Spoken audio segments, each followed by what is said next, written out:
Excellent. Oh, it worked. Did it? I wonder if it did. Let's see. Is it grooving? Yeah. Yeah. Oh my goodness. It is grooving.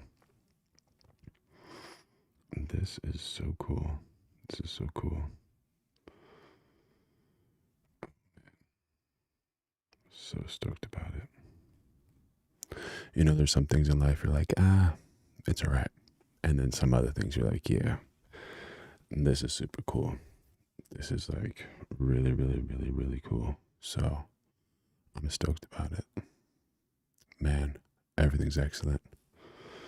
It's so inspiring. And the thing about like when you try new things, you learn new things, which is just incredible. So I know it's all excellent now, but now when I set it up to another level or add some more pressure, what happens to it? I have no idea. But that is so cool. And how do I make this thing smaller?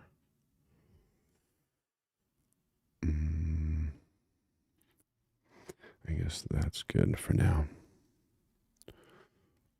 So that's a cool thing. I'm happy about it. Okay. Very good. Very good. Very nice.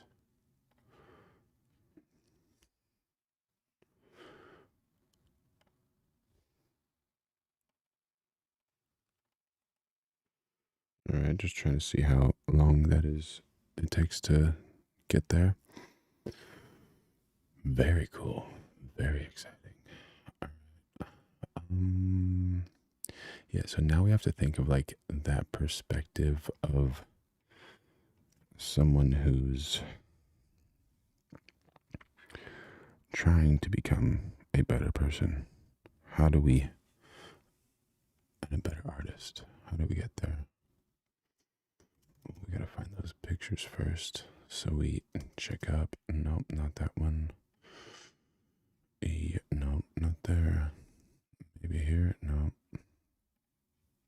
So there's like a lot of patience that happens with this stuff, which is always a good thing to have.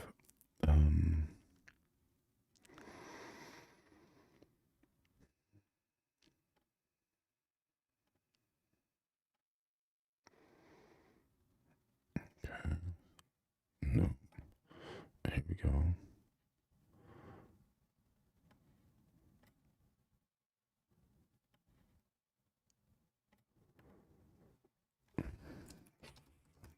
Handheld to the, what is that called? Pouring of a drink. Yeah. Wow.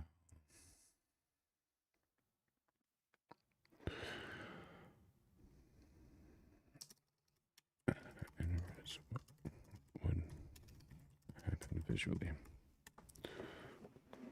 Okay.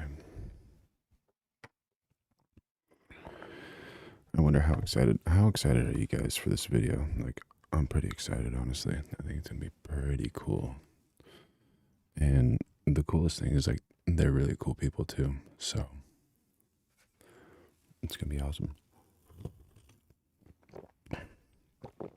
What are you guys excited about this year? Let's see, how does it look?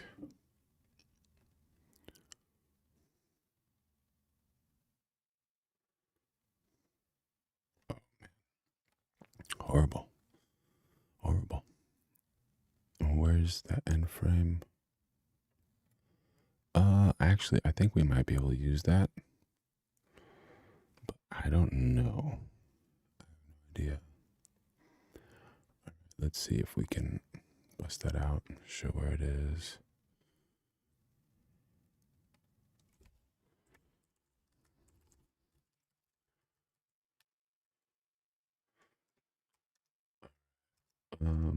Let's drop it in. Let's see if we can like work with it, because it would be cool, right?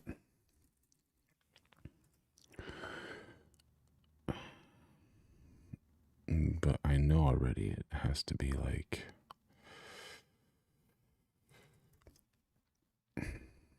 faster in certain places. What is this going on down here? Oh, that's a sound. Oh, no, that's the wrong one. Nope, nope. Okay, that's the right one.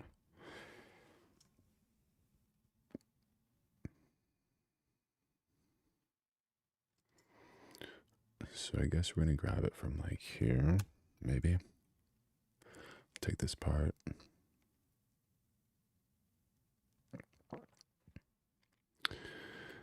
And that part's like decent, but like, I don't know, not too nice, I guess, you know?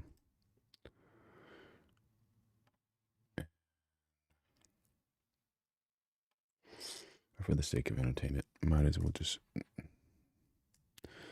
Oh, should we test our computer? Should we try to upload while we're streaming and then check on this? Error, error. Too awesome. Check 1, 2. All right. Yeah, I think that'll work if we do that.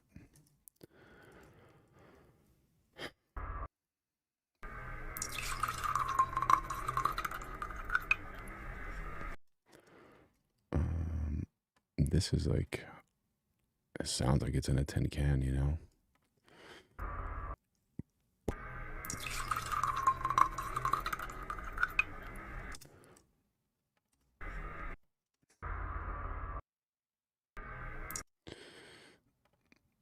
This is fast, like almost way too fast, right?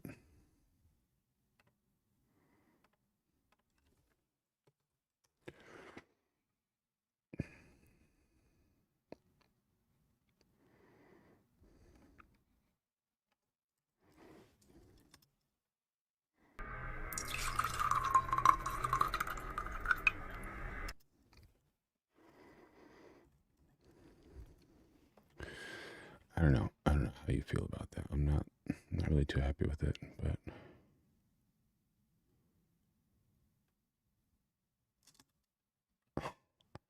this one's kind of funny actually.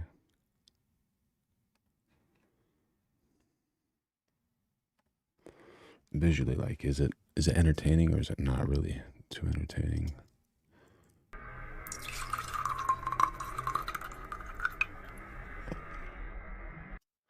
I think like we need to drop in a song, right? I think that's, or a soundtrack, sound bed.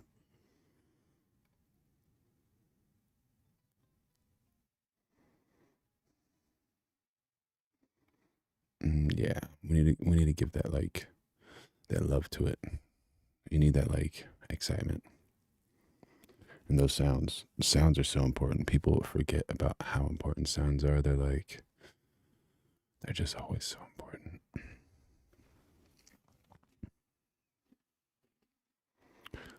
So we can drop those in and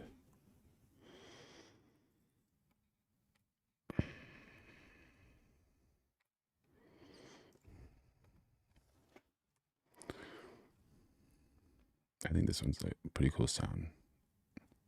Let's see. What do you guys think?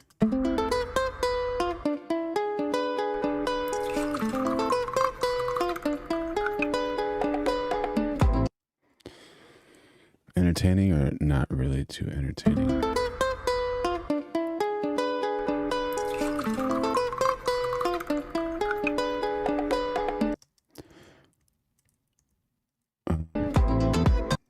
I think that, is this like too fast here? That's my question. Like how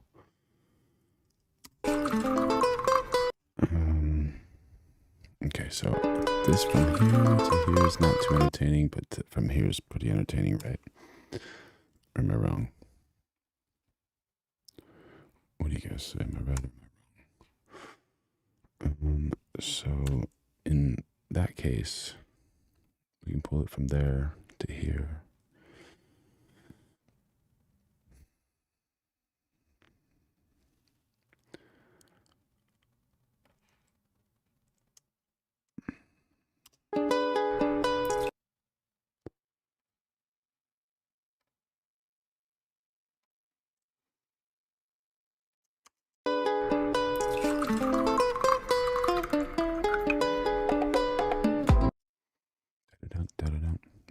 It's like a pretty cool sound, I guess.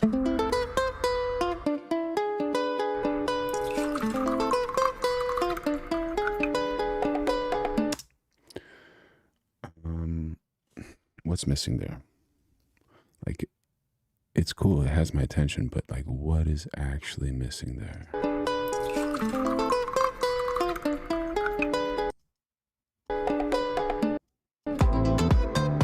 Too long, maybe with the conga hits. Like, do something with that. Ba-da-da. I think we can mark it there. Like, maybe musically. What do you guys think? Is that a pretty cool one or not really? Navigation.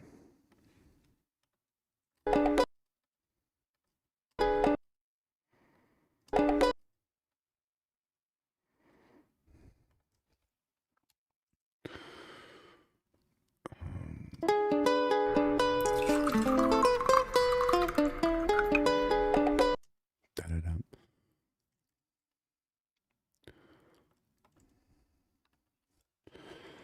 All right, so I think the views have to be kind of good and like kind of entertaining with whatever we're doing.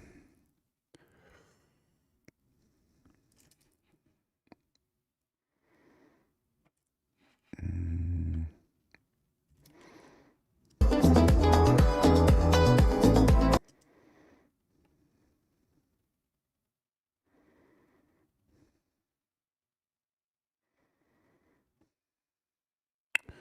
Okay, there's nothing really there that's like this is a cool little movement, I guess.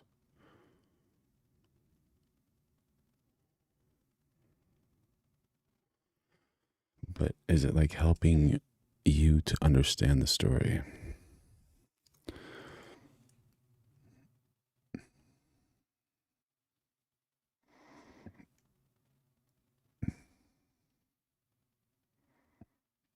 So that's our clip, what we got.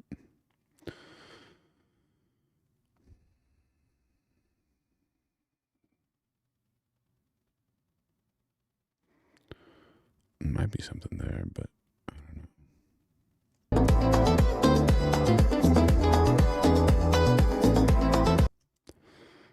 What do you think? Something happening there? Good, bad?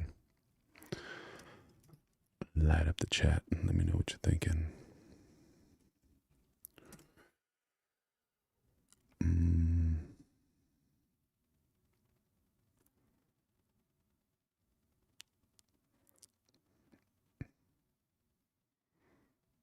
I think there's something there. I think this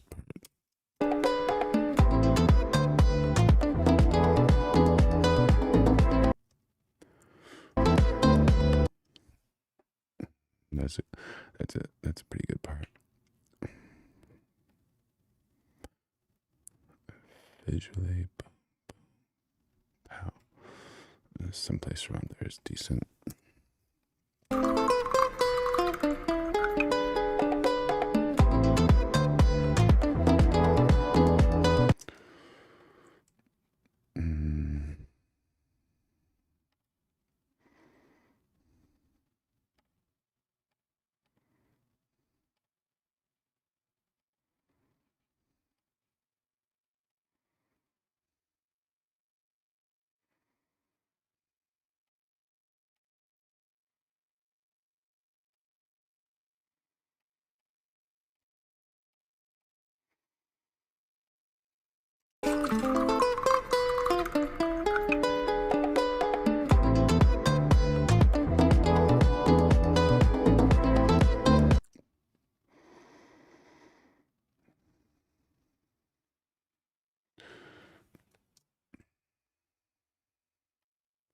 So like the whole concept of this is it's going to be a short, like a really short little thing that could be horizontal and vertical. So I'm trying to keep everything within the center of the frame, which gives me the ability to have dual use without shooting it twice. And that's the plan.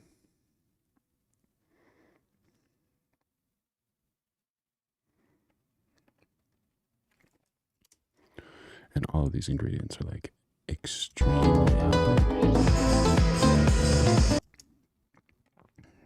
I don't need any of that audio.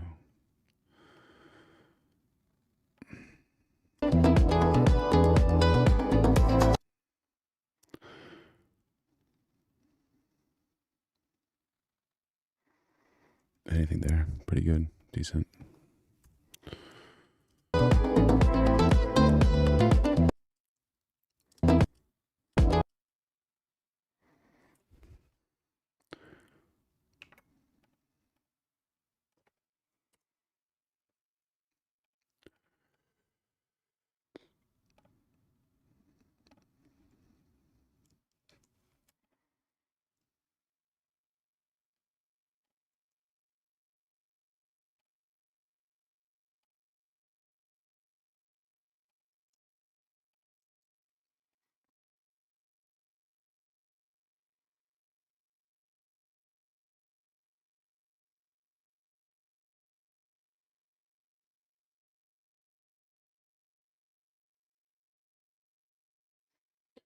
Pretty choppy, but I think like once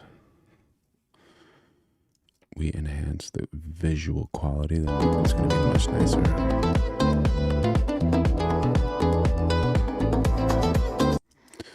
And I think that middle part's like decent, but like this part I think can be even better, maybe from there.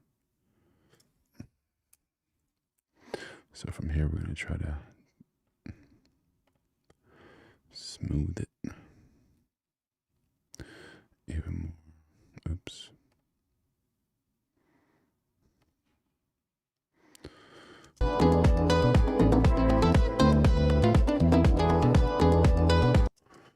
And from this section to about here, like where it's almost over the top, where it's like, oh my gosh, that's too much. I think that part can be a little bit quicker, honestly.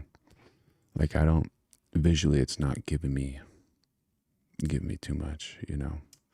And I think every single second counts here. So like you give the viewer exactly what they need immediately. They don't have to wait for you.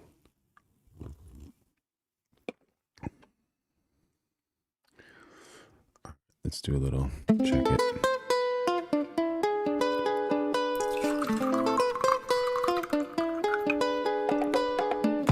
That was a little stale. I think they're a little slow. This is decent. That part kind of slaps. Happy about it. How we doing on the stream, peeps? We love it. Interesting. Now I'm very interested as to, excuse me, how we can get this a little bit better. I will be back in 1 sec. I'm gonna try to figure this out. Where is my visual? Oh, there it is. Got it.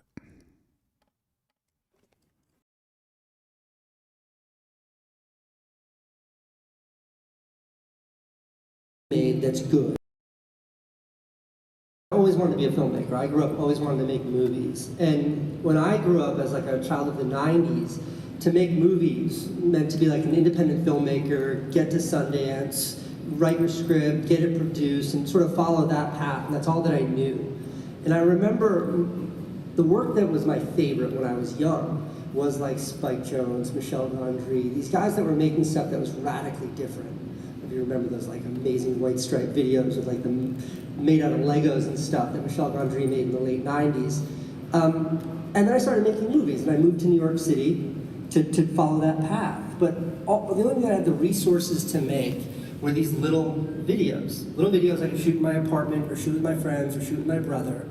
And there was no home for them. And a funny sort of part of my biography that I don't talk about much, though it's fascinating, is that my brother Van and I made this series of films called Science Experiments. Then you guys look the right age. You remember Mr. Wizard's World? Wait. Nice. Oh, okay. Do you not? I was Canadian. So I am. It might be a little.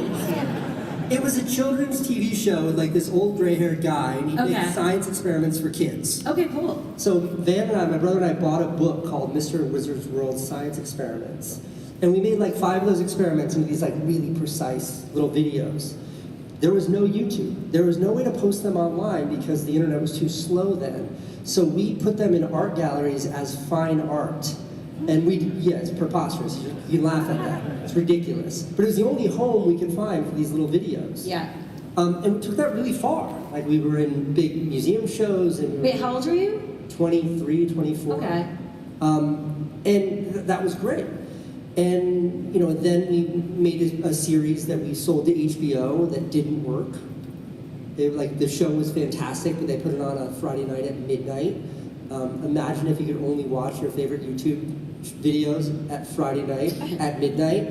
You wouldn't find your audience. And in sort of the aftermath of that, I was like, I haven't found the place for my videos. I tried the indie thing, I didn't love it. I tried television, I didn't love it.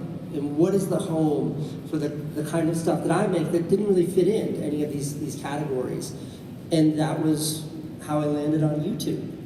And what's wild is like, what YouTube was in like 2007, 2008 when I started on it was like basketball highlight clips, TV commercials, and then like terrible UGC that was mostly just like unedited videos, unedited footage. But what it was a direct path to your audience. And that had never existed before in all of media. Yeah, and actually I forgot to mention that we've known each other since way back when. Are we considered OGs now? Is that weird? I think just old. It's old. It's just old. And even virality has changed a lot between now and then, right? Because did you even understand what was viral then, or is it just a word that we gave it, right? It was popular. I don't know if this is true, but I'm going to say it as if it's the word of God. I think that the first time the word viral video, when that was coined, was in a Washington Post article about a video my brother Van and I made in 2003 called iPod's Dirty Secret, which is a video we put on a splash page, like iPodsDirtySecret.com. You had to copy that address, put it into an email, fill out your friend's name, send them that email, and then they had to do the same thing. That was what was required for virality. But that video did like 10 million views on a splash page 4 years before YouTube was out. Okay. And so the definition of what it means to go viral then versus what it means now, I think has changed radically. And I think a lot of the opportunity that virality provided you back in the day, a lot of that's been muted now. Okay, well, like in what way? Yeah, can you explain on that? In one way, it's how I saw it. Like the calculus for virality was like, make something that's dynamic and universal, something that everybody's interested in one way or another. Make it great, and then find a delivery mechanism that will get it to the world. And if all those 3 things line up, which was maybe 1% of all the videos I made, it would go way beyond an audience. It would go radically beyond that. And I think now YouTube is such this gigantic monolith. It's this monster, this cloud that hangs over everything, that it's very hard to find that opportunity to break out. It's very hard to stand out in the sea of content that we see today.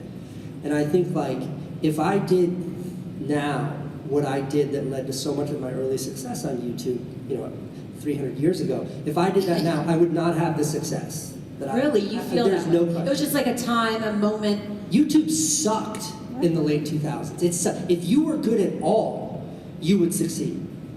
And I don't say it to diminish my work. I'm very proud of my work, but I started doing that in 2007. Yeah. In 2015, I had accumulated 200,000 subscribers. Okay. That's 8 years. Yeah, to get to 200,000. It's a lot of time. It's a slog. That's how long it took me to figure it out.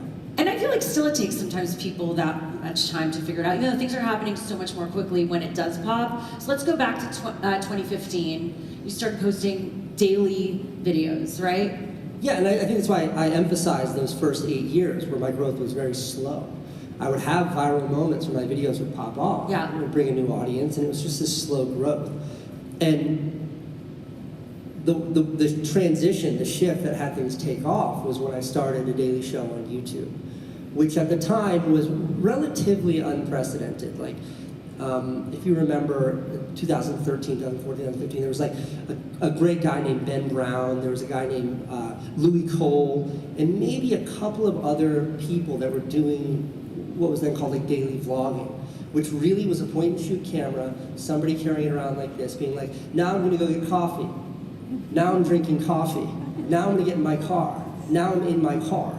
Now I'm gonna, and you were just sort of following a person's life. Like vlogging, day in the life vlogging. Sure, Yeah. you know what that means now, but then that's what it was. It was Yeah. more of a diary, this sort of dribble of what your day looked like. Yeah. And the people who were successful doing that happened to live very interesting lives. And I looked at that and I was like, you know, I live in New York City, I look around and see interestingness everywhere. Could I come up with a story to tell every day? And I just started my technology company and I was like, that's a source of interesting content, let me try this. And the response to that was certainly something that I had not anticipated. 200,000 subscribers took 8 years, and in the next, I think 16 months, I went from 200,000 to 10 million subscribers. What? That is crazy. Sure. Yeah, pretty crazy. It's crazy to have lived that. Yeah, so you were producing these daily videos. It wasn't like quick reels, you know, low edited videos, lo-fi. Yeah, I mean, pretty well done. I mean, how were you living your life doing this? How did you have a life? What was the process? That's a big question. The process technically was, it took me a minute to figure out. It probably took me, 6 months, 150 episodes to figure it out. To really figure out how to make sure I could tell a story every single day. I had 0 employees helping me with that. So I wrote, shot, edited, posted, starred in every single one of those episodes. It was just me. It was a one-man show. The irony of that is my good friend and somebody who's a far more talented filmmaker than I, named Dan Mace, I moved him to New York City to help me with my daily videos. Okay. Because they were so burdensome. I was like, I need help and it'll make it easier. It got twice as hard and took twice as long. With help? With not just help, but like my high school basketball team brought in Michael Jordan 96 to help out, and it slowed things down. Why? I think it's like, there's this great book by Malcolm Gladwell called Blink, and it's how you think in like emergency situations. And there's one chapter in there where he talks about how police officers more often make the right decision when they're alone than when they're with a partner. Huh. And there's a parallel there, which was that when it was just me, just shoot, because I have an idea, and then I would say something because I thought that sounded right. And I would get home and I would look at the pieces and I would say, here's the story, bulldoze through. I still edit this way, but especially then, I would start at frame 1 and go all the way through, and by the time I got to the end, the movie was done. I'd rewatch it and clean it up, but I never watched scenes over and over. I never edited out of chronological order. Everything was done with that level of precision. So then you introduce another brain there, and there comes discussion. There comes sort of like a debate, is this scene work? Did this make sense? Why didn't we shoot it like that? I think I know of a better shot for that. And all of that just slowed the process. Yeah. Yeah, but you asked me how my life. But you also have to know how you work. terrible. But you have to know how you best work. For other people, it might support them. Like, it seems like Sure. you have a self-awareness. Yeah, there was also Possibly. something about it, like the Daily Show specifically, the ambition was to make a daily show about my new startup. Turns out like 4 dudes sitting in a room writing code every day is not that interesting. So after like 1.5 episodes of that, I really turned the camera on myself. Yeah. Sort of squeezing all the interestingness I could find out of my own life. And when you live in a place like New York City and you have a job like I had, like there's a lot of fun stuff to talk about.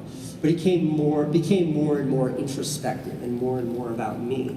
And I do think that had a relationship with the actual technical style of making it, because, if you hire me to star in a Lululemon commercial, I was in a Lululemon commercial with Wayne Gretzky like 6 months ago. What? Were you like stretching in yoga pants? That is like the apex of my career.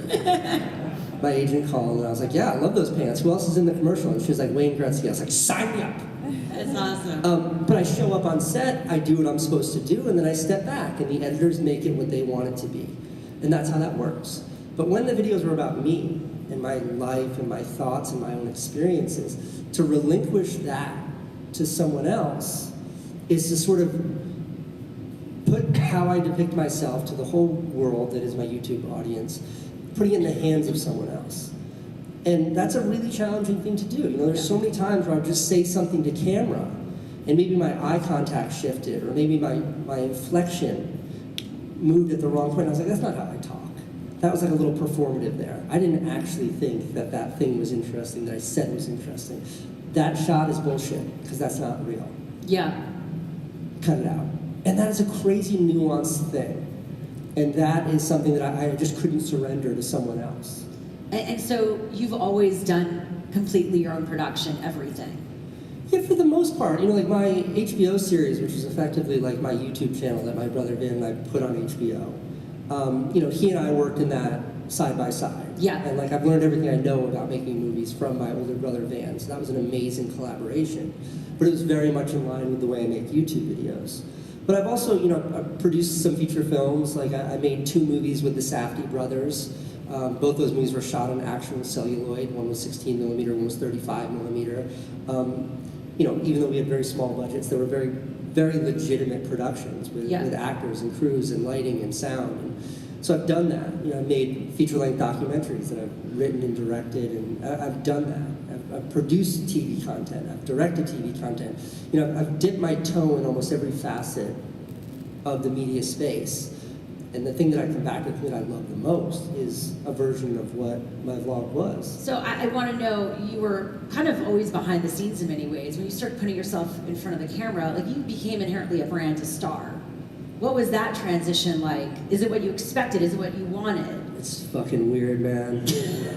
It's so weird. And you even have your brand. You're like, I don't take off my glasses. This is the look. I just, the glasses thing is part of it.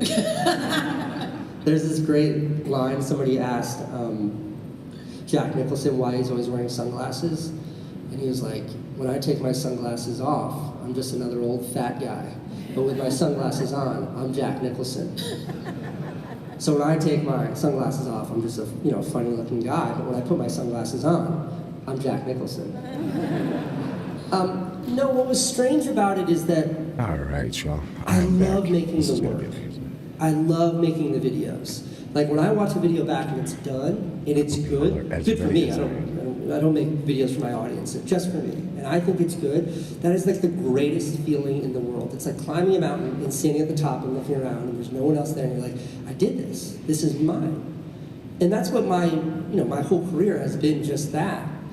It got very different. What an inspiration Casey is, honestly. He just gives so much good information. It's just so cool, man. And there's not enough creators who just kind of share that much information. They kind of gatekeep everything. And to each their own, who am I to say anything about any of that? But I always want to see better content, and people are going to be hating on me for sharing editing secrets and those types of things, but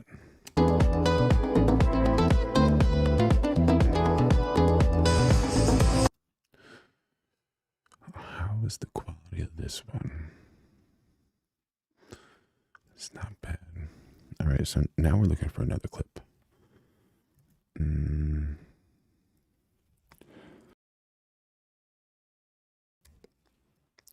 That should work nicely here. So there's this syrupy drink. That's a nice one. Oh man. That syrup pour, she was just not caring about it at all. But obviously I think that she kind of went overboard because she knows the video was happening. But I think this part is pretty cool, from here. What do you think? Decent or not decent? And I think maybe from the first drip, this one.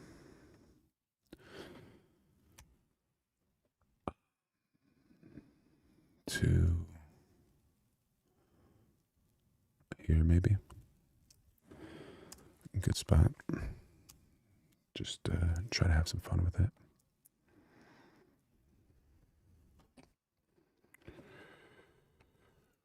Okay. this. Um, yeah, that's better. And the thing is that sound, it's like, it's so fun. It's so nice. So nice.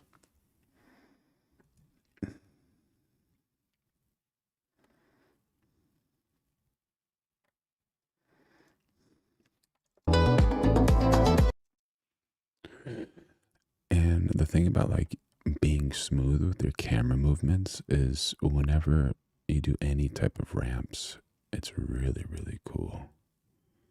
And I think from maybe this part there, oh, there's like a little splash of something jumping up. Pretty wild. I think we can do something here with that.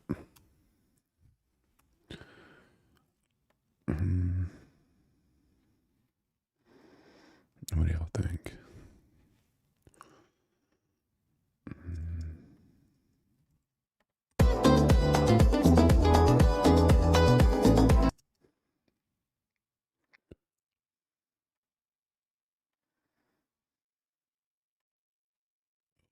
Jumping around. Where are you going? Where are you going? You going up here? Okay.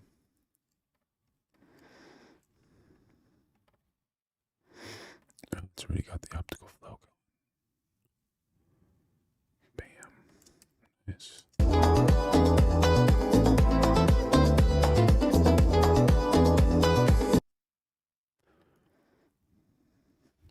And I think another part that's kind of important is to see like where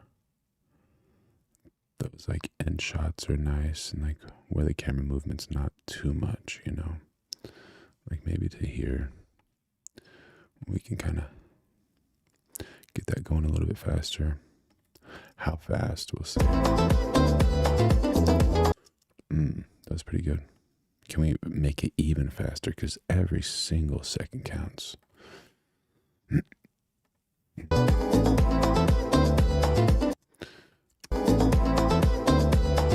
Yeah, it works. All right, so someplace around here is decent.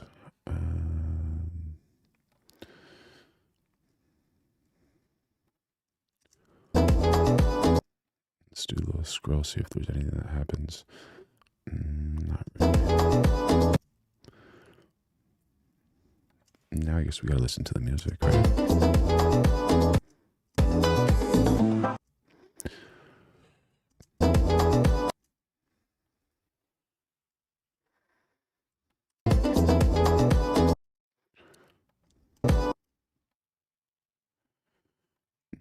Not a bad place right here. What do you guys think? Decento.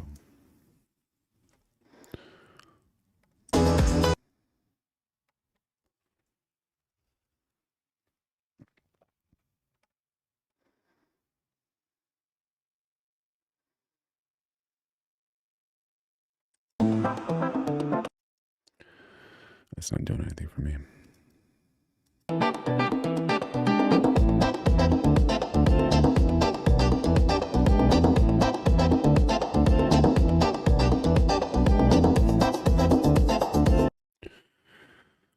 Zoom in is decent.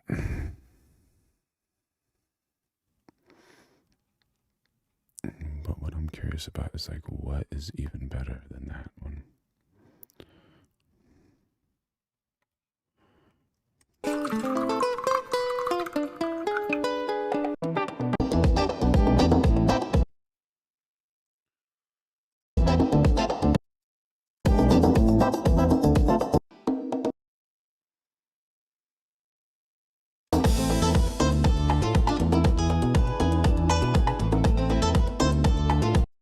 It's cool, like, I guess, camera.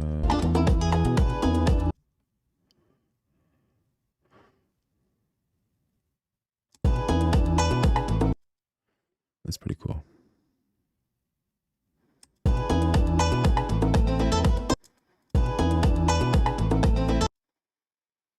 It's like, I guess, a fun thing. It's like, I think that one could work, that part.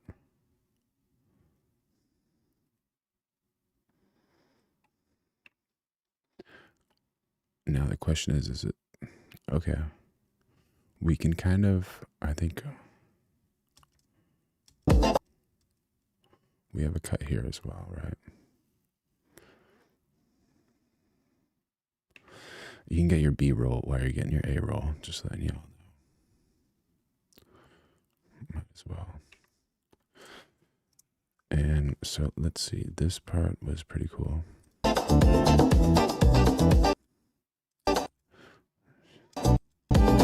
She's, I think that's pretty. So it was like going up on that part. We're going to try to find consistency here. So let us use this part. Okay. We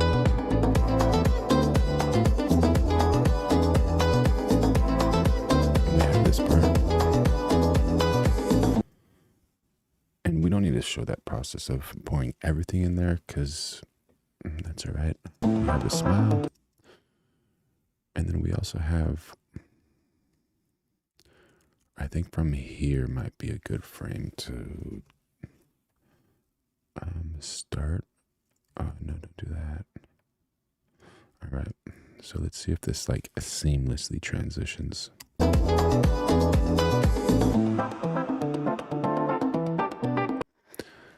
That's pretty cool, right?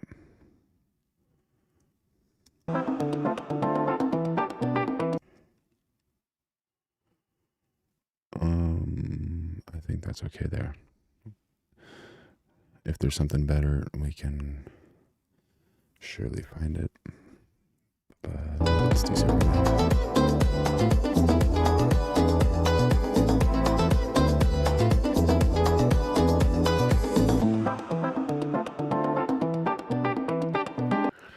You know what I'm not happy about is we were there with 1, 2, 3, 4, including me. It was like 5 people. So all 5 of us and then 6. It would have been so cool if all 6 of us were just like together and took a selfie.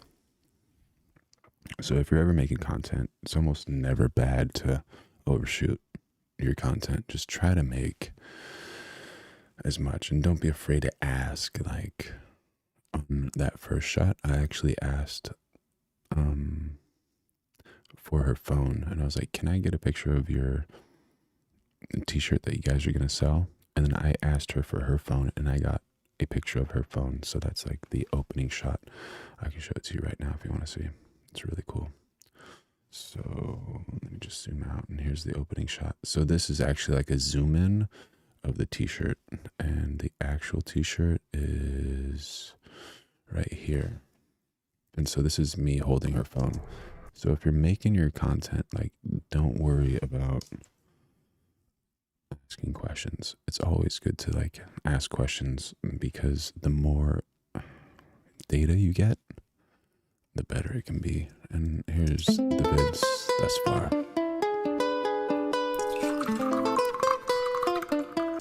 Ooh, you know what? I think this needs to be a bit sooner, right? Maybe like here. This is where it needs to start.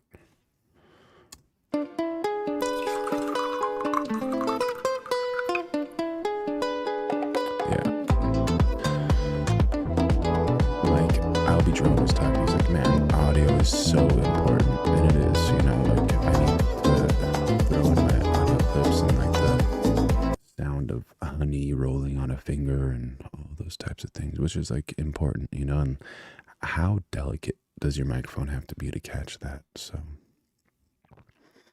it's always a challenge, but it's always a lot of fun.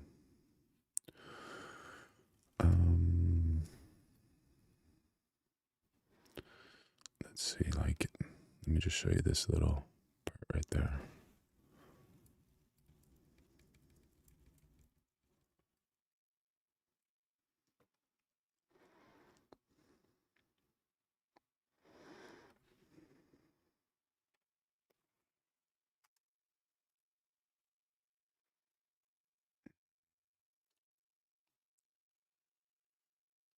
It's a good one right there.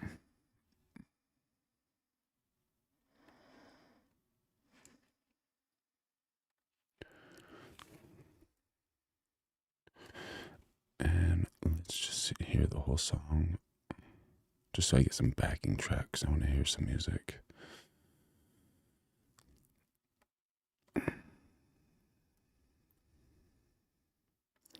And let's see the difference between this song or this one. Where are you? Like, I really like that song because it has like that Spanish vibe. But let's see, what do you guys think about this one as well?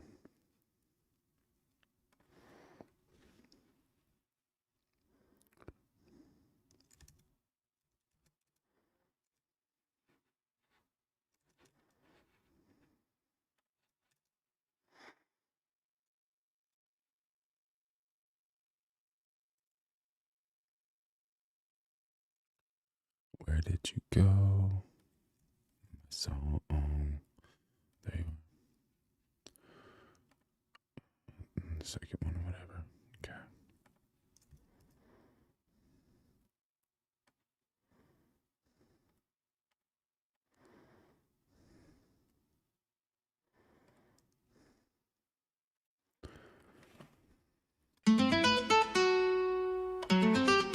Little dissonance in that one.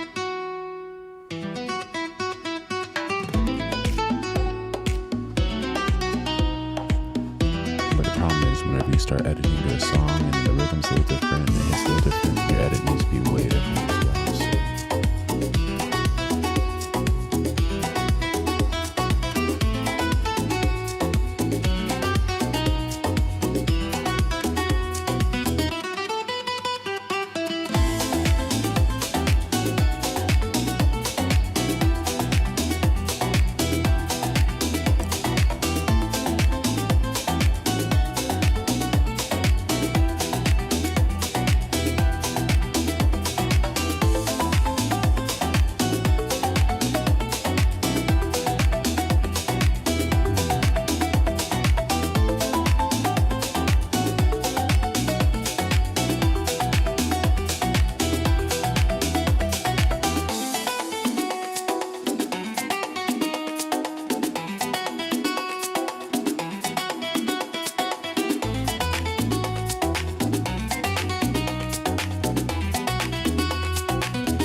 So my question is like, how long is this part with the drip?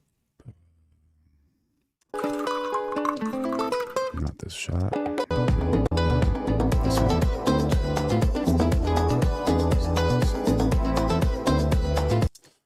Okay, cool. So here is what we have thus far. You don't want to play? All right.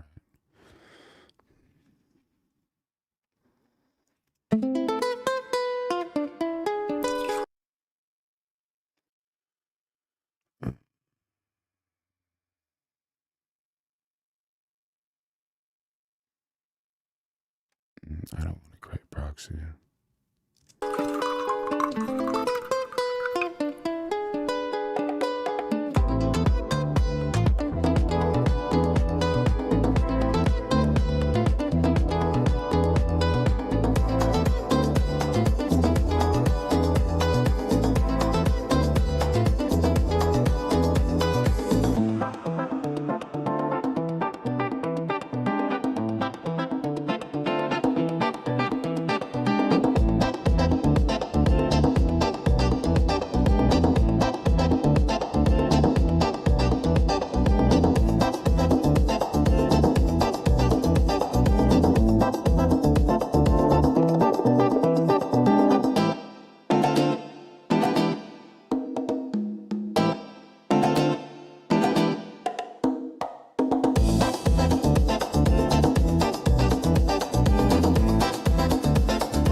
Alright,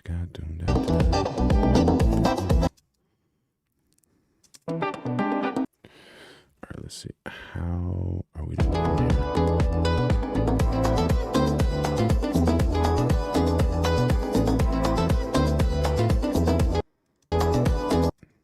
That one could have been faster, right?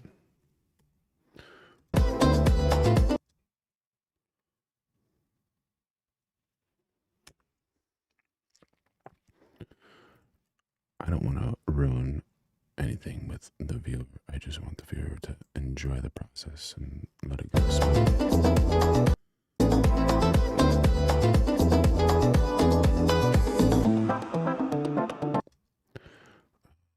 Let's see.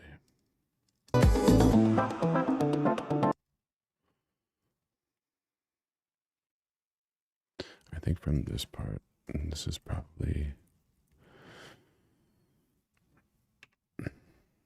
we don't need anything else from there, right? Let's see how we're doing. Yeah, we don't have any time to mess around. Bam, bam, bam. Smile happy.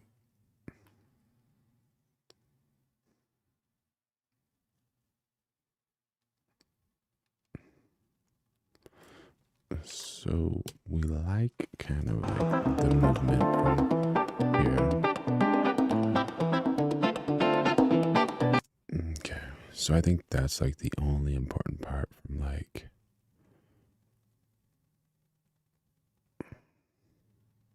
here maybe. I'm talking visually now, I'm not really focusing too much on. So from there.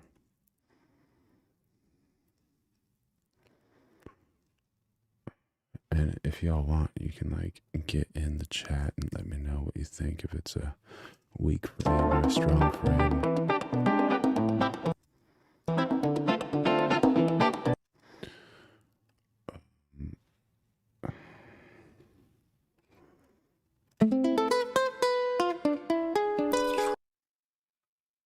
Yeah, whatever.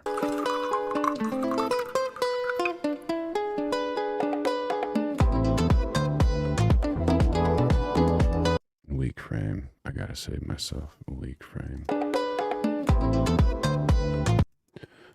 I don't know if it's weak, but it's just like.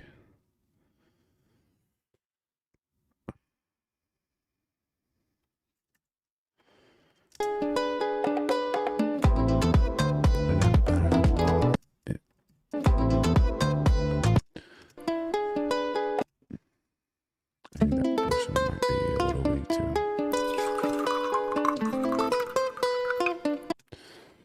And this, come on, yeah, come on. Where's my end? There, bam.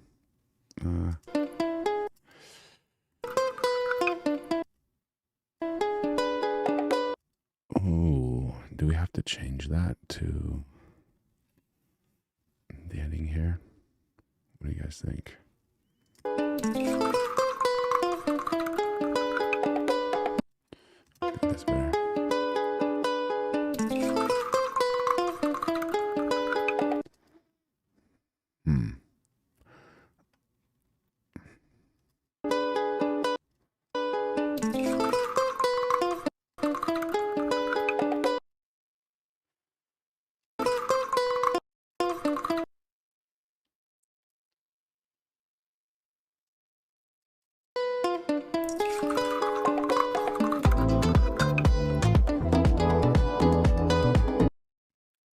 I think that one kind of hits a little better. All right, let's see if we have this.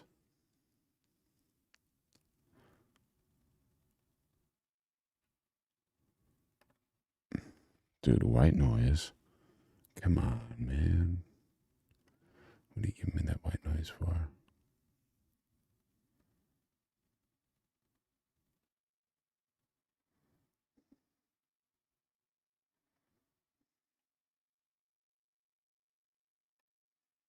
Okay.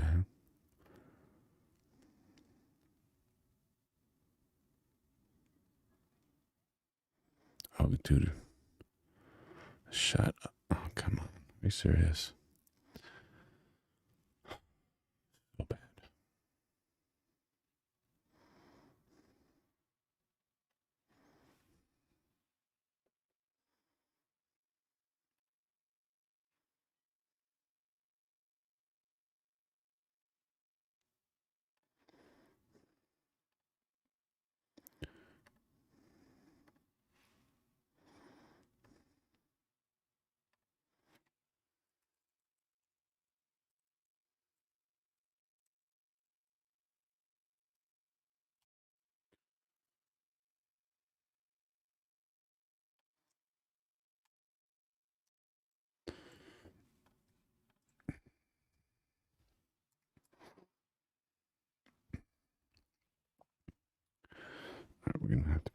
produce something here. That is the goal.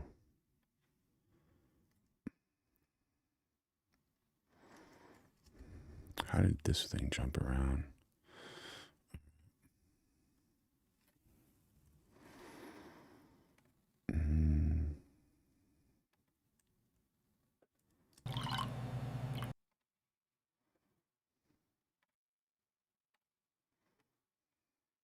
Oh, you can move around. That's cool.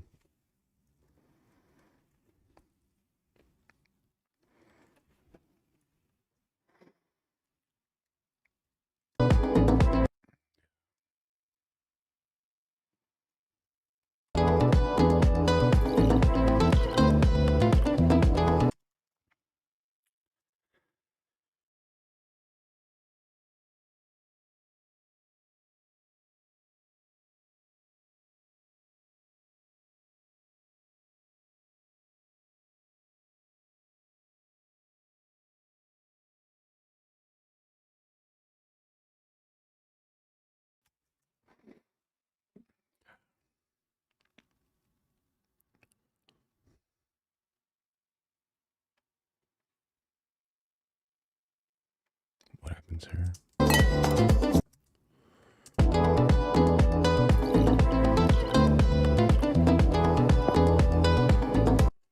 What was that, dude? Come on, dude. You're trying to give me an unnecessary peek. What's happening with these people, man?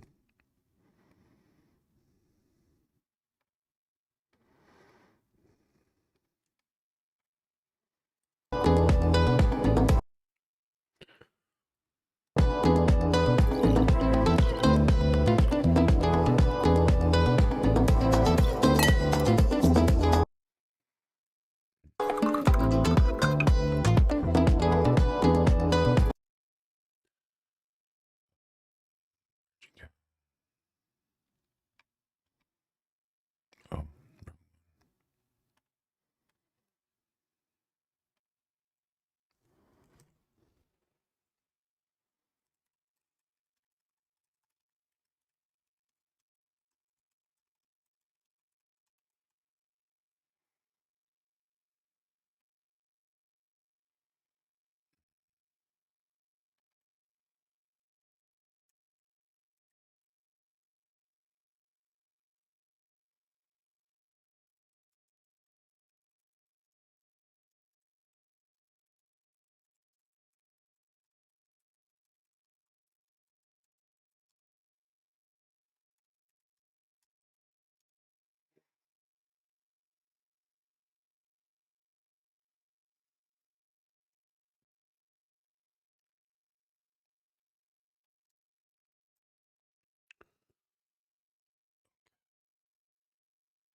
what are my go-tos? Okay. That one was good. This one.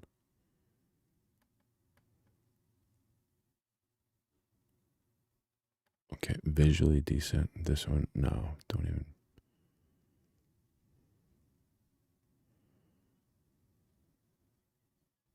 No,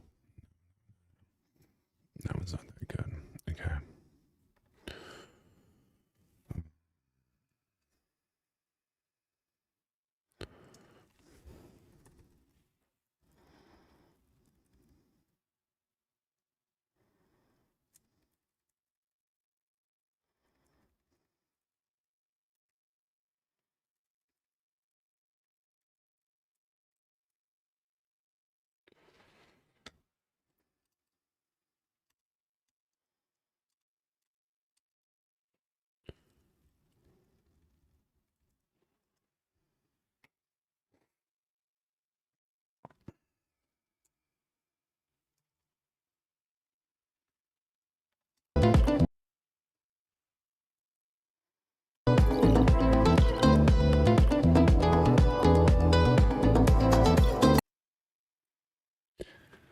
I'm thinking like, where can in here can we throw that shot in there?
decent. It's all right.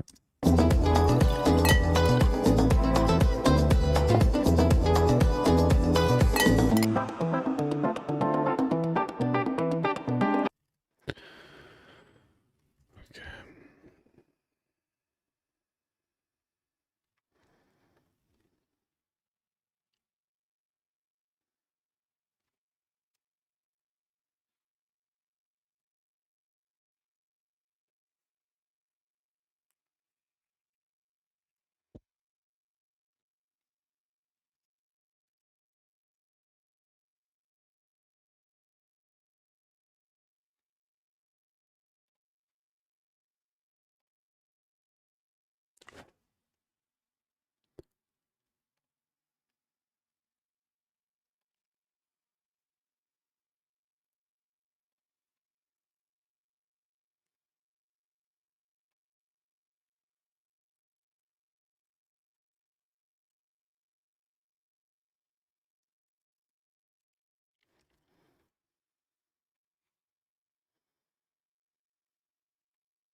So looking has a look decent.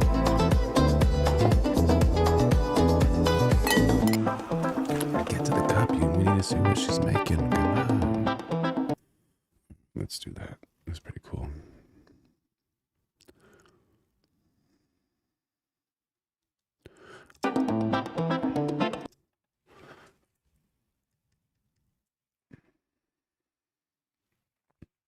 It's pretty cool, but like when she was looking at me, it was like kind of like a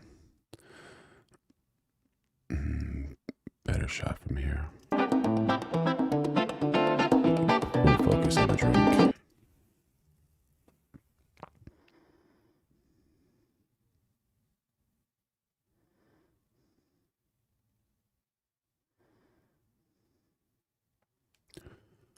I think that's a good frame. All right, so what happens next?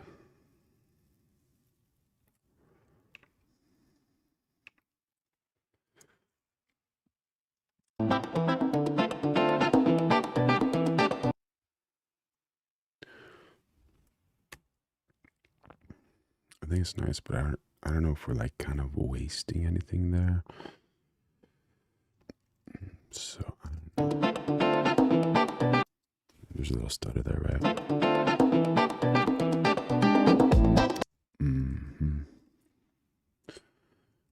I think it's because of the time.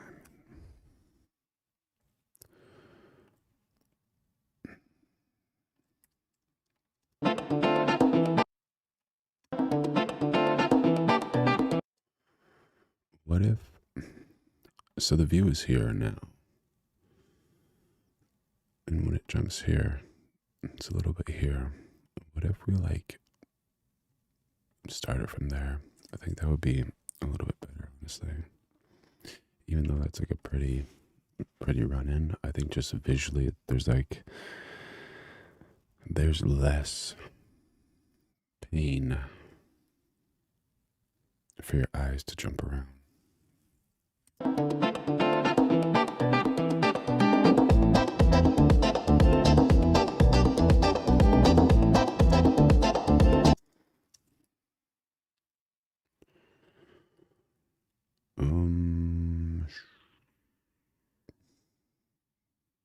Oh, this is gonna be funny.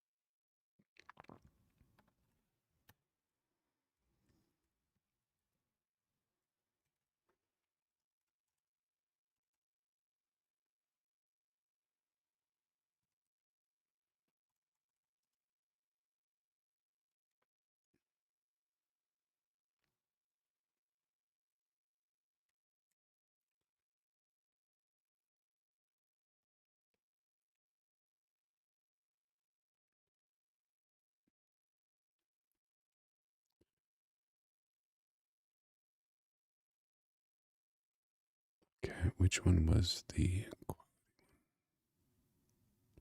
It's pretty good. I hear some white noise. Okay. I see. Mm.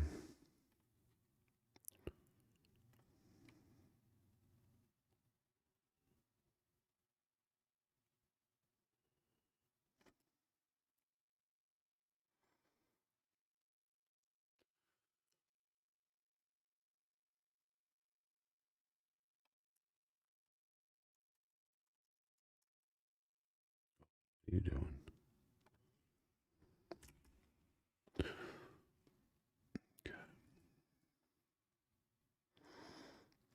Let's do a little check on this one.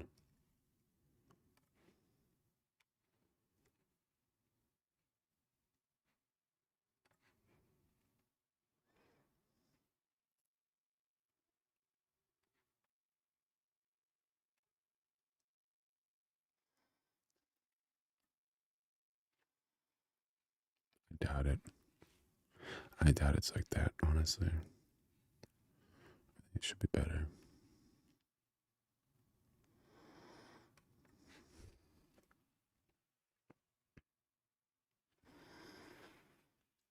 Mm. Let's see. Where is that file? Show me the file. Okay.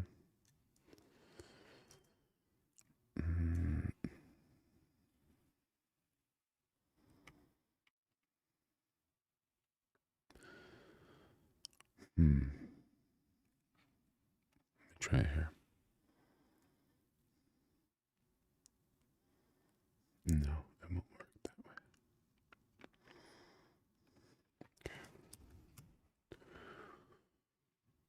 Mm.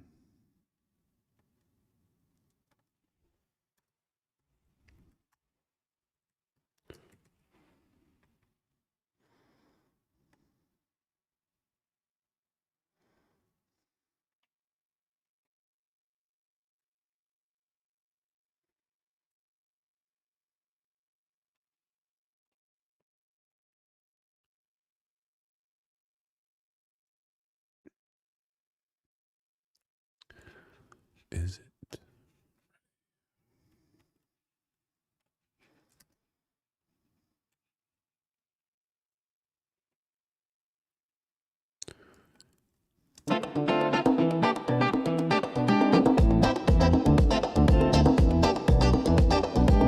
Does that need to be sped up, or are we happy with that? We're in 31 seconds. Okay, so.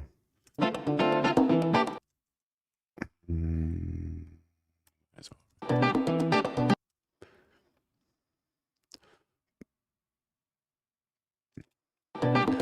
See where there's two streams? I think maybe where it joins to one stream. Bam. Just like before that. I think it should be a little bit quicker, right?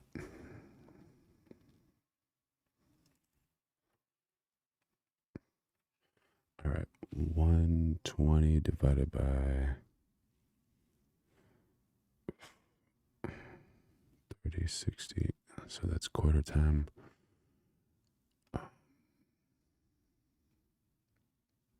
Let's go natural. See how it is. No,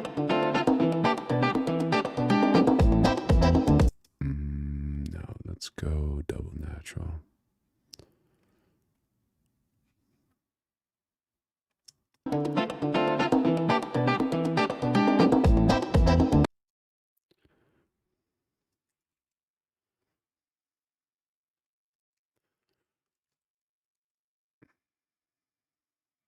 I think this is like right on the edge, and like if someone's really paying attention, like, oh man, that's pretty cool.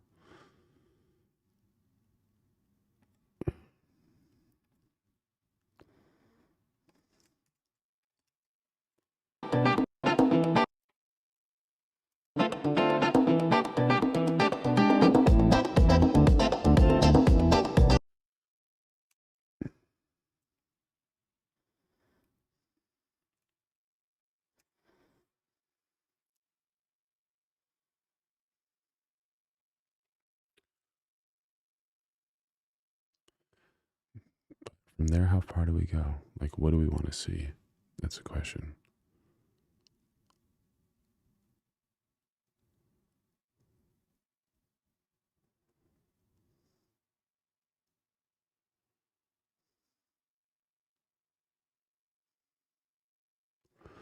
I think from there.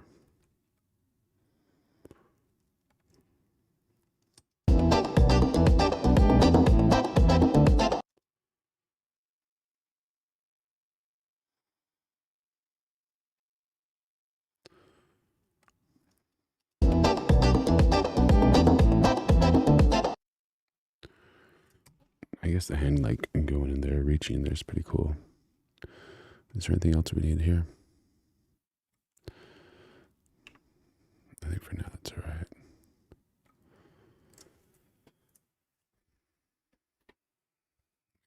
Think I take that away? No. Okay.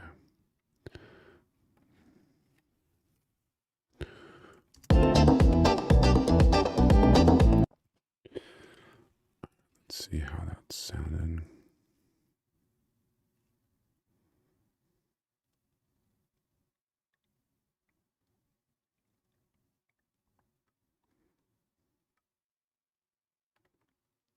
It's nice.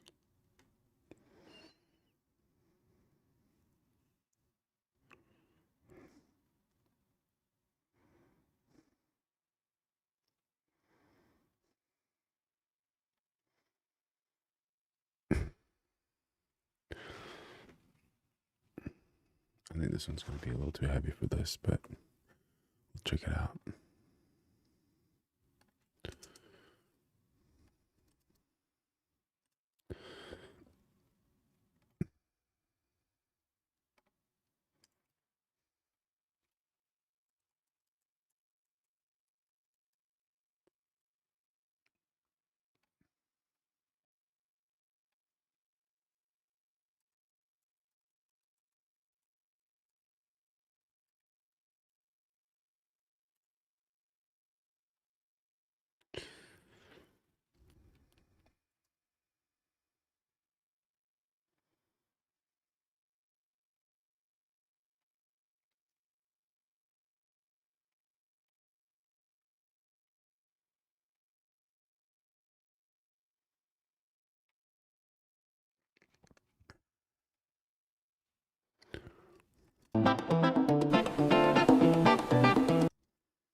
This part's pretty cool. Should we get like a pretty good frame on her face though?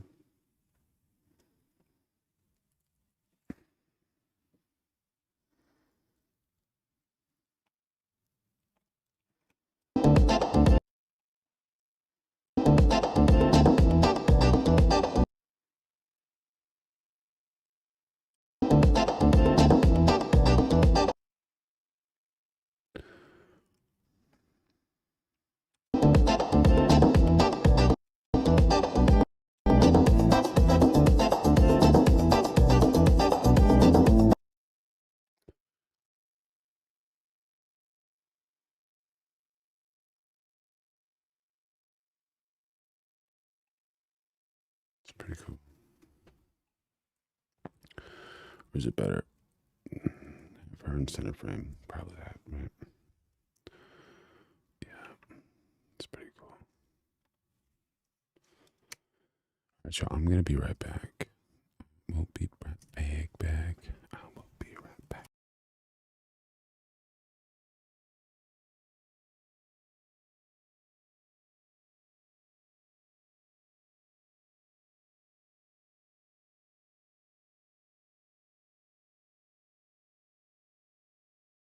godfather of viral videos. Is that too much of an older reference for you? Godfather is one of my favorite movies. As long as we're talking about Godfather 1 or Godfather, and certainly has access to being a creator now. That's an amazing thing. Yeah. The filmmaking has historically been the most sort of exclusive art form there is. If you want to write a book, go get a pencil and paper. Prisoners get access to that. If you want to be a photographer, use your phone. But you can buy a disposable camera. But if you wanted to be a filmmaker up until about the mid 2000s, you needed education, you needed crew, you needed resources, you needed money, you needed people, you needed all these things that were inaccessible. That's over. The top of the funnel is as wide as can be, and everyone now has access to this elitist art form. The bottom of the funnel, as in what's being made that's good, has not budged. It has not gotten bigger. It's changed a little bit, but there isn't more great work being made. There's just more shit being made. And that's okay. That's totally okay. It takes a while to get good. It's really hard to do that. True. But just because everybody has access to it doesn't mean that more great stuff is being made. So I zoom way out and I look at that and I try to translate that to whether it's a musician or to other filmmakers or to any other art form. And it's like, who are the people in those spaces that I admire the most? And it's always the people that have never compromised on their integrity. Because virality fades, fame fades, attention fades, like all that stuff goes away. But if you make something great, it lasts. And that's why we all listen to our favorite songs that we've been listening to for 20 years. It's why The Godfather, Part 1 and 2, not Part 3, are the greatest films ever made. Because quality lasts. But integrity is really expensive. It's really hard to do because it's time, it's effort. I can't make something great every day anymore. I'm not interested in that. Do you put filmmakers and content creators in the same bucket? Like, is it all being okay. No. No. Is it part of the creator economy? Yes, but maybe the word filmmaker is not appropriate anymore because I haven't shot on film in a long time. But like movie maker, I think like if you're trying to tell a story, if you're trying to adhere to sort of any 3-act narrative, that's a filmmaker. And I think what's beautiful and wonderful is to be a content creator now. That means so many different things. That means a million different things. That means like the mom that lives in the Midwest who's the best pie baker in the world can have her little shows where she's showing how she bakes pies and she can find her audience. She's not a filmmaker, but she's certainly a content creator. One of my favorite YouTube channels is called Retro Dodo.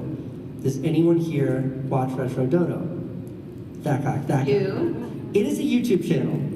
Exclusively about retro gaming devices that illegally play Nintendo games from the 90s. A whole channel dedicated to that. And they've got a successful channel, they've got a podcast, they've published 2 books. And that is like, they're not filmmakers, they're content creators. And I think that they represent what is really beautiful about the funnel being so wide at the top is because certainly 15 years ago, there's no place on planet Earth for that content. And now they've built an incredibly successful career based on that content. Their content's also great, so they've made it to the bottom of the funnel in a way that's meaningful. Well, yeah, because I feel like has the definition of great changed? Because great, on TikTok now, like there was that 36-hour video series of someone talking about her partner that was a scammer. You know what I mean? Like, and that was considered like this is an example of greatness on TikTok. You know what I mean? I think like there's a reason why there's a direct correlation or inverse correlation between the fact that I think in all of history, maybe there's a couple exceptions, the movie that has won Best Picture at the Academy Awards has never been the movie that's grossed the most money in the box office. Maybe Return of the King did that, but for the most part that never happens. And the reason why is I don't necessarily think there's a correlation between great work, meaningful, purposeful work that will last, and audience size. I think you can make a movie that does a couple hundred views and it's fun to watch, just like Transformers 9 was fun to watch. But when you're laying in bed at night, you're not like, God, I was a different man before I saw Transformers. This movie has changed me. Some might say otherwise. I would love to meet that How has your creative process changed now? Who's the Casey Neistat as the content creator filmmaker now versus the? I mean, I'm very lazy now. in a way that's super deliberate. Like I focus, I work hard to be as lazy as possible. Yeah, I still get up at the crack of dawn and run 1,000,000 miles a day and all that, but you know, my kids are older and they're my priority, and I've achieved a level of sort of financial security that I've never had access, no one in my family's ever had access to in their whole lives. And I think, you know, it's required me to sort of hit the brakes and pause and say, what are the priorities right now? And I want to make work that's really meaningful to me, work that I love, and I want to spend time with my family. So I have no employees, zero. Good for you. I mop my own floors and take out my trash, and I love it. It makes me so happy. But there are some days when I go into my studio and I'm just like, I really need to put up a new shelf today. And I'll spend the whole day like perfectly making a shelf and be really psyched about that. And some days I have like I'm drawn to make me a movie and I want to make a video, and I embrace that. But sort of the laziness or the more lackadaisical attitude towards creation comes from, you know, the experience I had where I was making a video every single day, where my entire life was dictated by that video. So you say you put in the work at this point, so now you get to choose how you approach it. Are you like in your semi-retired life? Like what's going on? You know, I'm 43, retired. No, I just think a lot about where I want to go and what I want to do. Yeah. You know, I made a movie in January or something like that about, the movie's about persistence, but the narrative is about me running marathons. And like that movie has been in my brain for like 17 years, because that's how long I've been running marathons. And I've been obsessing over telling that story. And I remember when I finally achieved my goal, which was the finish line for the movie, like I couldn't make the movie until I achieved the goal. 17 years of pursuit to achieve that goal. Like writing that movie and making that movie, which is one of the most complicated 10 minutes I've ever made, like that's the rabbit that I'm chasing. That's like the drug addict who can never get the right high. That's me. Like I want that. And if I can find that, like that enthusiasm to tell a story that I'm that passionate about, there's nothing greater in the world. So am I retired right now? Definitely not. And what does laziness mean? Laziness means like I'm not in an aggressive pursuit to push stuff out. Just they don't have the cultural relevance. They don't have, for me, the sort of purpose that like the Beatles has or something like that, because they were created based on a formula. And that is, for me, that's antithetical to making something that you think is great. So is there a formula to the videos you create now or to viral success? No, I think there was. I think there was a way you could formulate virality a decade ago, but I don't think that that's there anymore. Okay. I don't. I think there are definitely some technical things you can do that will help you. Collaborations still work. If you have somebody who's standing on a very tall pedestal because they've got a big audience and they invite you up, that will lead to some. Obviously a great idea. Obviously. Incredible idea. And let's see how we're looking thus far. Okay, so we have that cut. What else do we need here? Is there actually like a hero shot?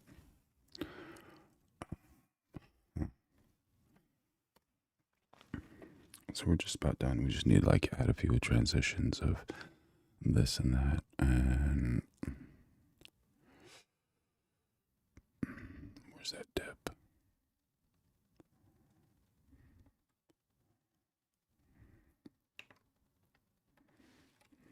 Pretty cool spot. What do you guys think?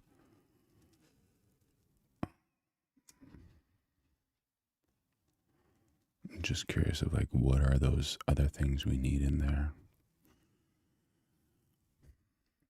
It's so interesting, like when you put so much time into work and then it's not really as grand as you want it to be. But this is going to be like really, really cool because it's rolling smooth and I'm happy about that. And let's see what else we can do here.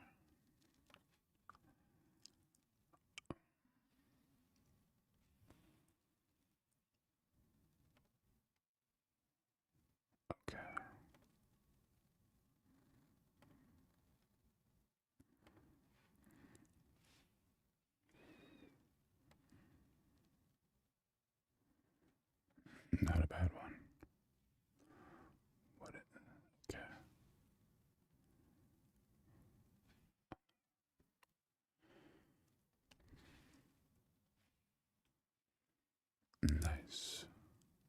Thank you.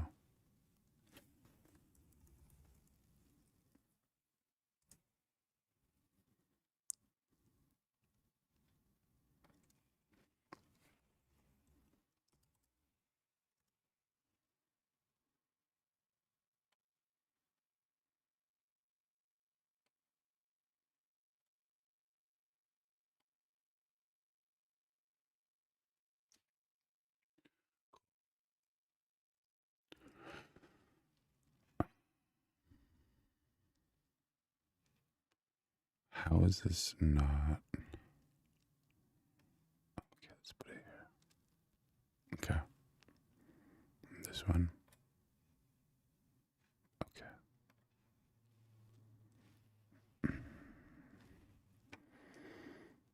That'll work. Yeah, so I'm like trying to put like a huge load on the computer while I am working this. And I think that, so if you're recording while you're live streaming, it puts like a huge load on the stream anyways, so it could slow it down just in case anyone decides to do some live streaming. All right. Where can we use this? This is pretty cool. Since we're on it, it's like,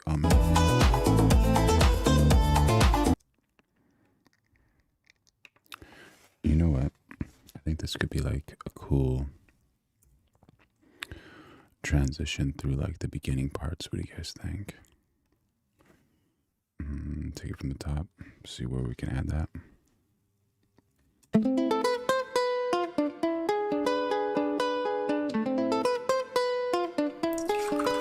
Maybe the part where it's like fresh squeeze, like this is a fresh squeezed juice, so this will be interesting. I think that's a good spot.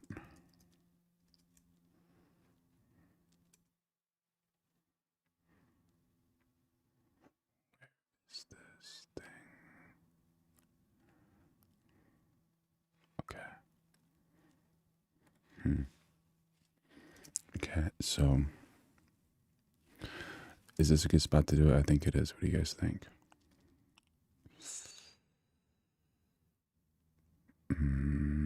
What are we on? 5?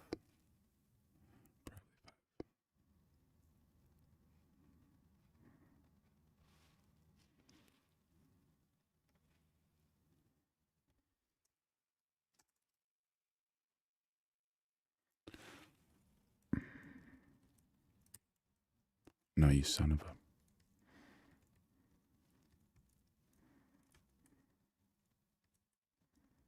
Okay. How do we make this one? Okay, bam, bam. Oh, because it was the close up of that one, and we have this one there. Okay.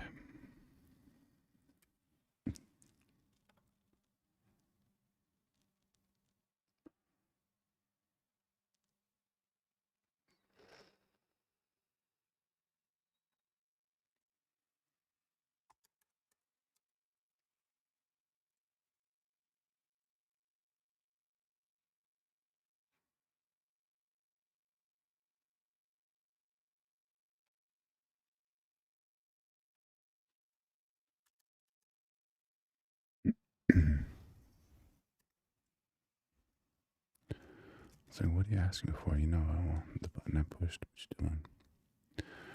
Why are you acting all funny like that? Okay. Nope, wrong one. Nope. There you are.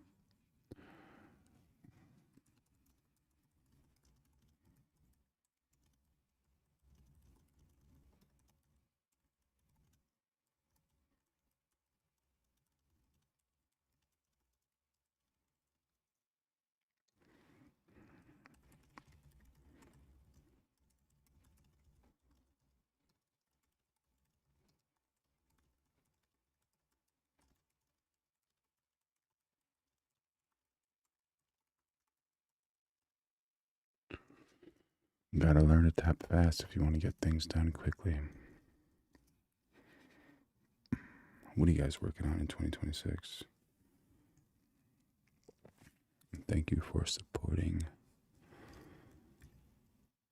the creative process. I know it's not like the most fun or whatever, but I think you're going to be part of this when it's done, and it'll be cool, I hope. And if it's not, going to learn from it.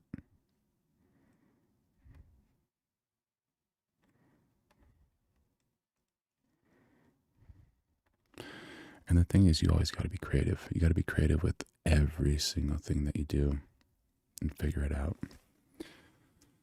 And there's not a rush, but like whenever you get to that sense of creativity, you're going to be like, oh my gosh, this is awesome. I want to wake up for this. Part of it is like being entertained by the moment. And then another part of it is actually enjoying the process. So let's add a little chapter keyframe thing here so we can know exactly where we're going to place that. And let's see like what we actually need here.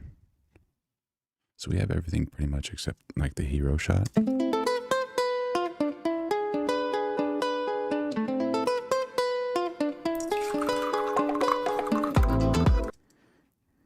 I think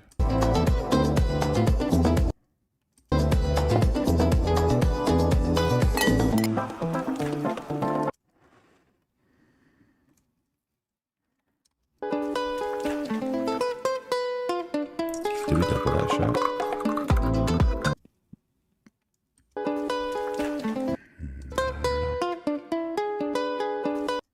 That first one we did there. That's where you go. Bam.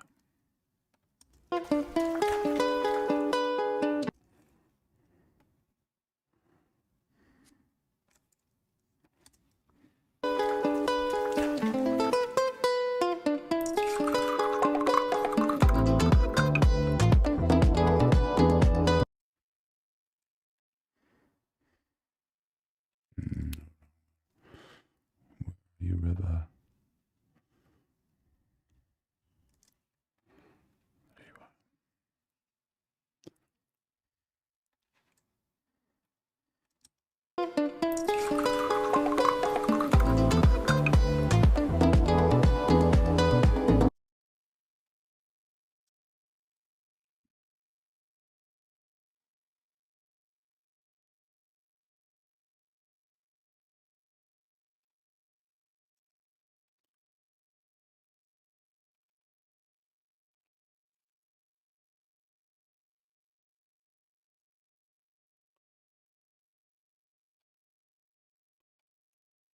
You don't want to do that now. How is this not working?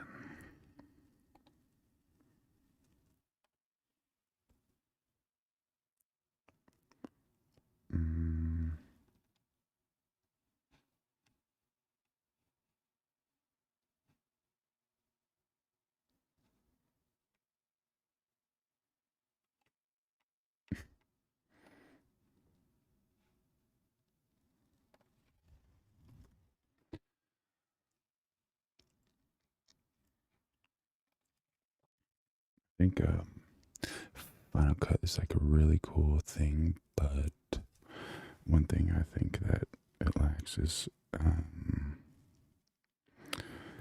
accessibility in some ways. I think it kind of lacks that, like the movements of certain things and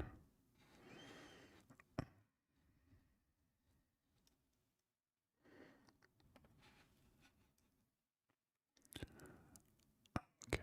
Oh, where did? Oh, wrong one. Got it.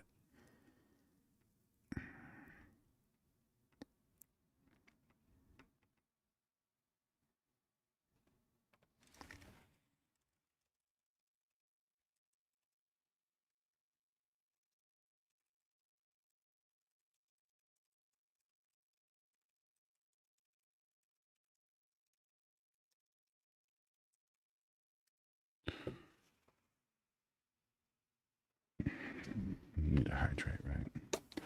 You need that green drink in your life.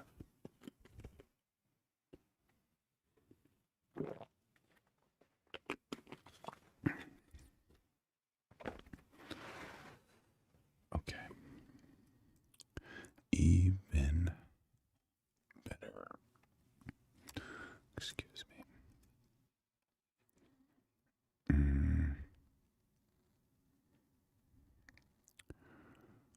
But where is that going to be and how long is that going to be?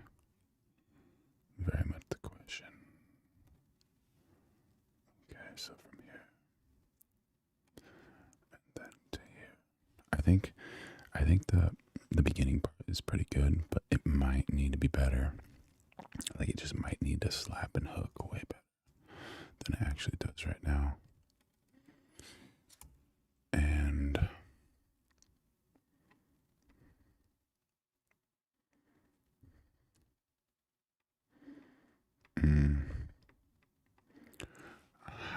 okay. This is something I need to see. How much time do we have on this set? Is this what it is? Yeah. So we're 7 seconds in. I think that's a good time to do it.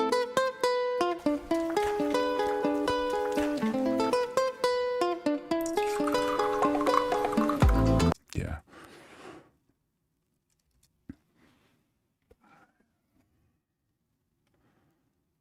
6.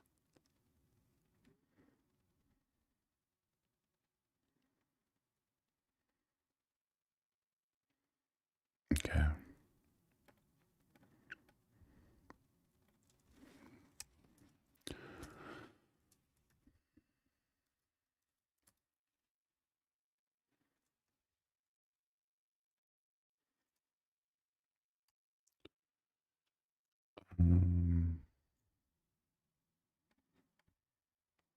Like it is.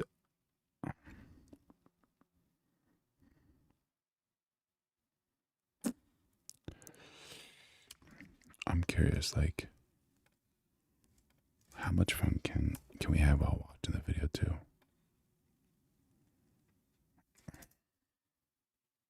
And is that part gonna work?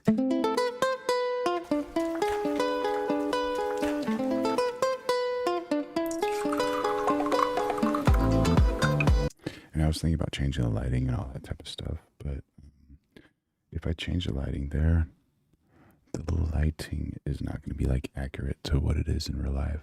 And I'm thinking like, yeah, I gotta really like do the same lighting because you see it and then you see it in person. You're like, oh, I'm used to this, rather than I'm gonna color correct this and make it a little bit more moody. But this place isn't like a moody spot. It's kind of like a wide open. You can see it's clean.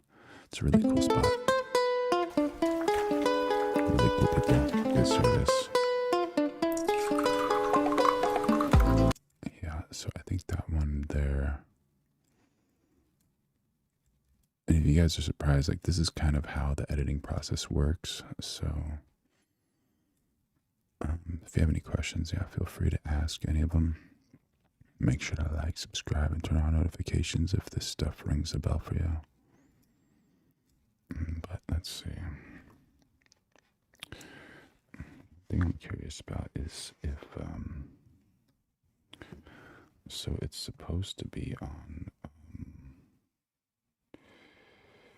what is that called? Like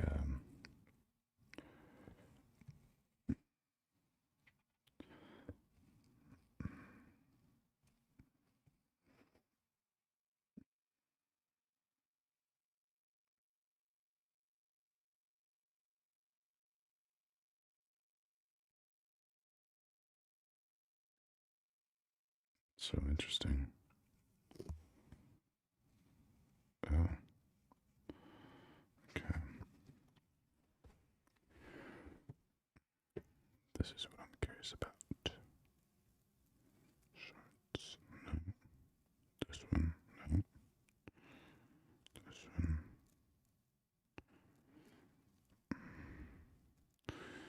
And is my framing gonna be okay, or have to kind of change it when I am doing the verticals.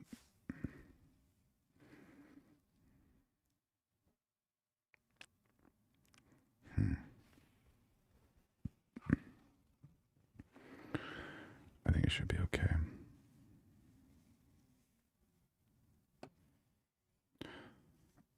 Yeah. Let's see. How wild can we get? Are we getting done? No, man. Not working with that one.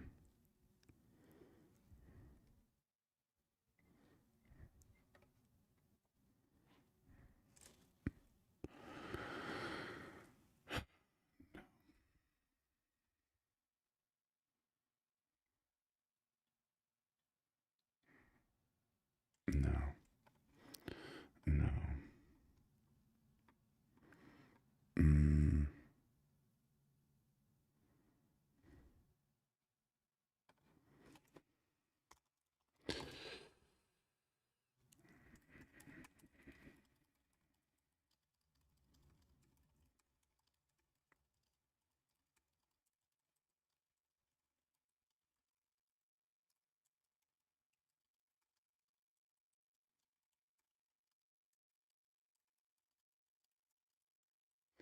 I'm trying to figure out like what would be a good one to like work through this part. Uh,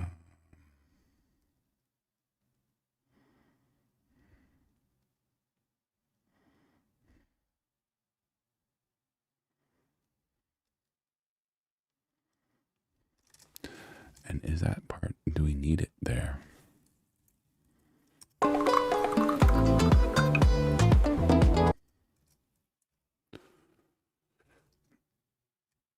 How about we just like simplify it?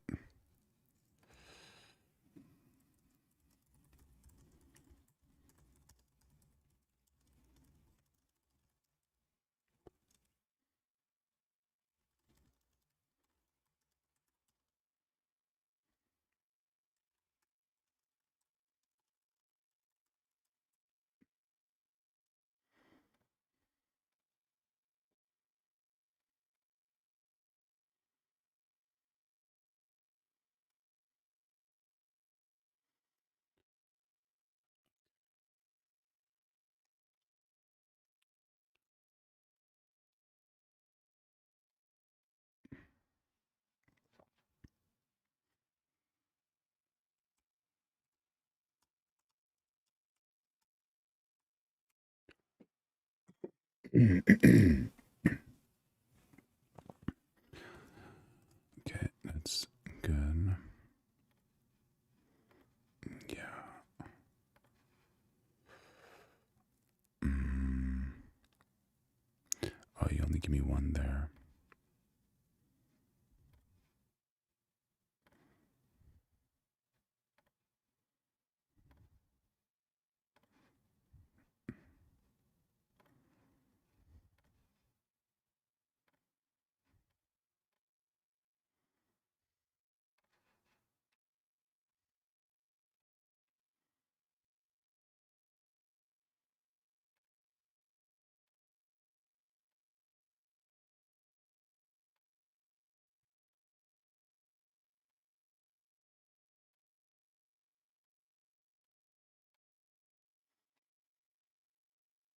Mm.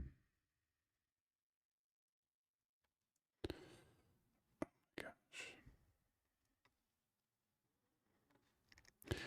And I think like when you're working, you can't really like, I don't know how to say, like get discouraged on certain things. It's just like the inspiration or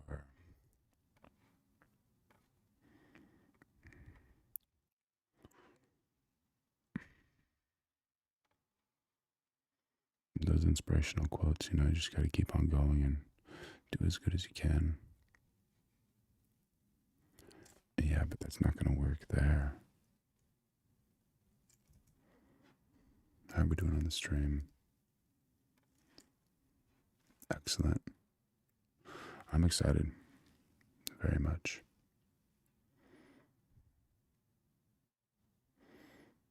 That's so cool. Like sometimes we get a few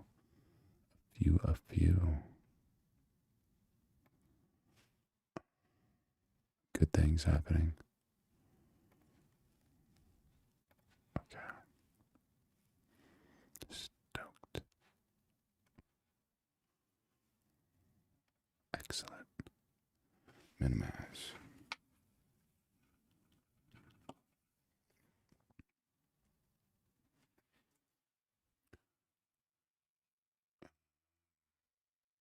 Can we use it? Should we?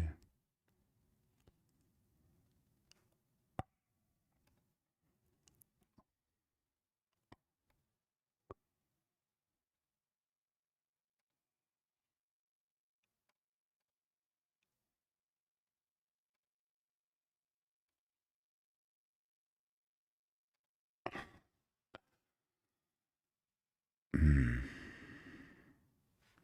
I don't think that one's working.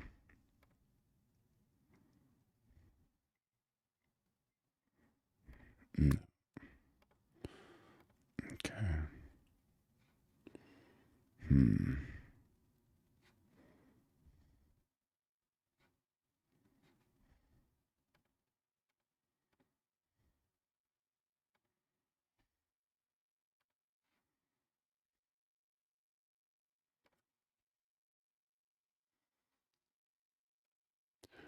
And what exactly is this?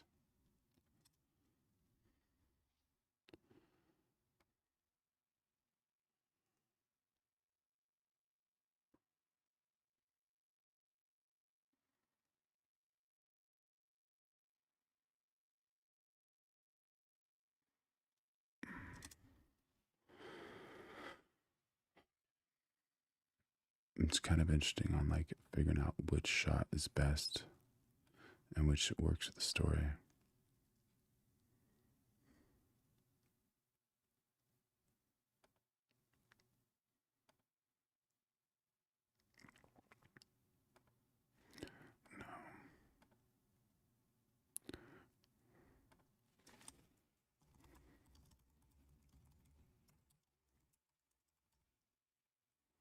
I think one of the problems is it's too close and too near to each other.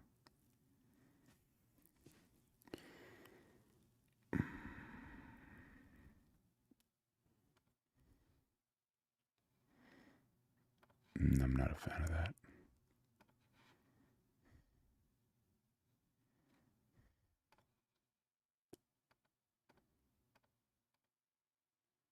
Um, where?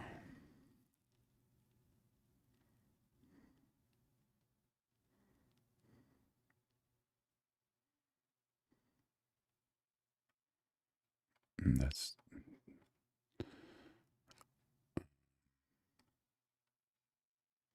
okay.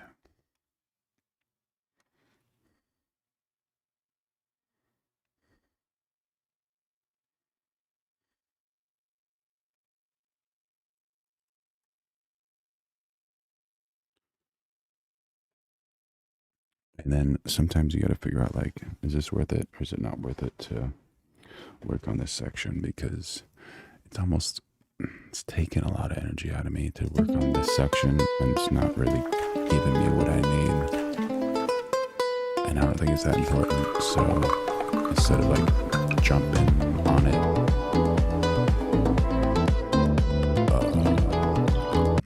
actually what I could do is throw in this part since it is that. What are you doing?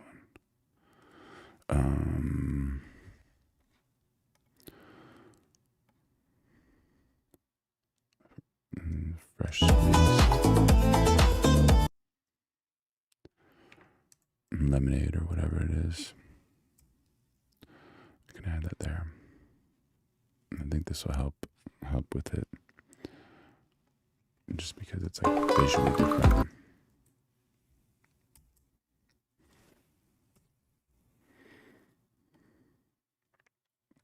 Now I got to figure out the timing. Timing has to be good.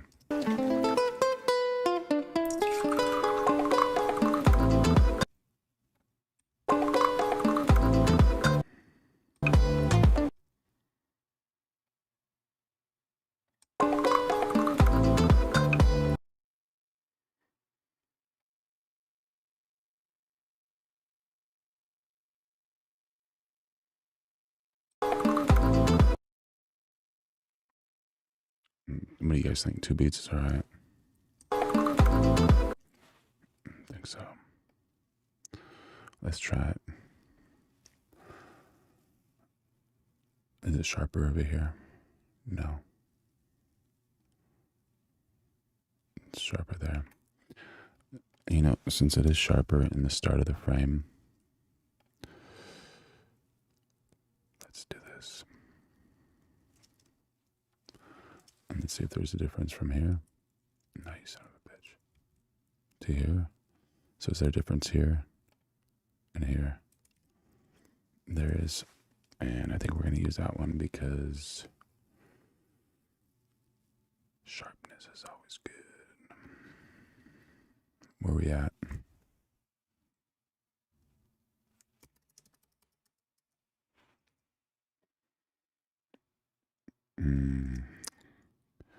We're here to here.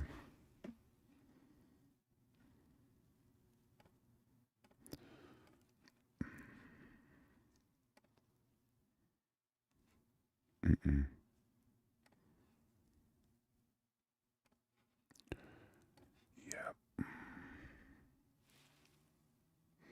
And I think this will be better. I hope it will be better, actually. So it's like building. You just need to have an amazing foundation first. Otherwise, it's not happening.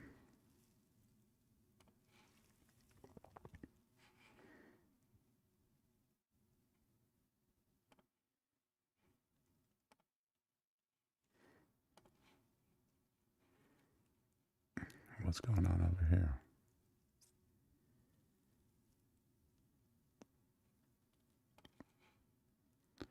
Okay, so it is working there.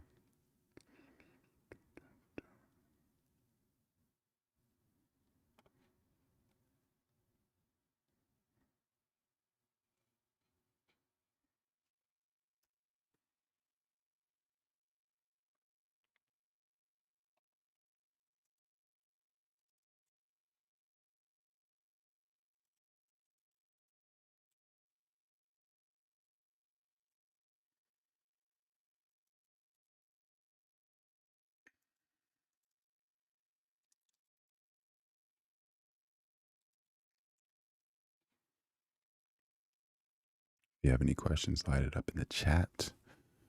I'm going to try to make sure this video is awesome.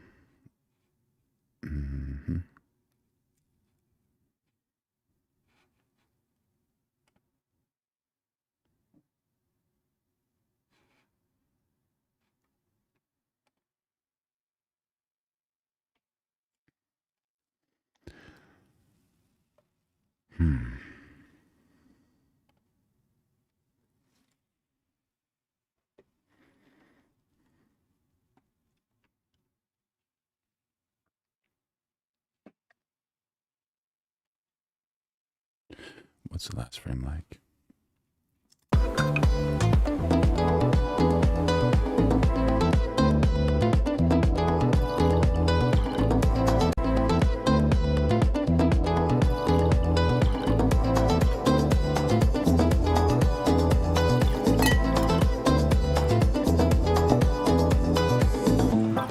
Too many shakes.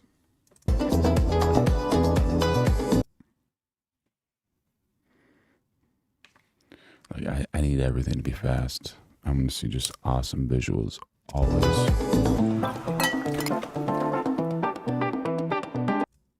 That's useless, right? That little part, like.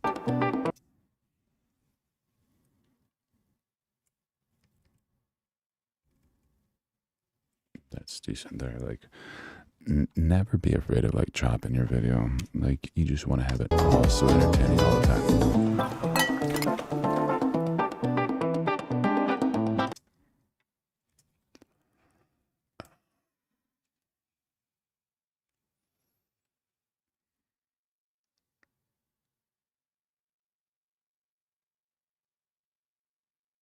Oh, that's cool. That'll work for now, at least, you know?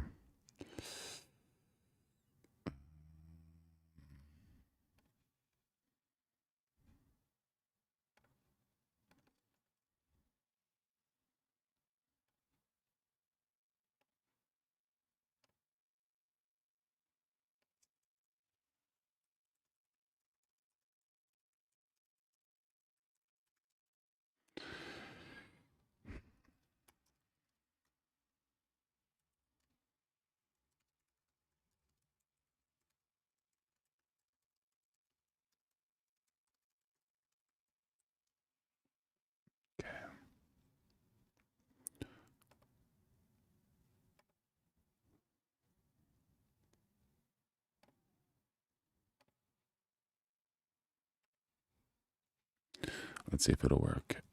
Find it for me. Find it. Let's see.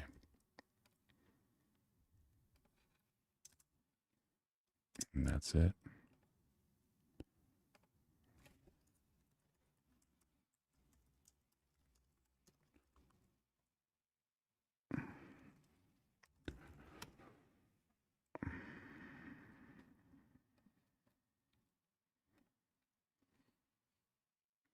But the question is it going to be too fast or not fast enough?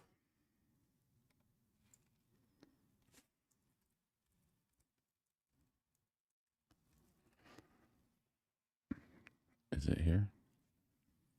Yeah. All right, y'all. This is going to be gnarly. Get ready for it. Get ready for it. Get ready for it.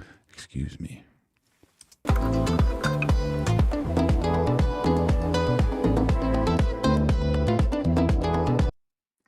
Pretty cool. Let's see if when we go to here, we can do. Is that too long? I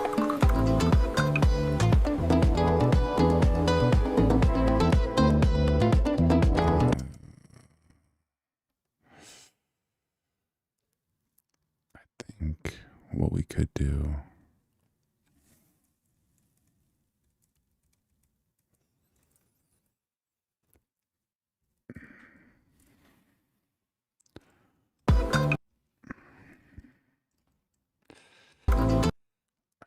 This one could be faster.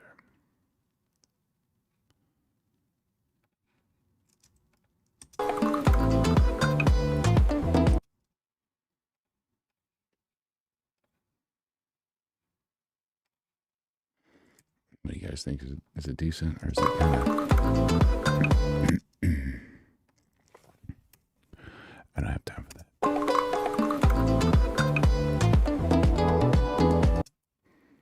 Pretty cool.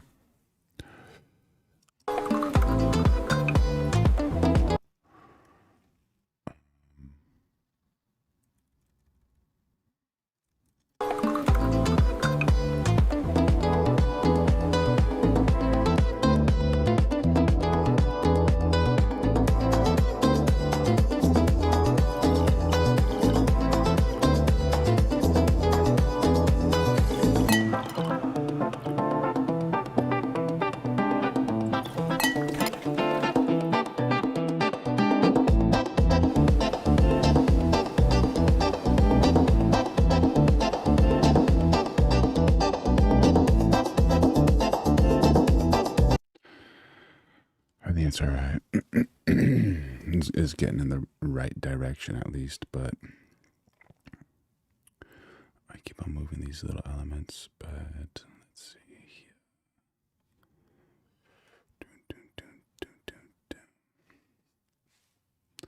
What can we do here? And like, are any of these shots quality, or should I just throw this whole thing away? Why is this part here?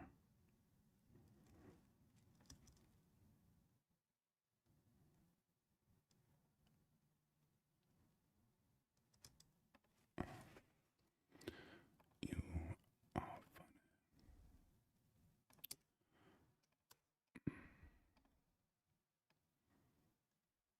Okay, we use this one. We're not going to use that again. Gotta clean this thing up, right?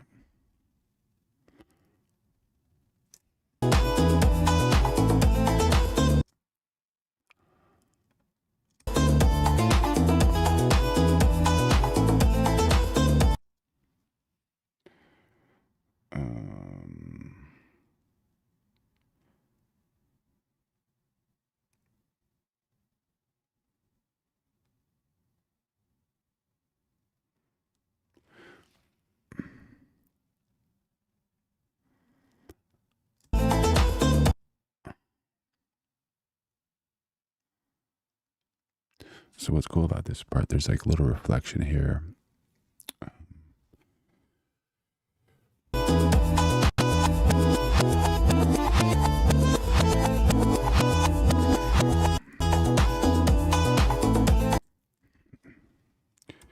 guess that's a cool part to go to. From this part. All right, let's call this the hero ending, I guess.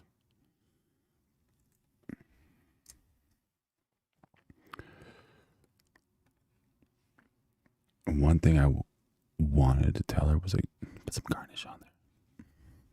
But I didn't. And that's all, folks. But anyways, let's see how we're looking over here.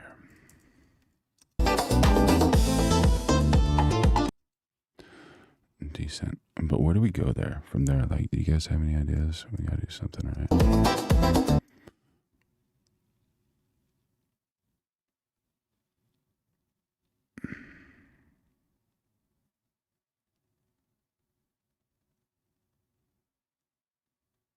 I almost like that. It's a little bit more edgy and fun. What do you guys think? Is that a good, like, sideways turn into it? I think so. I think we should probably check that out. Like, we get this to here.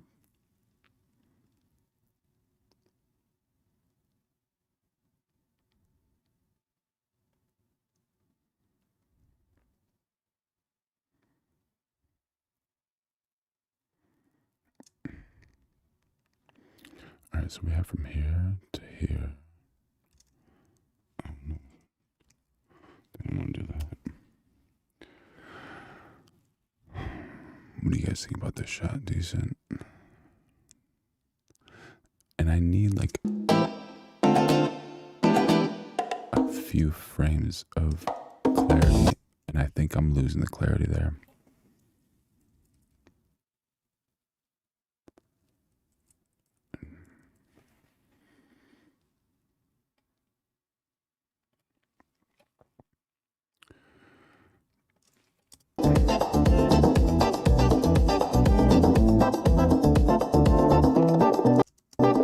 Okay, never mind. I think we have it.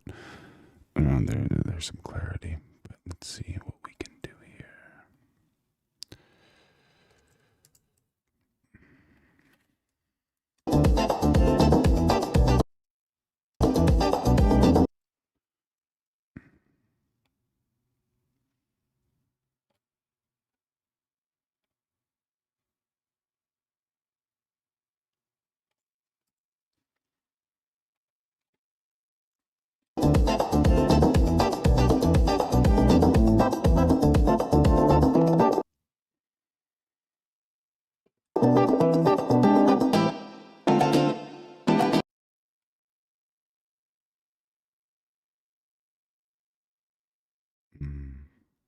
Is it worth it? Like, just for those little highlights? Or is it just better to do the...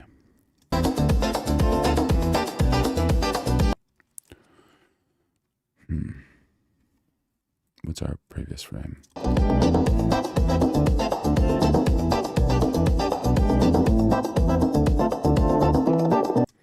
Maybe that walk-in one should be the last frame. What do you think?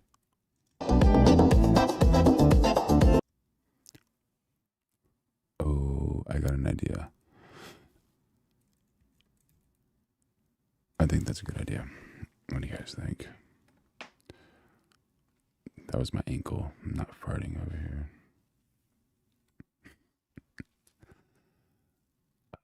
Gosh, what are we on?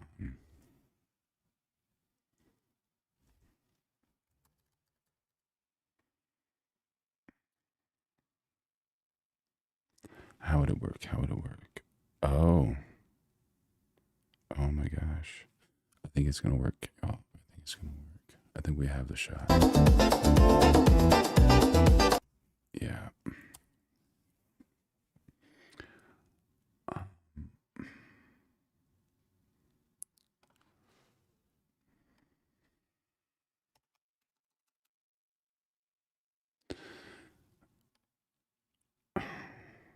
should we just ditch this and see what happens? Bam to bam. Wait, how is it gonna work then? Okay, I got it. I got it in my mind. But question, is this a good frame? That's a good frame. Yeah, this is gonna be pretty cool.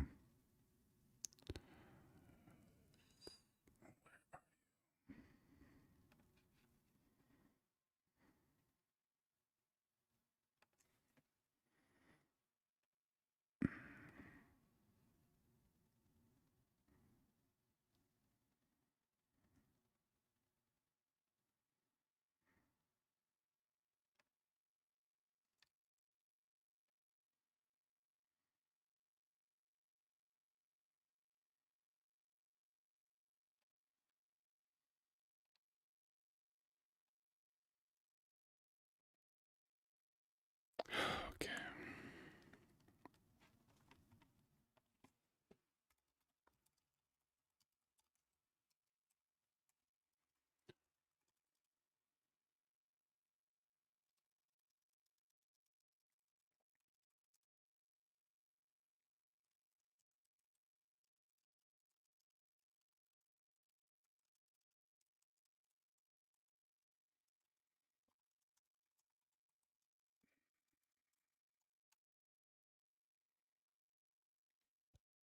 So now I'm just curious about like if I'm if I'm trying to overcome one problem, am I making it quicker or do I need to like rebuild everything?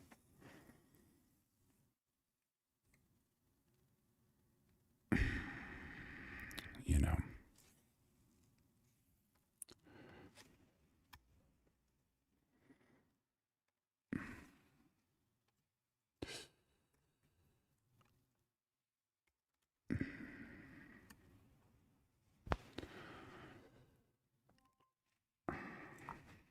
Check check.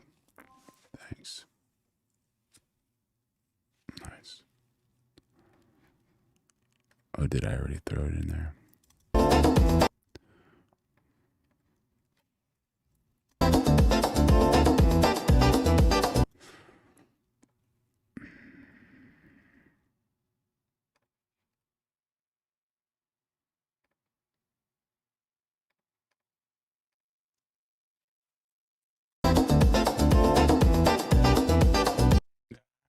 Let's think. Is that gnarly or not gnarly enough?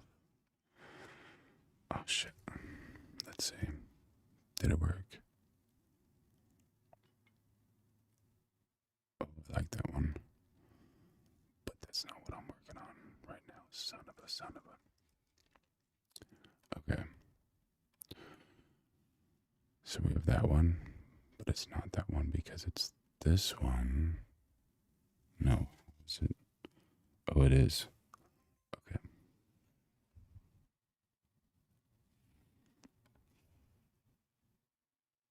Yeah, that'll work. Please make it look nice.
Is it gonna work?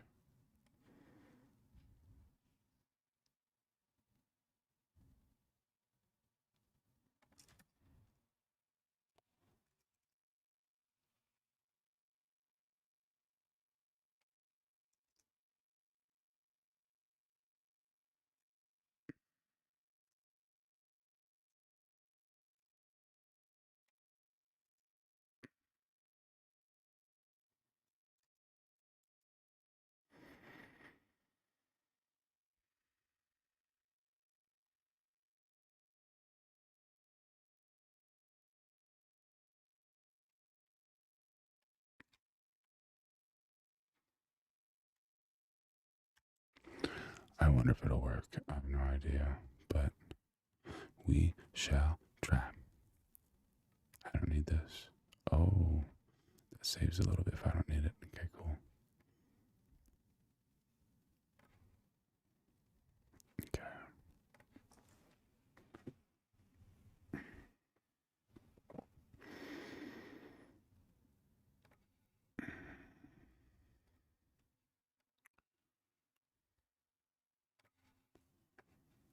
I guess what I can do is.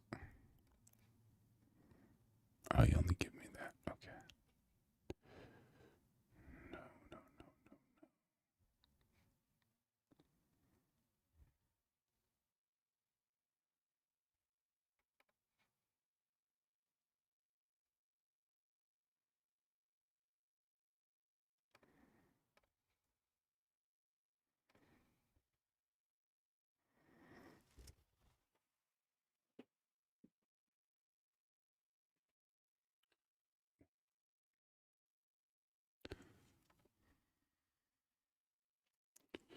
I think that's enough.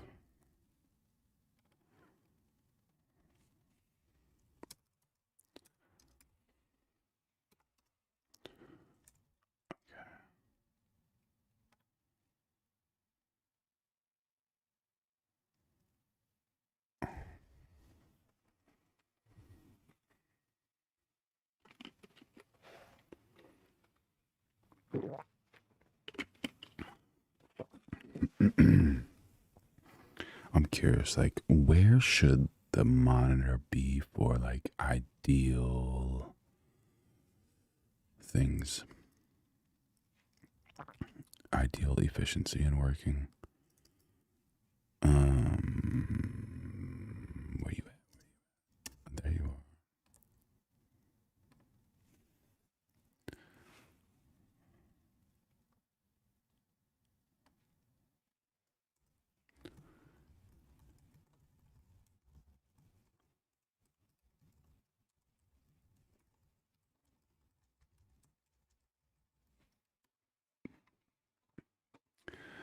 There we go. This is what we need.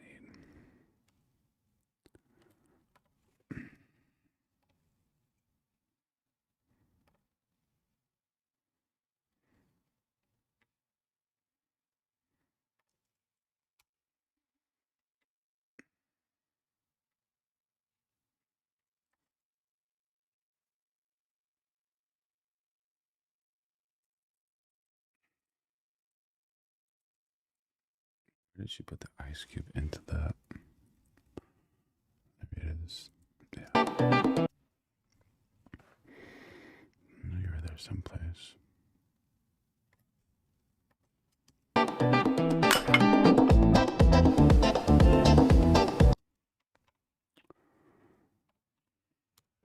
Like, it would have been awesome if I could just catch all the audio in real life, but there was a musician behind us playing, and then there was also music on the speakers. So I got to make my own music, and I need to make my own sound effects.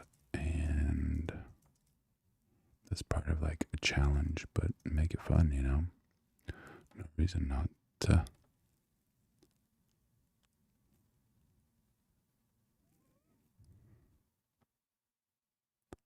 Oh, dude, that's horrible. Come on, y'all. You should be ashamed of yourself.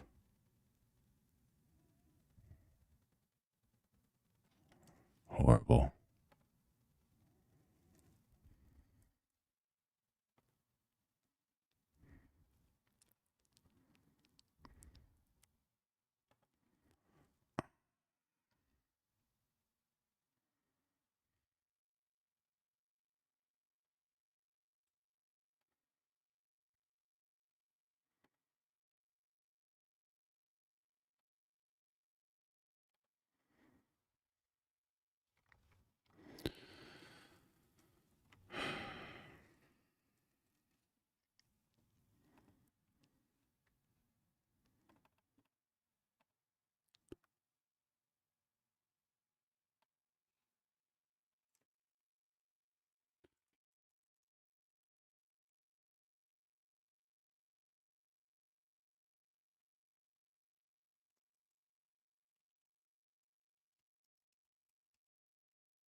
I hope this works. In my mind, I'm like, okay, this would be great. And then, nope.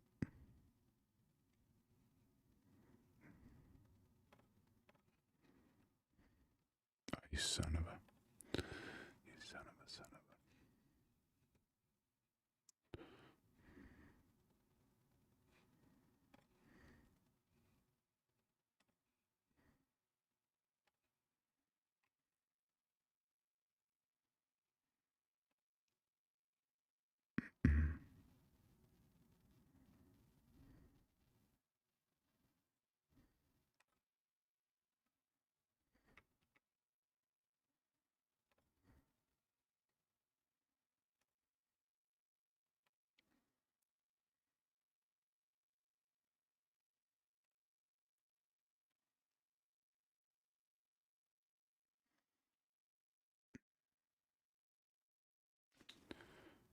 You have to see what it is.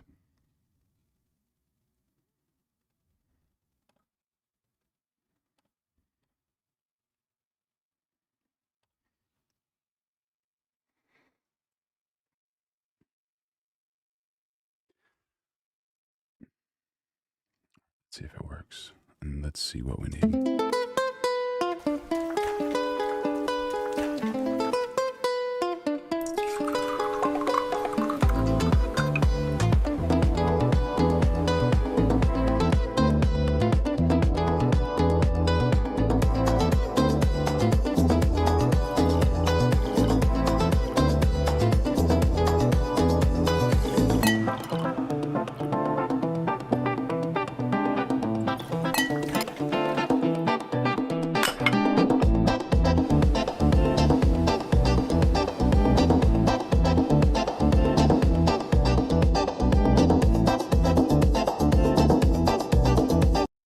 Yeah, I think we got the video. Like, accept this ending. Like, we need the ending.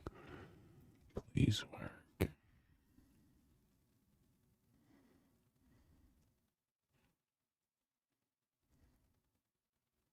Oh, bro, dude, what is that?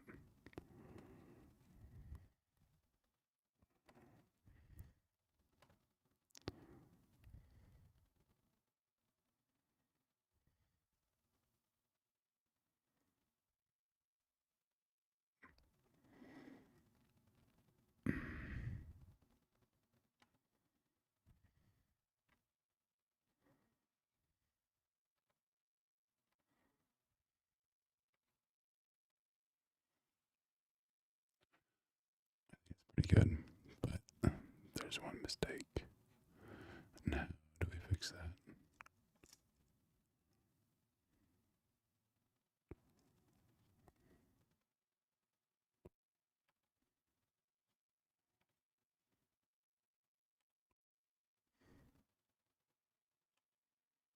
Mm-mm.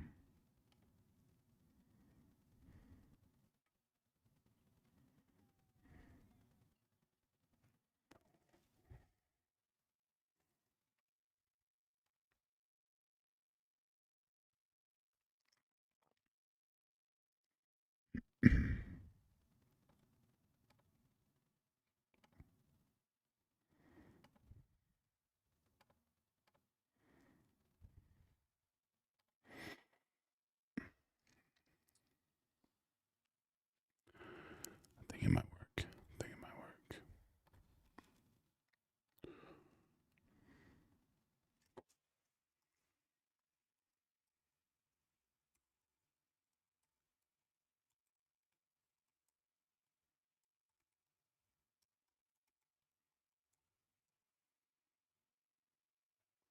What do you guys think? Is it gonna work? Is it gonna work? What do you think? What do you think? Can we do it?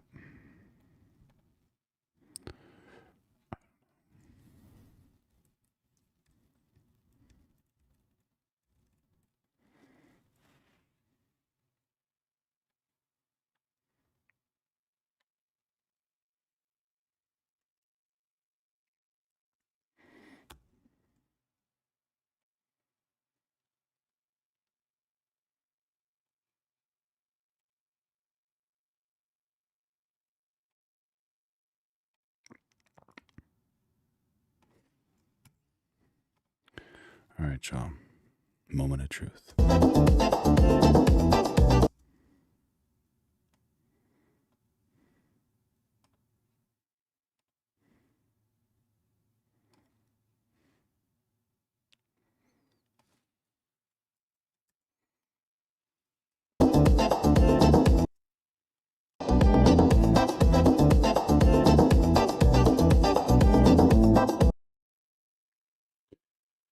Dude, what is that? That's not good. What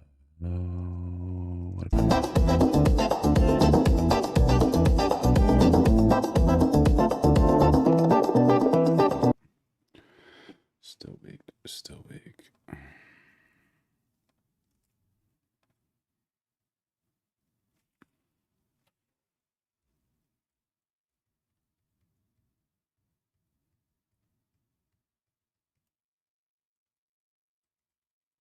Mm, I didn't clean up the last frame.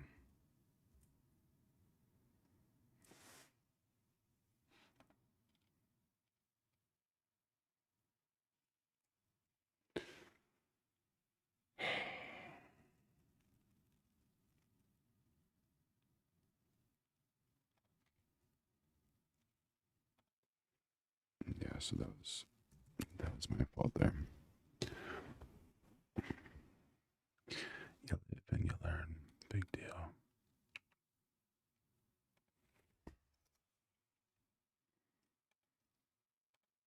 Should we do like a reaction video while we're here just to like switch it up a little bit?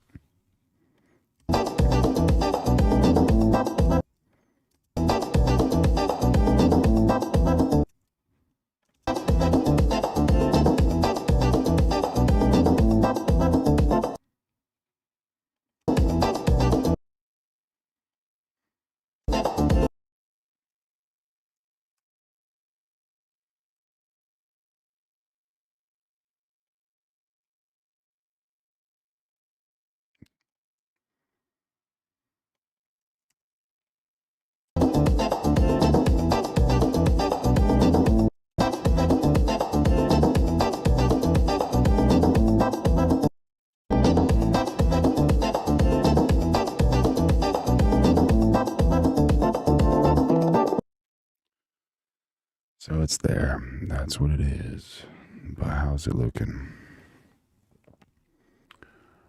We'll see.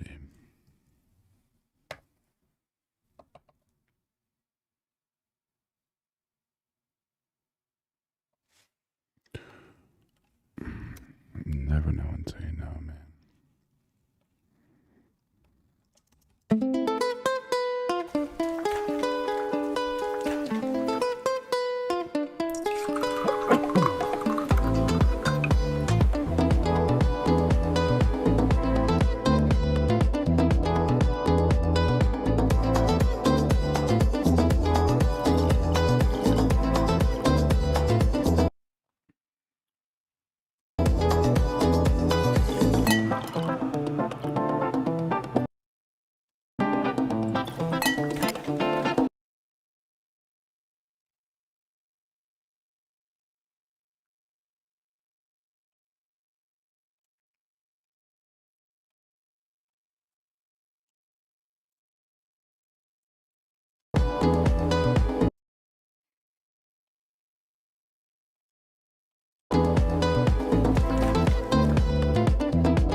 I just lose a frame there.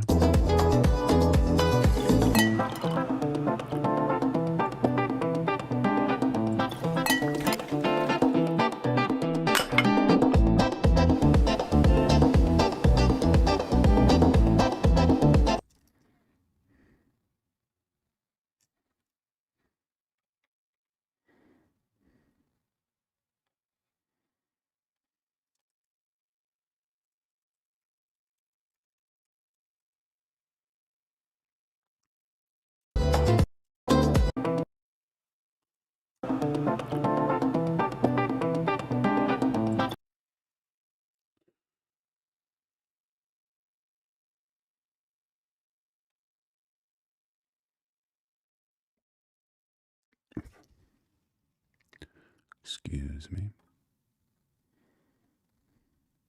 Oh, you son of a... Where'd it go?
Can look decent.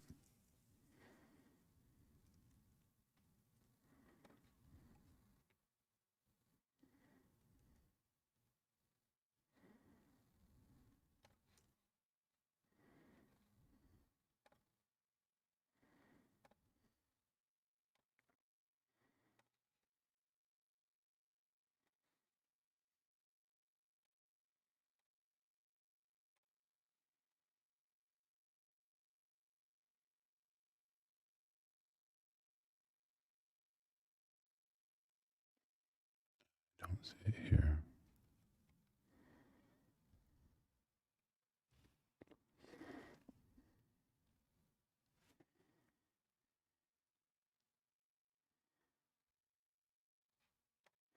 Just go for it.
Might as well mess with it a little bit, right?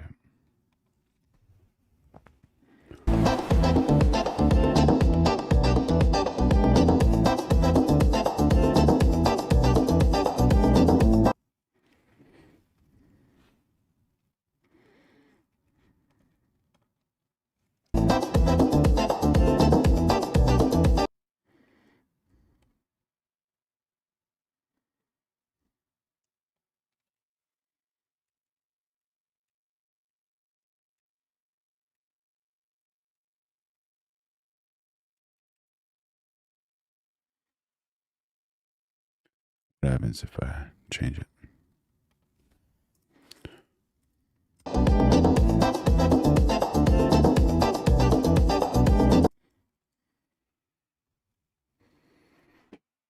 It's better.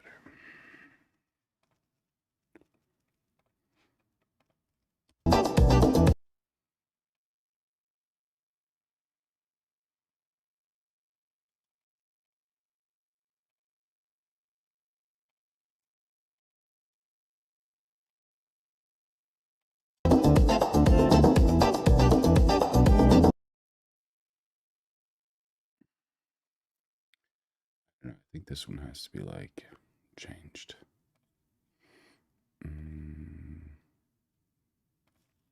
What do y'all think? Better, faster? You don't have any time to waste. You need like the good stuff fast, right? Let's try it.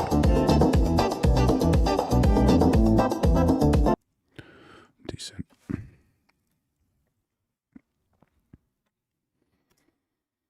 44 seconds.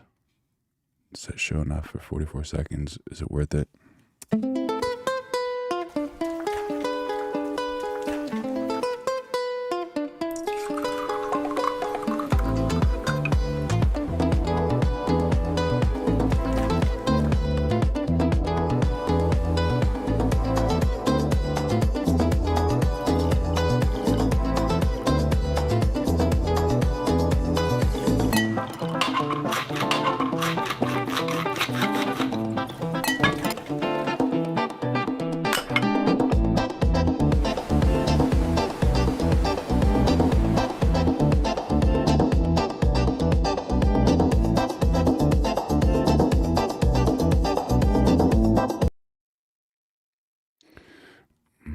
Little zoom out, whatever, mute.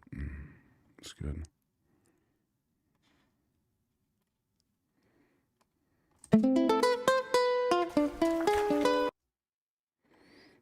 What about if we do this at the very end?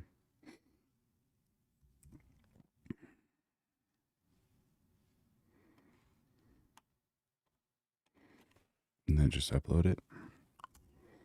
What do you think?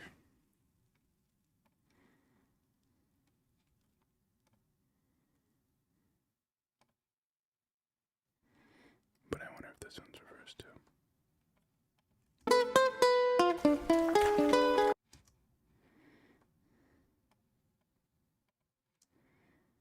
Okay, whatever.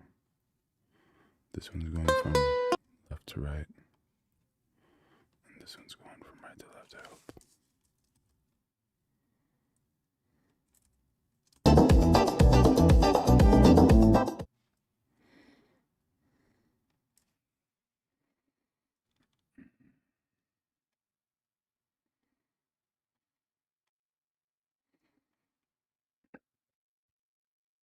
Excuse me.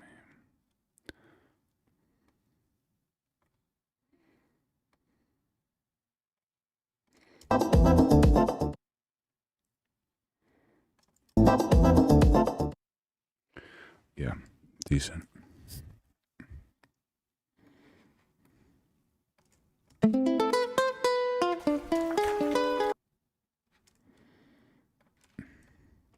All right, so before you render your stuff, you gotta set it to better quality. And then grab this thing. You want to send it to compressor. Oops. Send it to compressor.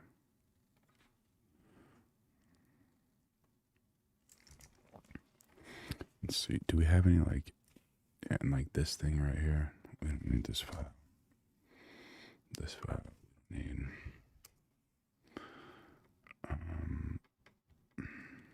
That should be good. I wonder if you can see compressor. Can you see compressor? Let's see. I guess you can't.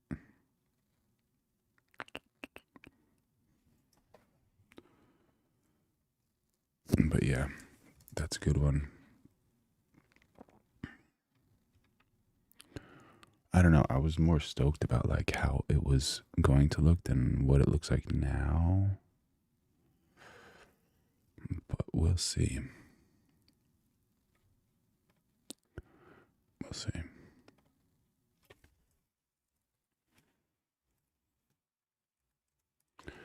Dry Society. Pretty cool spot. And then you just, right before you export this stuff, you want to just double check to make sure all of your settings are correct, because nothing worse than exporting something. You're like, oh my god, dude, my settings suck. This is the worst.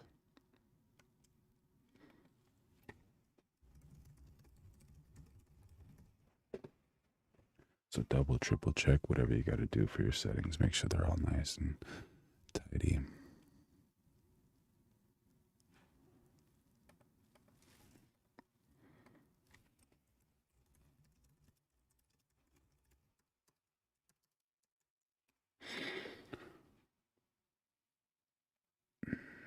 Yeah, so that's kind of the process of my editing thing. It's not like super duper duper duper entertaining, but just is what it is.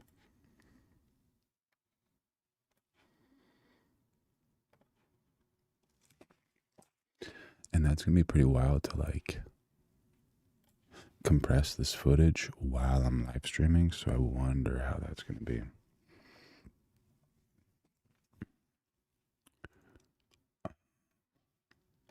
Let's see.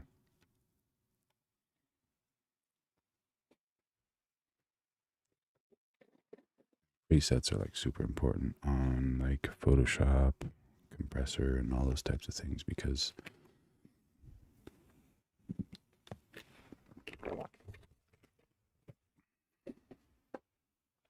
you know.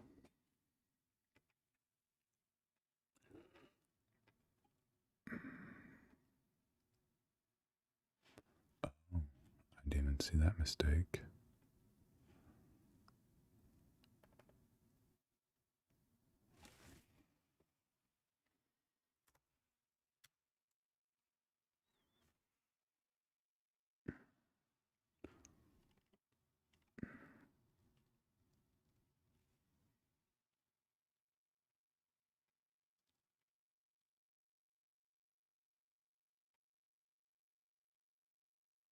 Mm-hmm.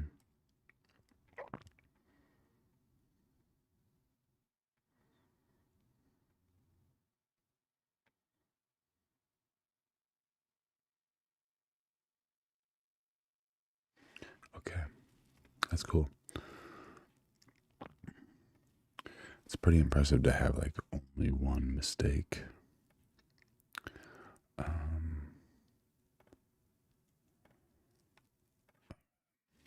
So now I'm gonna let the stream roll.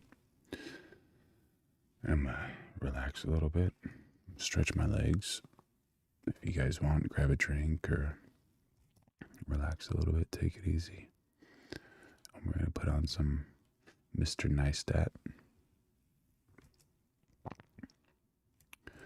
And we're gonna enjoy this whole process. Oh, is my like whatever.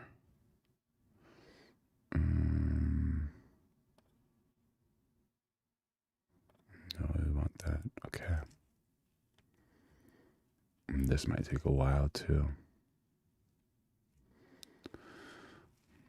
All right, y'all, I'll be back.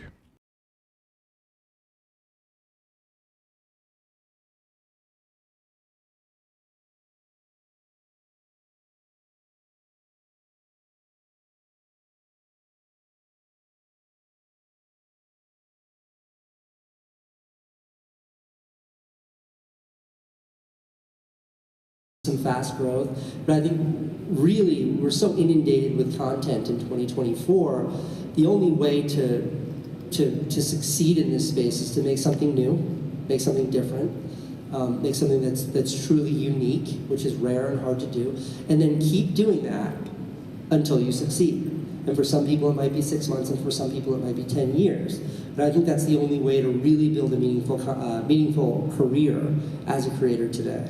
And does it also mean just working on your channel? I feel like you could also be doing that for you while also using your expertise and skills for other people. Like a lot of people think, okay, I'm on a platform, I'm creating, I'm not making money, what do I do? Right? When you could be making money using those skills for other things possibly. Yeah, I mean, I think like, and I probably said this, so I take it back, and I do look back at my own content with some degree of like cringe when I think about this, but like the idea of like YOLO, quit your job, go all in, go for it, is terrible advice. I'm totally serious. It is terrible advice. Like I've always said that I make money so I can make movies. I don't make movies so I can make money. And I've been very lucky to do that. But before I was able to make a living off of my work, I washed dishes, I was a bike messenger, I was an assistant, I worked with my hands doing manual labor a lot, and I did that to afford my filmmaking career. So if you're in a position to have, a meaningful career and have a meaningful income doing some day job, doing something that you went to school for, if you're able to carve that out, then do that, because what that does is it gives you the freedom to figure out who you are as a creator while not worrying about how to pay rent. And I think the danger of the YOLO mentality is that if your only way to make a living, the only way to support your children, feed yourself, pay your rent, your car payment, the only way to do that is by succeeding as a creator. You're only looking at how can I get there as quickly as possible and make as much money as possible. And that is deadly. That is dangerous. That is stupid, because you're going to be making garbage chasing after that little win. But if you have this safe place, which is your job, which is your career, which is your income, you're able to have freedom when you're creating the content. And I think that's how you really find your voice. I think that's a really important advice. I want to get into what platform is your favorite right now. We've been talking a lot about YouTube. Is it still YouTube? Where are you paying attention to? I mean, I try not to watch more than 8 or 9 hours a day of TikTok. Try to keep that down. And I'm not even joking. Look, you guys want to see my cell phone? Oh, bringing back the flip. Ain't got no TikTok. This isn't because it's cool. I have a horrible addiction to TikTok. I think that I still like YouTube because it feels much more like a utility now. Okay. It's just this tool where you can post stuff. It's the second biggest search engine in the world. And I like that. I like the ambiguity that it now has, that it didn't used to have. It used to stand for something else. So I still like YouTube. But I think the magic of, like, whether it's what Twitter has done with opening up their video product, which is really dynamic and cool. I accidentally catch myself watching videos that are 10 minutes long on. Oh, wow. Yeah, all the time. I think TikTok is, I mean, I hope they ban TikTok. I'm against it because it's a Chinese spy op. But that notwithstanding, I think that what TikTok has done, or Reels is doing, what's it called on YouTube, Shorts or something like that, is it's introducing an entirely new genre of content and creators. I have a friend of mine, Victoria, who's a big TikToker. She's making like 10 TikToks a day. She doesn't post them all, but that's what she's doing. There's no way you can do that on YouTube.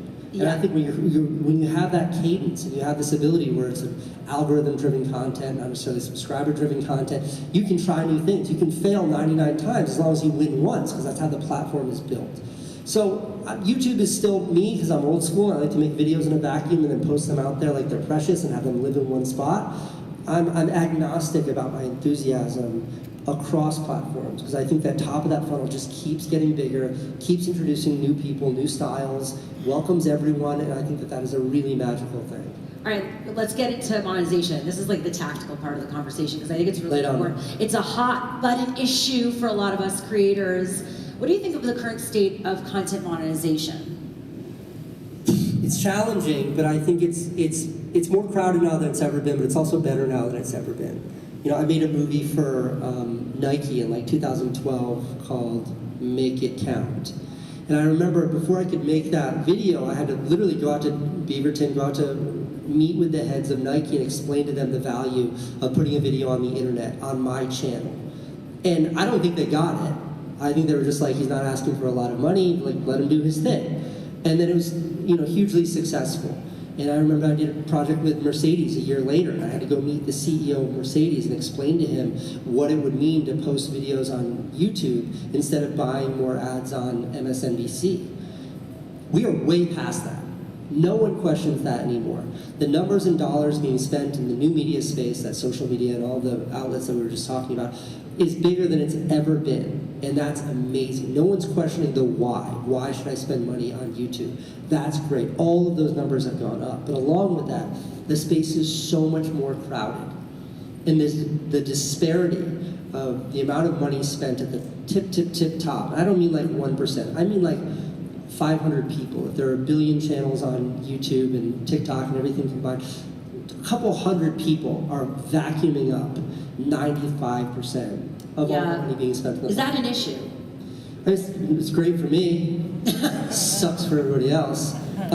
Yeah, it's a huge issue, because I think what it does, it's not elevating the creators that deserve attention. It's not giving the resources to creators who need the attention. And also, for brands spending money, there's an opportunity. If you're on a channel that gets 20,000 views, but every one of those 20,000 views are people that are hyper engaged with old video game consoles or whatever it might be, and you're selling a product that directly applies, you will have a much greater return with that sort of focused targeting advertising than you would with a much broader, let me be in front of one of Timmy's videos that gets 200 million views.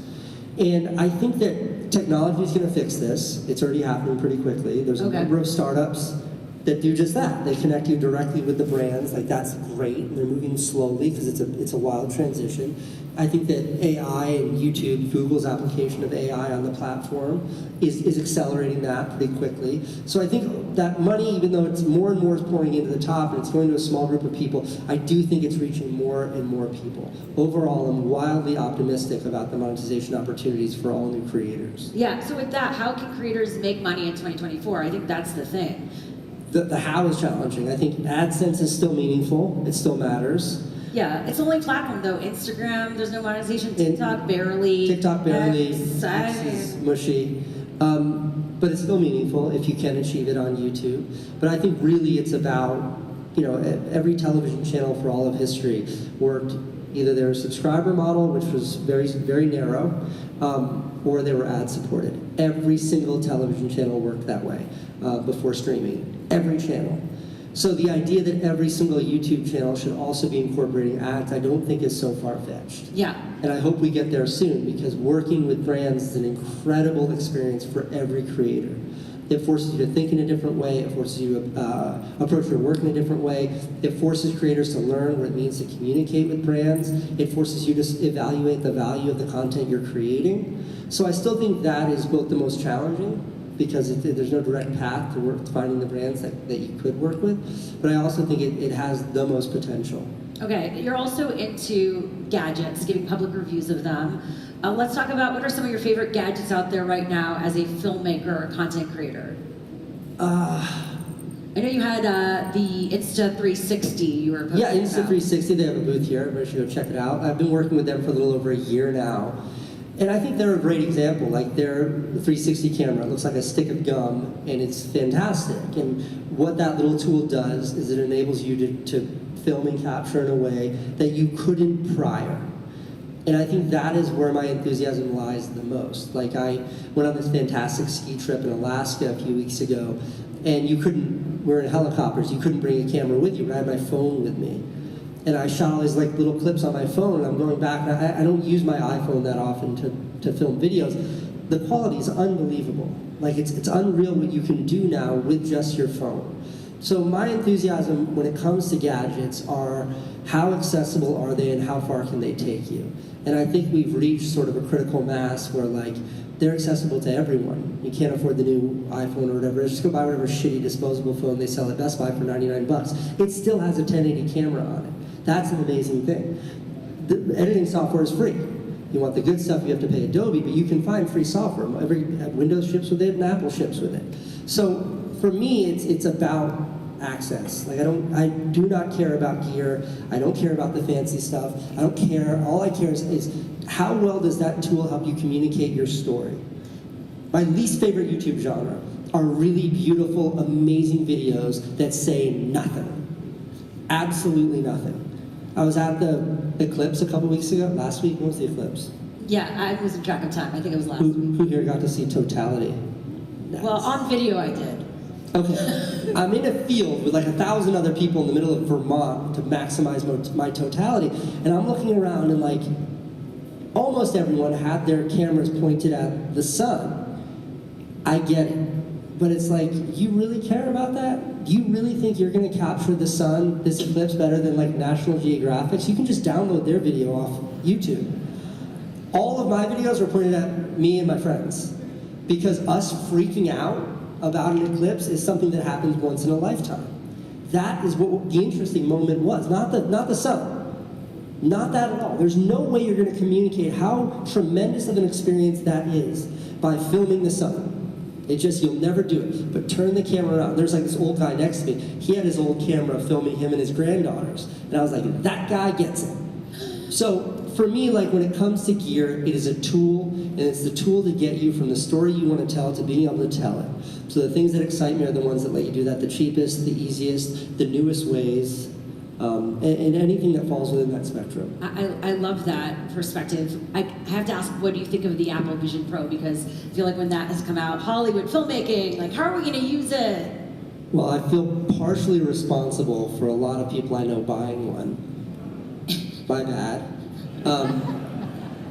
I made a video that went really viral. It was like the most viral video I've posted in a long time about the Vision Pro because it's the most incredible piece of technology I've ever used. Okay. Like a religious experience when you use them for the first time. And I used mine nonstop for the first 48 hours. Since then, they've been on a shelf right next to my Quest 3. So I am so excited about where that technology is going to go. And if the only purpose of that $4,000 pair of ski goggles was to show me that, cool. But as of right now, like, it's tough to figure out where a piece of tech in its current iteration fits into my life. But I'm so psyched for like the future of that. Like, I can't wait. Like, I wish right now I could just be like, and take a picture of you guys. Hopefully they'll make a version for you for your class. Yeah, just make them look like this. Exactly. Maybe you can create something like exactly that. Like that. AI influencers, people are freaking out, creators are freaking out, like it's the end of days, Hollywood as we know. What's your take on AI and the creator economy in the future of filmmaking? I mean, I think the freak out is necessary and warranted, and I think it's going to have huge impact in the landscape. I think, to get really hyper specific, I think, like, if you've ever been on a big set, there's always reshoots. And I think reshoots, you use body doubles and stand-ins and things like that to try to keep your principal actors out as much as possible. I think all reshoots are going to be able to be done with AI. Not all, but most. So I think, like, those are the low-hanging fruit that AI is going to chip away at to begin with. I think, like, the influencer marketing stuff that's done with AI, that's going to get chipped away at pretty quickly. But I think the thing that AI is going to have an impossible job of achieving is that last 1% that stands between everything and what's great. I think that last 1% is only a human can impart that. And the examples I like to give are like, most Netflix movies that are made by Netflix are perfectly mediocre. And they're perfectly mediocre. There's some great stuff, especially their docuseries, but most of their big, huge budget movies are perfectly mediocre. And it's because that's creativity by committee. They have all of this data showing what their audience likes. We're going to apply all that data. We're going to apply this formula. We're going to make this movie that's purely mediocre. That as broad of appeal as possible. We're going to make Transformers over and over and over again. But when you have truly great films, movies that really stand out, it's because there's typically one or a small group of sociopaths heading that movie to make it exactly what they want to be. I think of the Wes Andersons of the world, the Francis Ford Coppola mortgaging his house to pay for Apocalypse Now because he believed in his movie that much. He believed in his creativity that much. So I think that last bit, AI will get you right to where you can see the finish line, but if you stop there, you've got something that's mush. And to get across that finish line requires greatness that I think only a human can like grit. Yeah. And I think what it's going to do is, it's like, if your work's average, you're screwed. It's over for you. Be great. Be great, because AI is going to have a really hard time being great itself. And are you using AI tools? No, I ain't got time for that shit. I don't know where it would fit in. I still only use straight cuts in my videos. I don't color correct. I don't do, and like, I'm so uninterested in the technical side of filmmaking, especially as it's become so much more ubiquitous, that conversation, talking about gear and lenses and camera. I don't care about any of that. Like, after you watch Schindler's List, no one wants to go to Spielberg and say, tell me what camera you shot that with. Because you just watched a movie that will change you and can change the world. And for me, the most offensive question is, what did you shoot that with? Because it means, it's like, I was actually about to ask that. I was about to ask for a shooting setup, but yes, continue. It's like complimenting someone by saying they're nice. It is the most underhanded put down on the planet. Like, tell me about the story. Tell me about what affected you. Tell me why you like this story. If any of my heroes of filmmaking or art were here right now, I want to know, like, why Picasso painted Guernica. I want to know what he was feeling standing in Madrid after it had been bombed. That forced him to make that painting. I'm not going to ask him what kind of paint he used to make it. So the theme of this is do what you can't. That is a motto that you have, right? Yeah, I'm not sure I ever owned that as my own motto, but I made a movie called Do What You Can. What does that mean to those here today? Like, what advice do you have to content creators or traditional media here? What does do what you can't mean in 2024? You know, I think it's trusting yourself, and I say that not as like a platitude, not as an inspirational thing, but I think that that's a really scary, very difficult thing to do. If you make something that you believe in, you're part of something that you believe in, and then you share it with the world, there are going to be people that say it sucks, and that hurts, because you just put everything you are into that thing, that song, that video, that TV show, that commercial, whatever it was that you made. But I think that the only way to make something that matters, to have that integrity to last, is to make something that you believe in. And if you think it's great, there's most likely someone else out there who also thinks it's great. And I think that is such a powerful and important and overlooked thing in all of creativity. And it's so easy to be distracted by AI, by these platforms, by comments, by technology, by all these fun, low-hanging, shiny objects that we all want to run to because they're tangible. But ignore all of that and put your head down and say, like, how can I share something that will be meaningful to someone else? You know, art was defined by someone, definitely not me, as the ability to communicate through the work what the creator, what the artist was feeling when they made that work to the person watching it. Like if you go through a bad breakup and you put on noise-canceling headphones and you listen to Sinead O'Connor's rendition of Nothing Compares to You, you will cry. Because you will feel every word that she's saying, that Prince wrote, but every word that she's saying. You watch a great movie, if it's a love story, it brings you to tears. If it's a comedy, it makes you laugh. And that is a creative communicating through their work an emotion. And that is such a difficult thing to do. And that has nothing to do with what camera you shot it on or what stabilizer you used or what platform you released it on. It's purely about communicating that emotion. So I have no idea what question you asked me that led to this diatribe, but like for me, that is religion when it comes to creating. Do what you can't. Yeah, and I think that's the hardest thing. It's the hardest thing. I can go out in Las Vegas right now with some camera that I'll find in NAB, some beautiful camera, and take the most beautiful shots of the skyline you've ever seen. None of you will care about it. It's just not interesting. You've seen it before. It's just not interesting. But if you go and you take that same camera, you tell a story, you capture a story, you document a story, you tell something, you capture some moment of humanity, some feeling, some emotion, and you communicate it through that lens, that very same lens, people will care. I will care. And I think that is like, that's a little bit of do what you can. That is a very scary, very difficult thing to do. Well, it's courageous. It's vulnerable in some ways. Yeah. Yeah. So with that, in a year, 2 years, where's the future of media going? Well, because when I see your flip phone and other things you talk about, I see regression. Things simplify, right? In some ways, but is that where it's... No, I think it's just going to get more and more complicated and scary.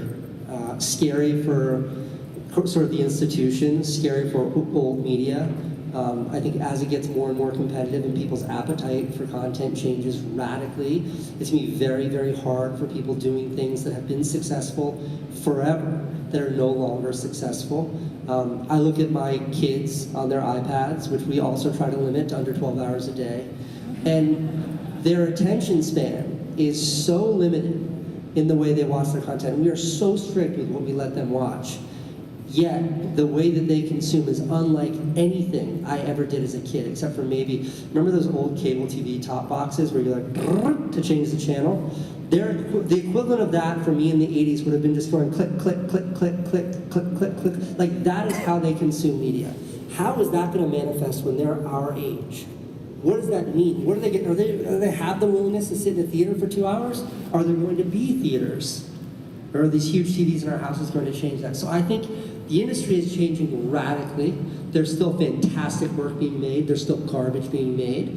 And I think there's still vast opportunity. I think the greater change, the greater amount of trepidation to break into this space, because what has always worked no longer works, is the greatest opportunity for all of us. Because it means we get to invent what's going to work next. And it's scary not to have a roadmap to tell you how to get to where you want to go, but it's also a beautiful thing because it means you get to pave that road. So it's I'm both wildly scared and pessimistic about all of this scary change, but I'm super optimistic and enthusiastic about the opportunity that's going to come with that. I love that. Well, we need some optimism right now. And finally, you did talk about your big 17-year movie that you're creating. Is it a movie or a series? Anything else you're excited about or that you want to share that you're working on that we should look out for? I mean, specifically, no, but when I think about, no, because I'm not working on any one piece right now, but, you know, for me, it's just like, the more I look around on YouTube, the more I look at my own work, super scary, gnarly thing, but when I was doing that daily show, I was aware that someday I'll look back on it and be like, wow, remember when? And that's happening right now. Like, my daughter discovered my YouTube channel, and she'll put it on the TV, and I'll just hear my wife be like, my God, look how young you are. And I'll look back and be like, holy shit, I remember that day. And that's an unbelievable thing. So like now what I'm excited about is like, I want to put my head down and just make more videos. And if one's about a coffee maker, great. And if one's about an achievement that took me 17 years to do, and it's a story of persistence, also great. But you know, when I look back at my life, I want to know that all the work that I made is work that I made because it's something I wanted to do and it meant something to me and it has that integrity. And I think that's the greatest priority I have right now. Amazing. We are over time. Do we have time for any questions? I don't know. NAB has rules. I know we're the last session. Come on, this is so fun. Does anyone have a question? We have one. All right, so we'll go. Can we go to 2 questions or no? 1 question? We're going to do a Can I couple have questions. any rules? Look, everybody's excited. We'll have 1 question. Guy in the back, I'm going to throw you the mic. Okay. They kicked me out. Just scream it. What's your question? Oh, wow, we have our runner. Yeah. That's an amazing A2. That's speed right there. That's the real hero right there. MVP. So my dad always taught me that my #1 skill in life was to never meet a stranger. And as Wait, say that again. Your #1 skill was what? to never meet a stranger. It's like every time I meet somebody, I create a connection and I make a Okay, friend. beautiful. We're creating a YouTube channel for a production company that I have, and I've noticed how important collaboration is, and I've noticed you've done that so well. So basically, my question is, how important is it to not be a dick to people when you're working and getting a big head by becoming so popular? And also, holy shit, I'm actually talking to you. You know, I was just having this conversation with I wish I could remember who it was. Being nice costs nothing. Yeah. And like, I wouldn't describe myself as a nice person. I'm not a mean person. But I'm not obsequious in the way I carry myself. But when you want to achieve something, anything in this world, you get so much further. I was pulled over by the Las Vegas Police Department twice, driving here from the Wynn Casino, which was about 800 feet away. I couldn't figure out where this place was, and I kept doing U-turns. They pulled me over twice. All I could do was throw as much nice as I could at them to keep them from giving me a ticket, and they didn't. They were very, very. They didn't give me a ticket. So I think being nice is important. I think being nice is everything. Don't be too nice. Be direct. Be focused. Be confident in what you say and how you carry yourself, especially in this industry, which is filled up with a lot of phonies and a lot of bullshit artists. But I think being nice is extremely important. Especially in a space where everybody knows everybody. Yeah. If you're not nice, you don't get to work again. Great question. And just one more. Let me know, please. So is there any women, girls? Oh yeah, let's get a woman question. There you go. How about the young lady sitting directly next to that guy? So I've been watching you since I was 13. When I started watching You Baby feel this so way. old. Okay. I'm 19 years old. I started full-time working at the same production studio that he does. What would you say to someone that, you know, is in this environment that there's so much social media being thrown at them and like so much content, and it's like, what do you do? It's like, I think I understand the question. I'm going to interrupt you. Keep going. You can fail for 10 more years before you need to find any meaningful success. Just fail and keep failing. Keep making work that nobody watches. Keep making work because you're gonna progressively and consistently get better at what you do, and you will continue to grow and continue to find an audience. As the world changes and YouTube becomes something else and TikTok goes away and this happens, you will always be positioned because you never stop creating. I think persistence and determination are the two least sexy, you can throw patience in there, least sexy aspect about succeeding in any field, but certainly this space. No one likes to talk about the patience that's required. No one likes to talk about the fact that you have to be willing to fail for a decade, and even then there's no guarantee of success. But I think if you can do those things, there's no way you can fail. You're either going to succeed or you're going to die trying, and that counts. Okay, we can... Well, with that, Casey, we are wrapping up. Give it up for Casey Neistat, everyone. The first standing ovation we've had. One of the first. I think this is...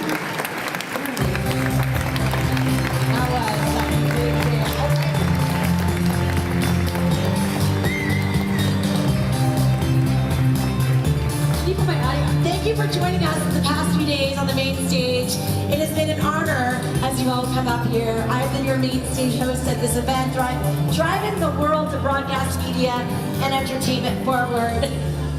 As a reminder, everyone, the exhibit floor is open until 2 p.m. Check out everything happening there. Thank you for all of you for being at NAB this year. How was NAB for you all? Yes. We'll see you next year. I forgot the dates. The dates are on my teleprompter. What does it say? April 5th to 9th. April 5th to 9th, NAB is happening next year. Get your tickets, put it on your calendar, reserve your hotel. We hope to see you next year. We will see you next year. Thank you so much. Yes, thank you.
This is all about thinking unconventionally to unleash your potential as a content creator. How many content creators are here?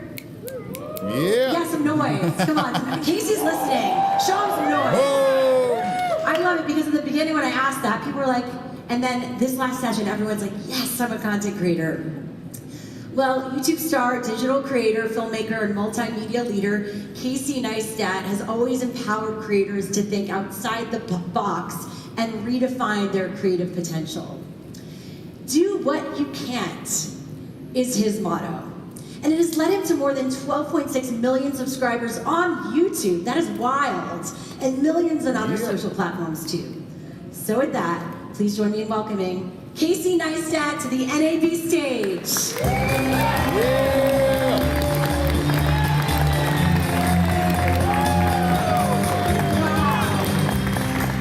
You've quite the show out here, people. It's great to be here. It's great to see you guys. So to some, you're kind of like the godfather of viral videos. Is that too much of an older reference for you? Godfather is one of my favorite movies. As long as we're talking about Godfather 1 or Godfather 2, just to be clear. Okay. Yeah. So what got you started posting on YouTube and online? Why do that? Because your background was in filmmaking and more traditional content. Yeah, you know, I grew up, I always wanted to be a filmmaker. I grew up always wanting to make movies. And when I grew up as like a child of the 90s, to make movies meant to be like an independent filmmaker, get to Sundance, write your script, get it produced, and sort of follow that path, and that's all that I knew. And I remember the work that was my favorite when I was young was like Spike Jonze, Michel Gondry, these guys that were making stuff that was radically different. If you remember those like amazing white stripe videos with like the made out of Legos and stuff that Michel Gondry made in the late 90s. And then I started making movies, and I moved to New York City to follow that path. But the only thing I had the resources to make were these little videos I could shoot in my apartment, or shoot with my friends, or shoot with my brother. And there was no home for them. And a funny sort of part of my biography that is I don't talk about much, though it's fascinating, is that my brother Van and I made this series of films called Science Experiments. Then you guys look the right age. You remember Mr. Wizard's World? Wait. Nice. Oh, okay. Do you not? I was Canadian, so I am. It might be a little. Yeah. It was a children's TV show with like this old gray-haired guy, and he made science experiments for kids. Okay, cool. So Van and I, my brother and I, bought a book called Mr. Wizard's World Science Experiments. And we made like 5 of those experiments into these like really precise little videos. There was no YouTube. There was no way to post them online because the internet was too slow then. So we put them in art galleries as fine art. And it's preposterous. You laugh at that. It's ridiculous. But it was the only home we could find for these little videos. Yeah. And we took that really far. Like we were in big museum shows. And Wait, how old are you? 23, 24. Okay. And that was great. And then we made a series that we sold to HBO that didn't work. The show was fantastic, but they put it on a Friday night at midnight. Imagine if you could only watch your favorite YouTube videos at Friday night at midnight. You wouldn't find your audience. And in sort of the aftermath of that, I was like, I haven't found the place for my videos. I tried the indie thing, I didn't love it. I tried television, I didn't love it. And what is the home for the kind of stuff that I make that didn't really fit into any of these categories? And that was how I landed on YouTube. And what's wild is like, what YouTube was in like 2007, 2008 when I started on it was like basketball highlight clips, TV commercials, and then like terrible UGC that was mostly just like unedited videos, unedited footage. But what it was a direct path to your audience. And that had never existed before in all of media. Yeah, and actually I forgot to mention that we've known each other since way back when. Are we considered OGs now? Is that weird? I think just old. It's old. It's just old. And even virality has changed a lot between now and then, right? Because did you even understand what was viral then, or is it just a word that we gave it, right? It was popular. I don't know if this is true, but I'm going to say it as if it's the word of God. I think that the first time the word viral video, when that was coined, was in a Washington Post article about a video my brother Van and I made in 2003 called iPod's Dirty Secret, which is a video we put on a splash page, like ipodsdirtysecret.com. You had to copy that address, put it into an email, fill out your friend's name, send them that email, and then they had to do the same thing. That was what was required for virality. But that video did like 10 million views on a splash page 4 years before YouTube was out. Okay. And so the definition of what it means to go viral then versus what it means now, I think has changed radically. And I think a lot of the opportunity that virality provided you back in the day, a lot of that's been muted now. Okay, well, like in what way? Yeah, can you explain on that? In one way, it's how I saw it. Like the calculus for virality was like, make something that's dynamic and universal, something that everybody's interested in one way or another.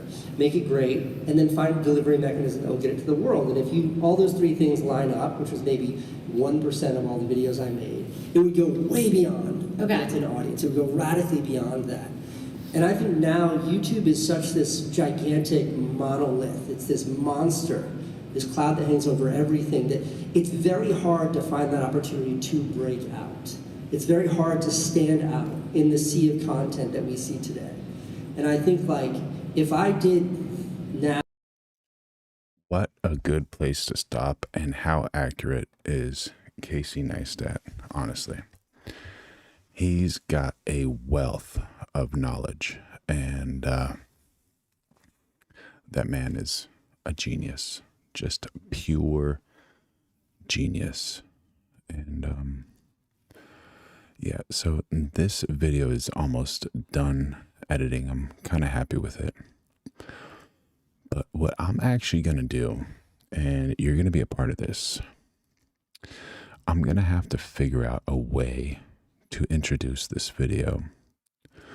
So I'm going to create it with you while you're here. And just going to minimize this one. I'm going to bring out my notepad. And I'm going to write a few things because this is,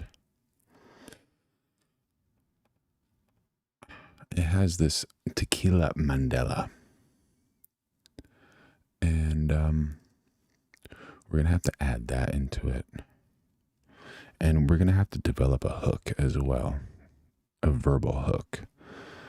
And I think this might be a great opportunity, and feel free to jump into the chat if you have any ideas on how to do this. But let's see. I'll let it roll in the background just for some inspiration. Now, what I did that led to so much of my early success on YouTube, 300 years ago, if I did that now, I would not have the success. Really? You feel there's that no way? It was just like a time, a moment. YouTube sucked in the late 2000s. If you were good at all, you would succeed. And I don't say it to diminish my work. I'm very proud of my work, but I started doing that in 2007. Yeah. In 2015, I had accumulated 200,000 subscribers. Okay.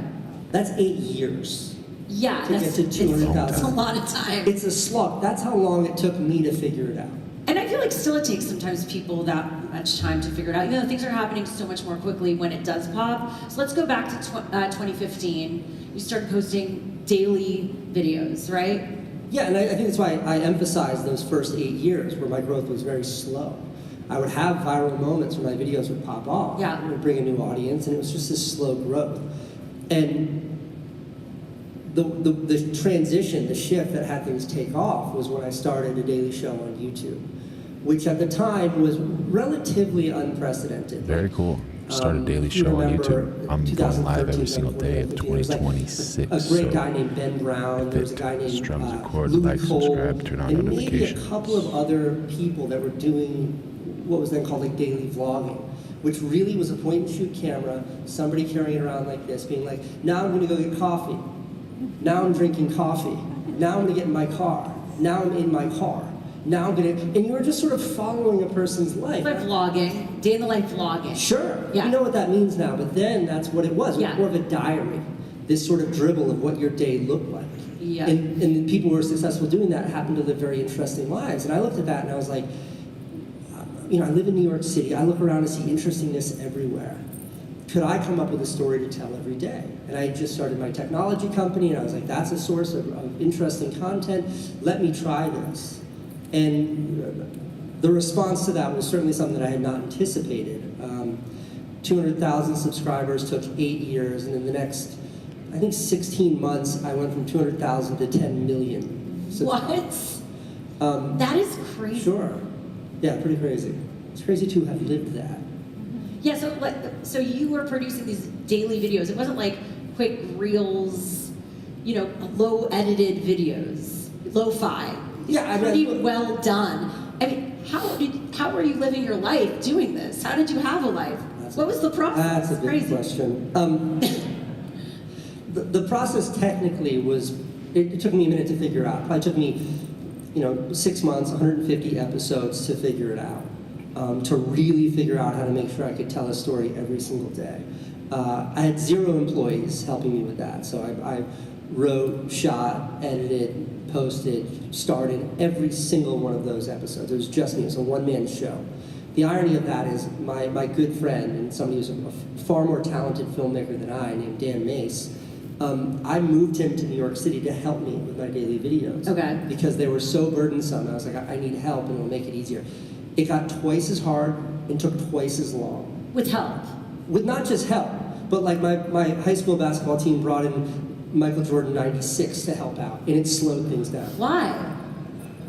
I think it's like, there's this great book by Malcolm Gladwell called Blink, and it's how you think in quick in like emergency situations. And there's one chapter in there where he talks about how police officers more often make the right decision when they're alone than when they're with a partner. Huh. And there's a parallel there, which was that when it was just me, just shoot, because I have an idea, and then I would say something because I thought that sounded right. And I would get home and I would look at the pieces and I would say, here's the story, bulldoze through. I still edit this way, but especially then, I would start at frame 1 and go all the way through, and by the time I got to the end, the movie was done. I'd rewatch it and clean it up, but I never watched scenes over and over. I never edited out of chronological order. Everything was done with that level of precision. So then you introduce another brain there, and there comes discussion. There comes sort of like a debate. That's a smart thing to do. What do you guys do? Do you edit in chronological order? And what are your preferences? Is that the correct way to edit? Honestly, I do not edit that way, but it's not a bad idea. It's a good place to start, an amazing place to start. Does this scene work? Did this make sense? Why didn't we shoot it like that? I think I know of a better shot for that. And all of that just slowed the process. Yeah. Yeah, but you asked me how my But you also have to know how you work. But terrible. you have to know how you best work. For other people, it might support them. Like, it seems like Sure. you have a self-awareness. Yeah, there's also Awesome. something about it, like the Daily Show specifically, the ambition was to make a daily show about my new startup. Turns out like 4 dudes sitting in a room writing code every day is not that interesting. So after like 1.5 episodes of that, I really turned the camera on myself. Yeah. Sort of squeezing all the interestingness I could find out of my own life. And when you live in a place like New York City and you have a job like I had, like there's a lot of fun stuff to talk about. But it became more and more introspective and more about me. And I do think that had a relationship with the actual technical style of making it, because, you know, if you hire me to star in a Lululemon commercial, I was in a Lululemon commercial with Wayne Gretzky like 6 months ago. What? Were you like stretching in yoga pants? That is like the 8 months of my career. My agent called and I was like, yeah, I love those pants. Who else is in the commercial? And she was like, Wayne Gretzky. I was like, sign me up. That's awesome. But I show up on set, I do what I'm supposed to do, and then I step back, and the editors make it what they want it to be. And that's how that works. But when the videos were about me and my life and my thoughts and my own experiences, to relinquish that to someone else is to sort of put how I depict myself to the whole world that is my YouTube audience, putting it in the hands of someone else.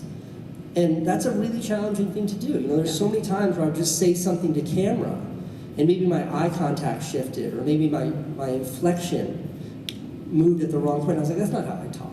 That was like a little performative there. I didn't actually think that that thing was interesting, that I said was interesting.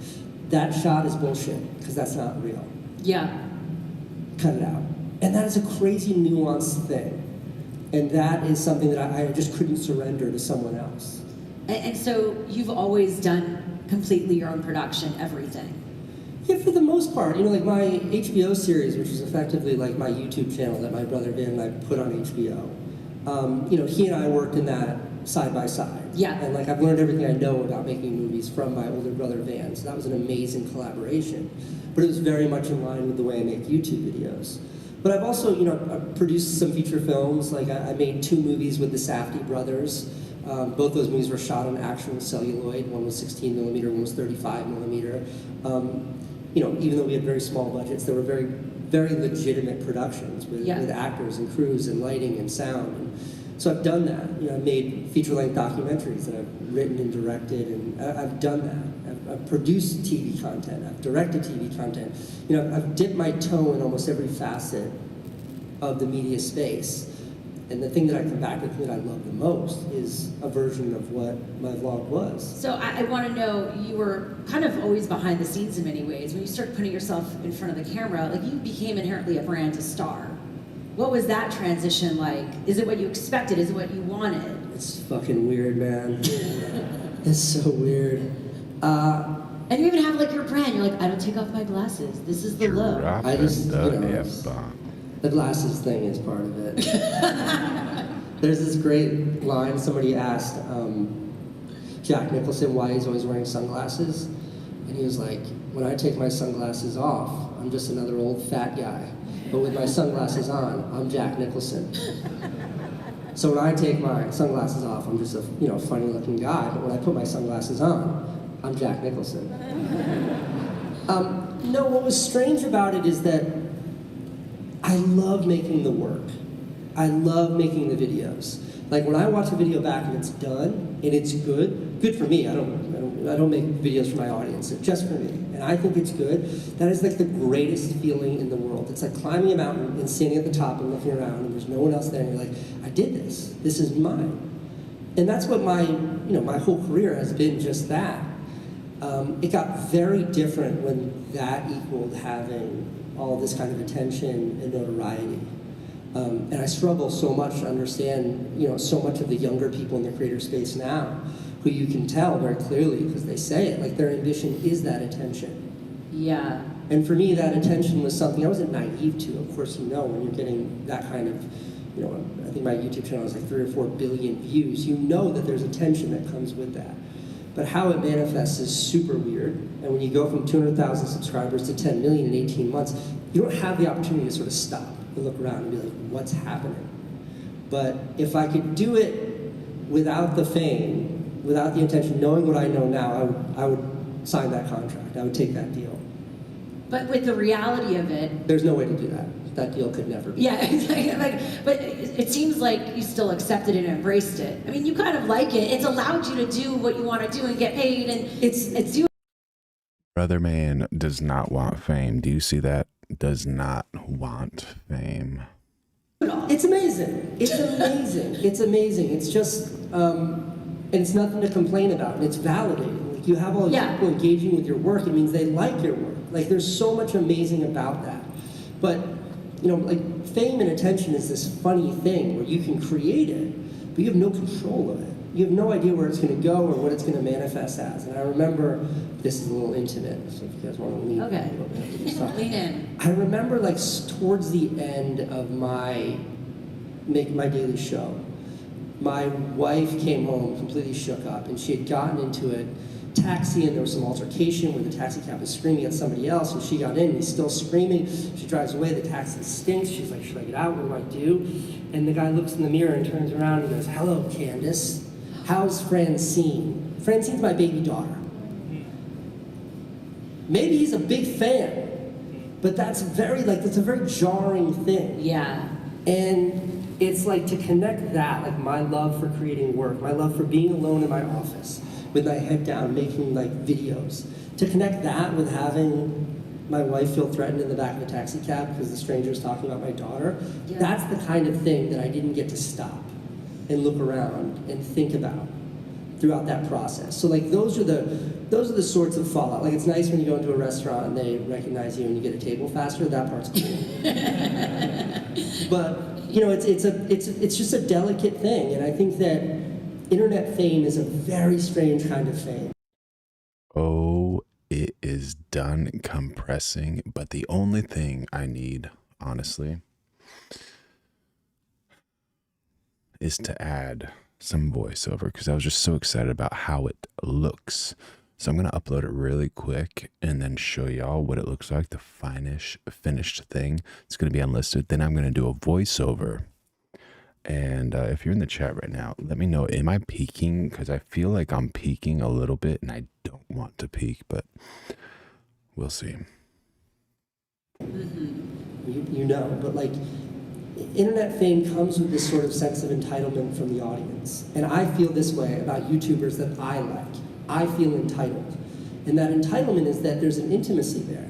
Yeah. I know that when I'm watching a video, Marquez Brownlee is my favorite YouTuber. I know when I'm watching that video, it's just Marquez and he's talking to me. It's one-on-one, it's amazing. So when I see him, I know this guy. I know you. But when you watch Fight Club, you don't know Brad Pitt. Like he's not actually Tyler Durden, he's Brad Pitt. I don't know him. So if I saw him, I might say, hey man, I love Fight Club. Yeah. But I wouldn't know what the next level. I don't. It's different, yeah. It's a very strange thing. It's a super weird thing. So with that, at 12 million subscribers, you stopped at your peak. Why? So my wife got into this taxi cab. And you already told that story.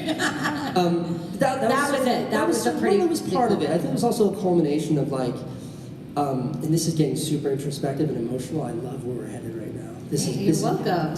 You know, they call me the Barbara Walters of YouTube. Clearly, you've earned that name.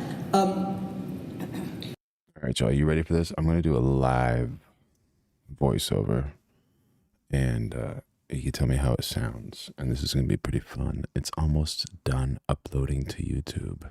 The momentum was so fast. And then what happens is this weird thing 3 minutes left. with having a daily show, 10 minutes a day that you have to pull out of your life. When the content starts to feel stale to you, Yeah. you start to look around at your life and you're like, okay, well, I need more interestingness in my life. And then you start to chase it, and all of a sudden the tail is wagging the dog. And all sorts of weird things happen when you get into that space. And I know for me, a whole bunch of weird things happen. Like there's a little bit of doubt, like I was faking it, and that was bothersome for me. And then internet comments, YouTube comments are vicious, and that's okay, I signed up for that, I'm hip to that.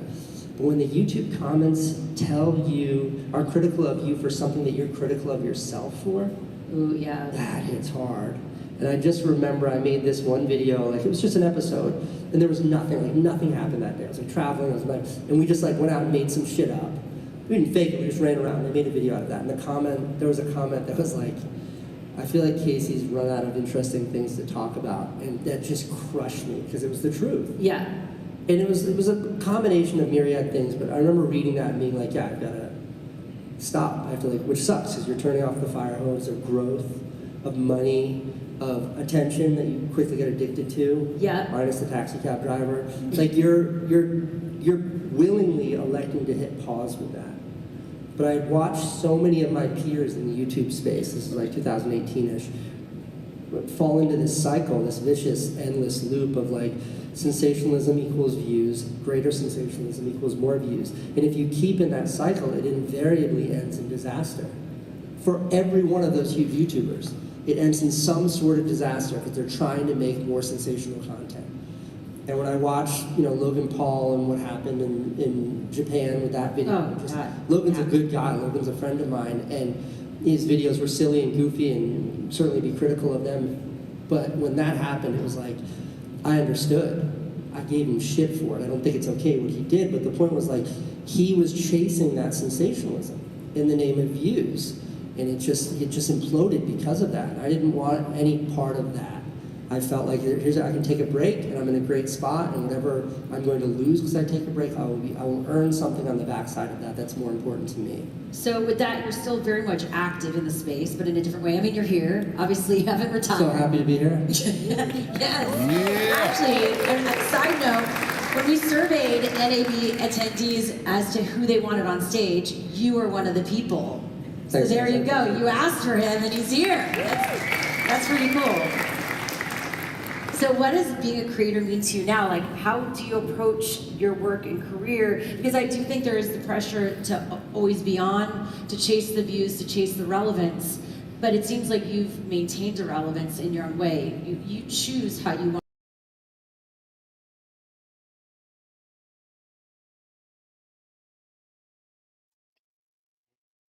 All right, y'all. Are you ready for this? This is the unlisted video. You get a first-hand peek of the video. Unlisted.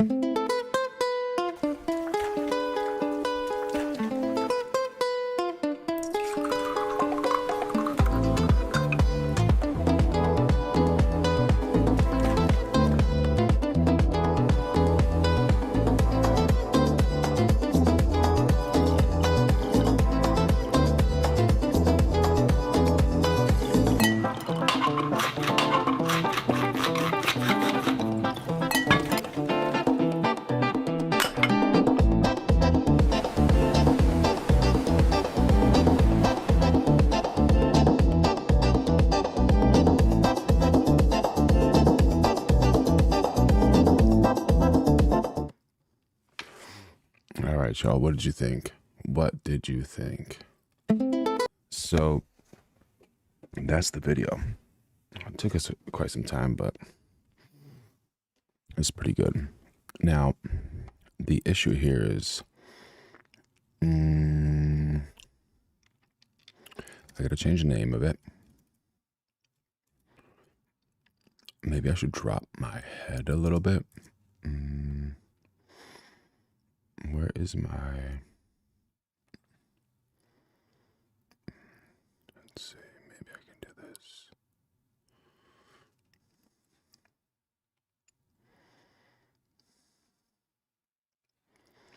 So I'm just resizing it now because I'm actually going to use this as part of the video.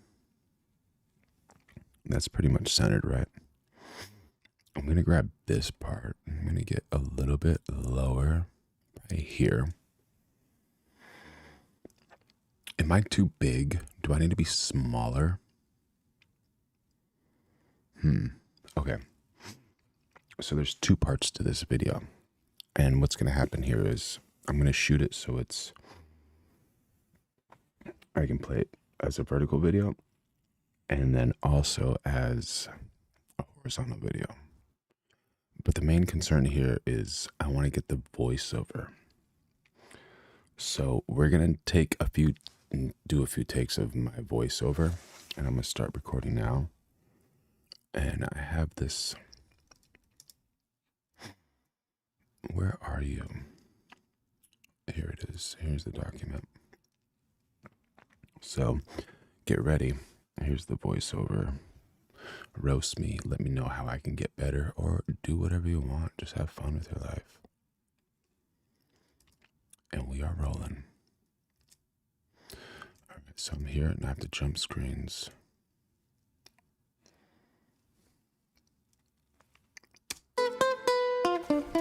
Turn the sound up, because this is how a margarita is supposed to begin.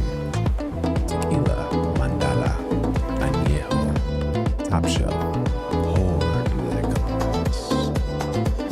Then the bright part, fresh lemons, hand squeezed, not from a jug, not from a mix, alive. And right here, this is the most. And right here, this is the move most people never get. A house-made secret, crafted in-house. The kind of ingredient that doesn't shout, it finishes. It smooths the edges, lifts the citrus, and makes the whole glass feel expensive. Now listen, ice hits the glass, shaken in metal like thunder, strained like silk, salty kiss, citrus twist, and that first sip, clean, bold, and dangerously easy. Dry Society Bar, Kaleidoscope, Mission Viejo. Come taste it, done right. All right, y'all, that was like take one, pretty decent. A few flubs, but whatever. Trying to get like that feel of the place, and we'll see if we can do another take. Why not, right? Turn the sound up, because this is how a margarita is supposed to begin. Tequila mandala, añejo, top shelf, poured like a promise. Then the bright part, fresh lemons, hand squeezed, not from a jug, not from a mix, alive. And right here, this is the most.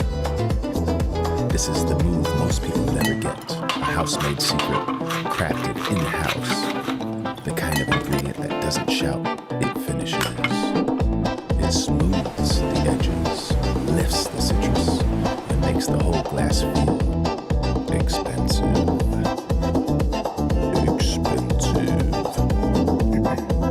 Now listen, ice hits glass, shaken in metal like thunder. Shaka, shaka, shaka, shaka. Strained like silk, salty kiss, citrus twist, and that first sip, clean, bold, and dangerously easy. Dry Society Bar, Kaleidoscope, Mission Viejo. Come taste it, done right. Come taste it, done right. All right, that's decent. What do you guys think? Is it a decent video or not too decent? Put it up.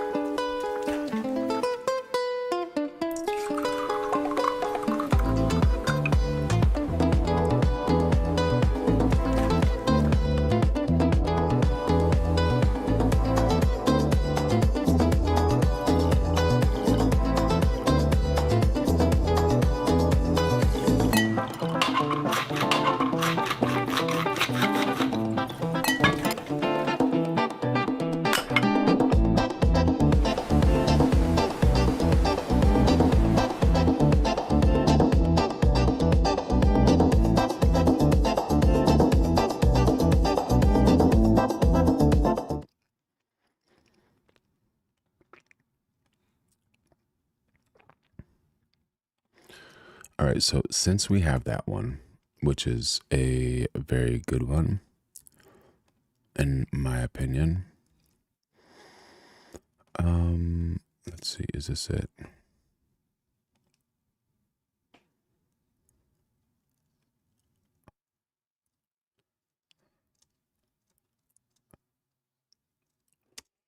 All right, so I feel like I'm getting some stuttering here, and it's okay, but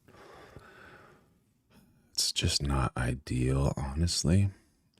But it's live, and I got to go with it because it's a new experience, and I'm okay with that. I'm happy with that. And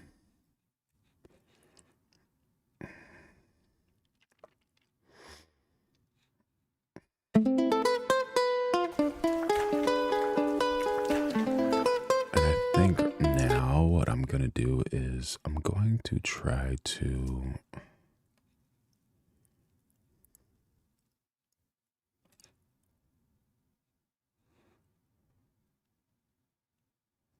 what a cool frame. I'm going to try to figure out if I can drop that into the editing bay. And here we are.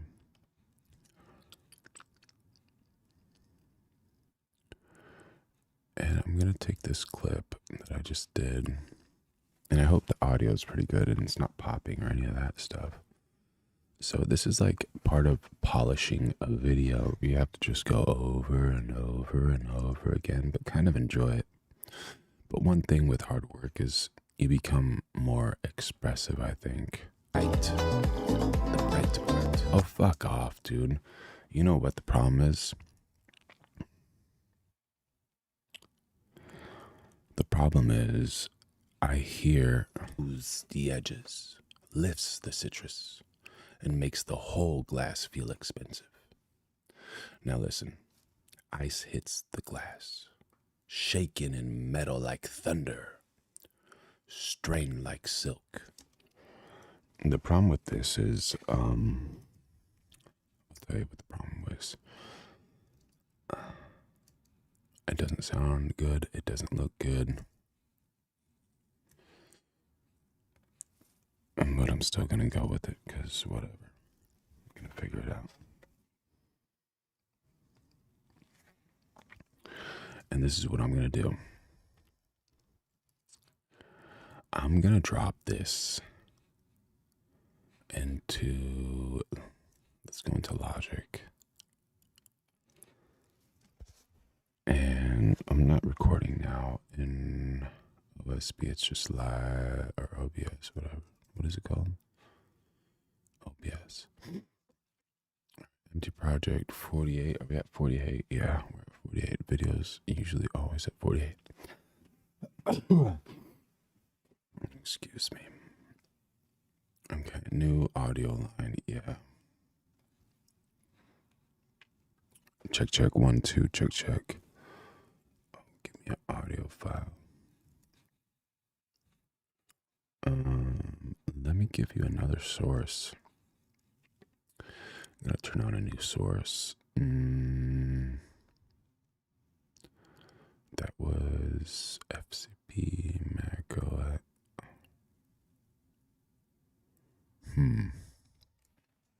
Yeah, because it just wouldn't do it justice if I am. Maybe if. Let's see.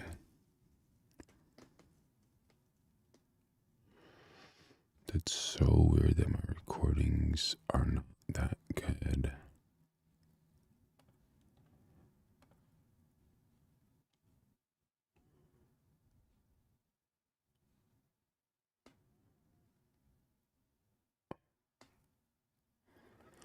I don't know. I guess that's like more troubleshooting that I have to figure out. But I wonder how the stream looks. If anyone in the chat can light it up and tell me how the stream looks, that would be cool. Let's see. Why is it showing that one? Oh, because this is on. Okay, we're gonna change that frame.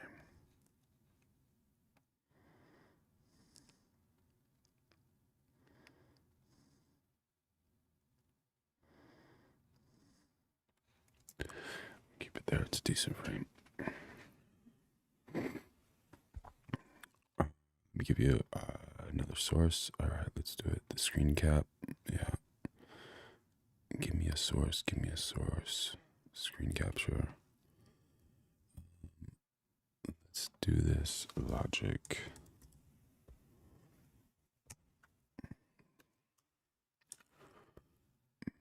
Okay. And then what we're going to do is do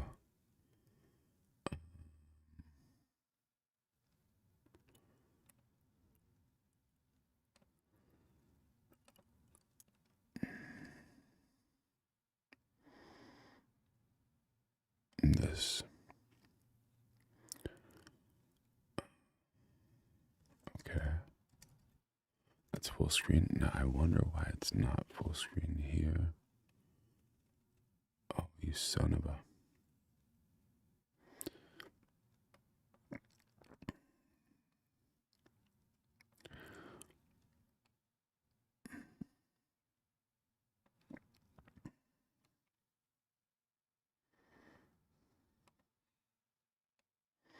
Oh, it's too big. Okay.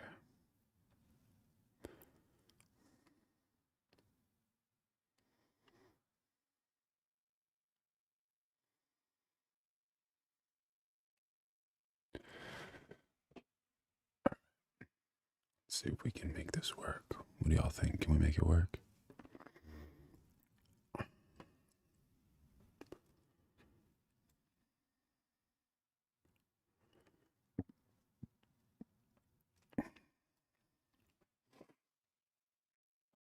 Yeah, I think we can make it work.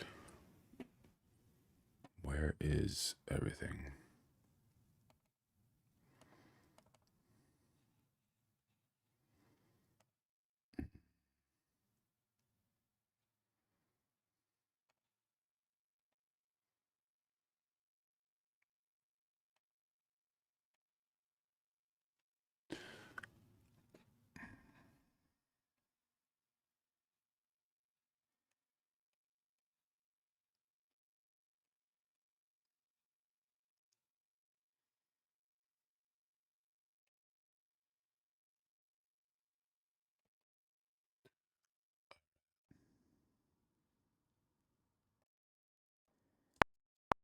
Check. Check. Yeah. All right. Oh, it's working. Why do we need this metronome? Check, check, 1, 2. Check, check, 1, 2. Check, check. Doing a little sound check over here. Check. Doing a little sound check over here. Check, check, 1, 2. Check, check, 1, 2.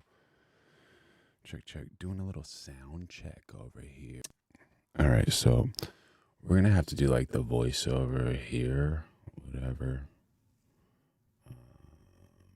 Yeah. And I guess we'll just, do I show you my signal chain now or later or just roll it?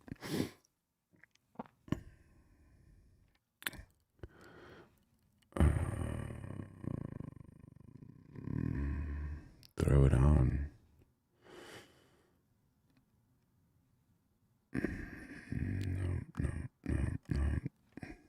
check. 1, 2, check. All right, so I wonder, can you guys feel and hear the difference of sound now? All right, yeah.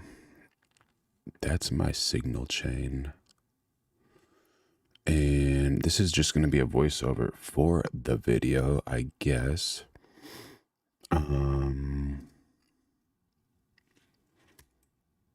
Yeah. All right, cool. Check. Is it working? All right, cool. Check. Yeah, I guess so. What would happen if I mute this? Check 1, 2. Can you guys still hear? I don't know. But all right. Oh, you might have some phasing effects. But let's do it. No time to waste. Check 1, 2.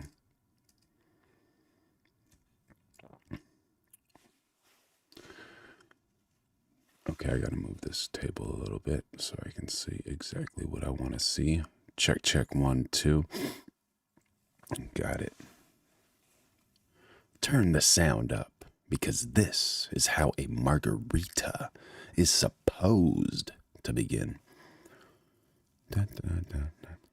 Turn the sound up, because this is how a margarita is supposed to begin. Tequila mandala, anejo, top shelf, poured like a promise. Then the bright part, fresh lemons, hand squeezed, not from a jug, not from a mix, alive. And right here, this is the most, I always get that part wrong.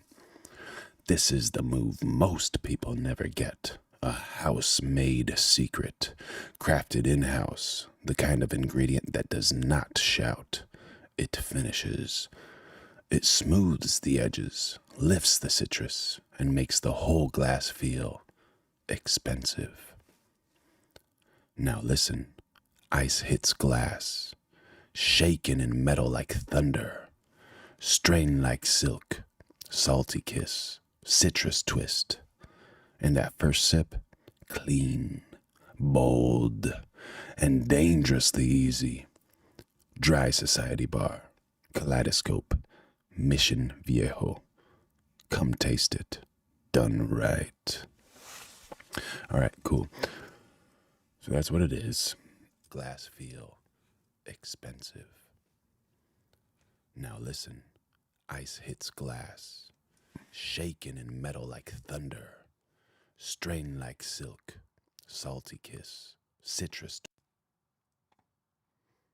twist, top shelf, poured like a promise. Then the bright part, fresh lemons, hand squeezed. Turn the sound up, because this is how a margarita is supposed to begin. Tequila mandala, anejo, top shelf, poured like a promise. Then the bright part, fresh lemons, hand squeezed, not from a jug. Done right. Turn the sound up, because this is how a margarita is supposed to begin. Since we have this, tequila mandala, anejo, top shelf, poured like a promise. Then the bright part, fresh lemons, hand squeezed, not from a jug, not from a mix, alive. And right here, this is the most, I always get that part wrong. This is the move most people never get. A house-made secret, crafted in-house, the kind of ingredient that does not shout. I have 28 minutes to get this done. It finishes. Let's do this. It smooths the edges, lifts the citrus, and makes the whole glass feel expensive. Now listen, ice hits glass, shaken in metal like thunder, strained like silk, salty kiss, citrus twist. And that first sip, clean, bold, and dangerously easy. Dry Society Bar, Kaleidoscope, Mission Viejo. Come taste it. Done right. Turn the sound up, because this is how a margarita is supposed to begin. Tequila mandala, anejo, top shelf, poured like a promise. Then the bright part, fresh lemons, hand squeezed, not from a jug, not from a mix, alive. And right here, this is the most. I always get that part wrong. This is the move most people never get. A house-made secret, crafted in-house, the kind of ingredient that does not shout. It finishes.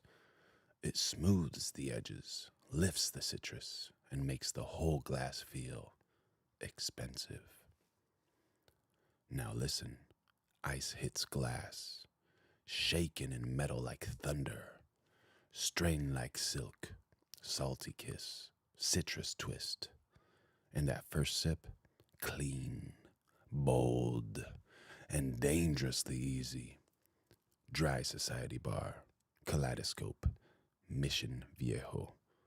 Come taste it, done right. Turn the sound up, because this is how a margarita is supposed to begin. Tequila mandala, anejo, top shelf, poured like a promise. Then the bright part, fresh lemons, hand squeezed, not from a jug, not from a mix, alive. And right here, this is the most. I always get that part wrong. This is the move most people never get.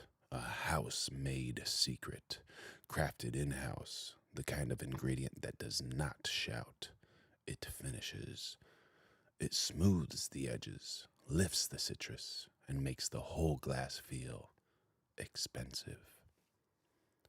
Now listen, ice hits glass, shaken in metal like thunder, strained like silk, salty kiss, citrus twist, and that first sip, clean, bold, and dangerously easy. Dry Society Bar, Kaleidoscope, Mission Viejo. Come taste it, done right. Turn the sound up, because this is how a margarita is supposed to begin. Trying to make this sound much better than it sounds now. Top shelf, And poured like a promise. Then the bright that's part, the goal. fresh So lemon, we'll see hand squeezed, what not from a jug, happens here. not from a mix, alive. And right here, this is the most. I always get that part wrong.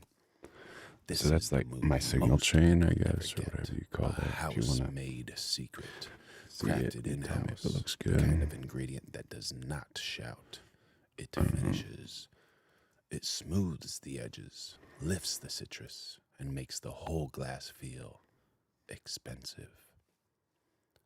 Now listen, ice hits glass, shaken in metal like thunder, strained like silk, salty kiss, citrus twist, and that first sip, clean, bold, and dangerously easy. Dry Society Bar, Kaleidoscope, Mission Viejo. Come taste it, done right. Turn the sound up, because this is how a margarita is supposed to begin. Tequila mandala, poured like a promise. Then the bright top shelf, poured like a promise. Then the bright poured like a promise. Then the bright part, fresh lemons, hand clean, bold, and dangerously easy. Dry Society Bar, Kaleidoscope, Mission Viejo. Come taste it, done right. Turn the sound up, because this is how a margarita is supposed to begin. Tequila mandala, anejo, top shelf, poured like a promise. Then the bright part, fresh lemons, hand squeezed, not from a jug, not from a mix, alive. And right here, this is the most. I always get that part wrong. This is the move most. Turn the sound up, because this is how a margarita is supposed to begin. Tequila mandala, anejo, top shelf, poured like a promise. Then the bright part, fresh lemons, shelf, poured like a promise. Then the bright part, fresh lemons, hand squeezed, not from a jug. Top shelf, poured like a promise. Then the bright part, fresh lemons, hand squeezed, not from a jug, not from a mix, alive. And right here, this is the most. I always get that part wrong. This is the move most people never get. A house-made secret, crafted in-house, the kind of ingredient that does not shout. It finishes. It smooths the edges, lifts the citrus, and makes the whole glass feel expensive. Now listen, ice hits glass, shaken in metal like thunder, strained like silk, salty kiss, citrus twist. And that first sip, clean, bold, and dangerously easy. Dry Society Bar, Kaleidoscope, Mission Viejo. Come taste it, done right. Turn the sound up because this is how a margarita is supposed to begin. Tequila mandala, anejo, top shelf, poured like a promise. Then the bright part, fresh lemons, hand squeezed, not from a jug, not from a mix, alive. And right here, this is the most, I always get that part wrong. This is the move most people never get. A house-made secret, crafted in-house, the kind of ingredient that does not shout. It finishes. It smooths the edges, lifts the citrus, and makes the whole glass feel expensive. Now listen, ice hits glass, shaken in metal like thunder, strained like silk, salty kiss, sit elf, poured like a promise. Then the bright part, fresh lemons, hand squeezed, not from a shelf, poured like a promise. Then the bright part, fresh lemons, hand squeezed, not from a jug, not from a mix, alive. And right here, this is the most, I always get that part wrong. This is the move, poured like a promise. Then the bright part, fresh lemons, hand squeezed, not from a jug.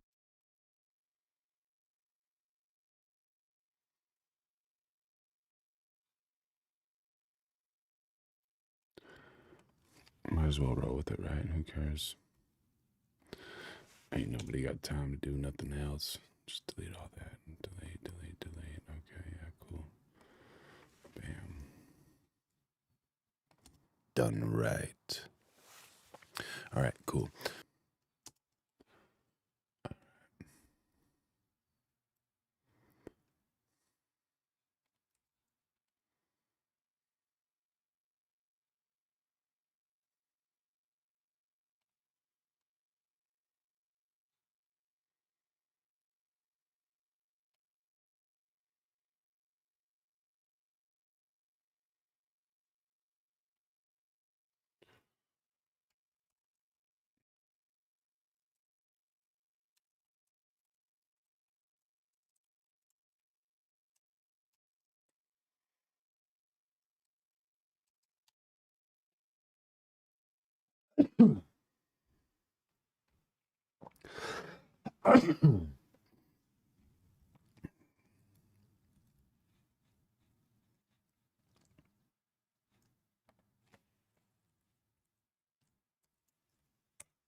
Okay. Yeah, so that's what's happening. And let's see if we can throw that into this place.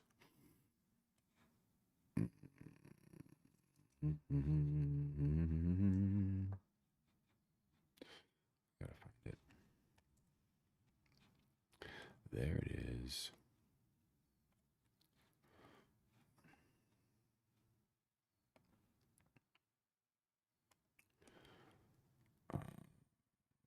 Bam. Turn the sound up because this is how a margarita.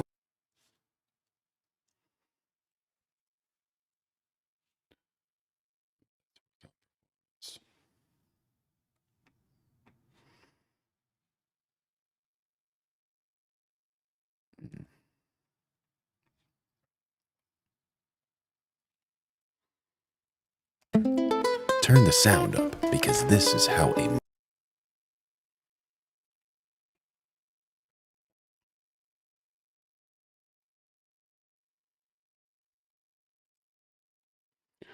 Obviously, I'm not as good as Adam at doing this stuff, but you know. Turn the sound up, because this is how a margarita is supposed to begin.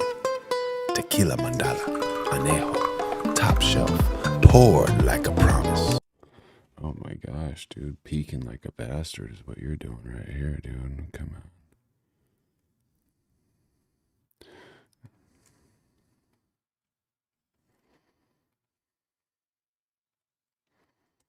Top shelf, poured like a promise. Then the bright part, fresh lemons, hand squeezed, not from a jug, not from a mix, alive. Alive. How's it sound? Sound alright? Alive. And right here, this is the most. Oh, I always get that. And right here, And right here, and right here, this is the most. oh, I always get that problem. This is the most.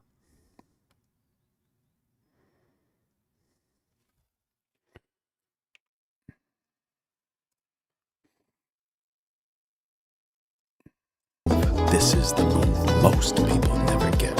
A house-made secret, crafted in-house. The kind of ingredient that does not shout. Get a house-made secret, crafted in-house. The kind get a house-made secret.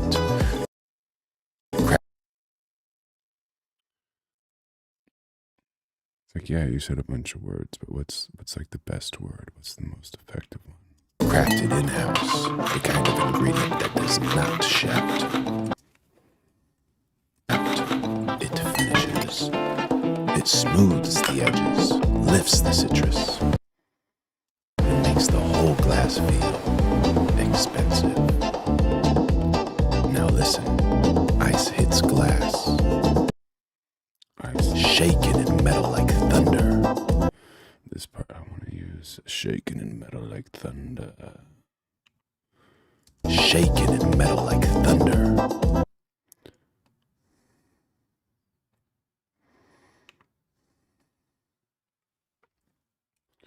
Where do I put it? Where do I put it? Where do I put it?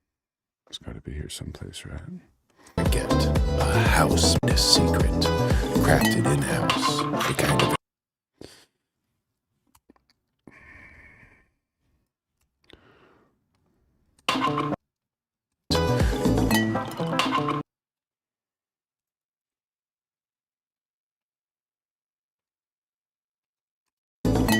shaken in metal like thunder.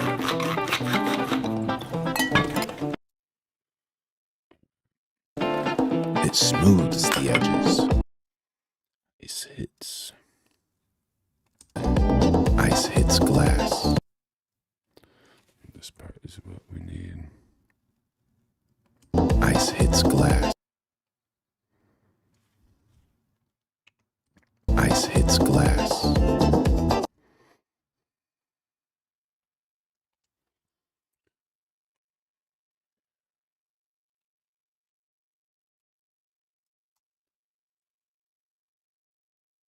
Ice hits glass. Ice hits glass.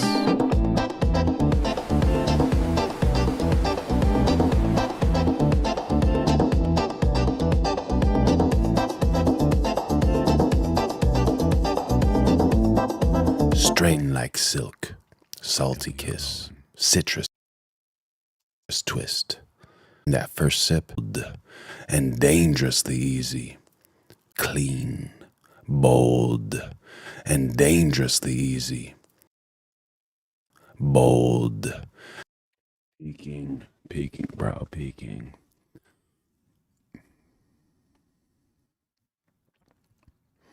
How about you don't peek and just sound great? So whenever like you see these red things here, that means it's peaking. And I don't know how accurate this is, but you know, I'm just gonna, just for the viewer's ears and the pleasure that a viewer can get from here, I'm just gonna like relax it a little bit. Bold, and dangerously easy. Bold and dangerously easy. All right, but where do we put that part? Cool part, but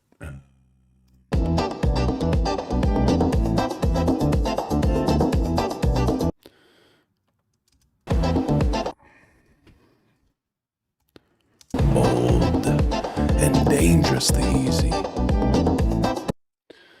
yeah. Scope, mission Viejo. Come to Dry Society Bar, Kaleidoscope, mission Viejo. Come taste it. Done right. All right, cool.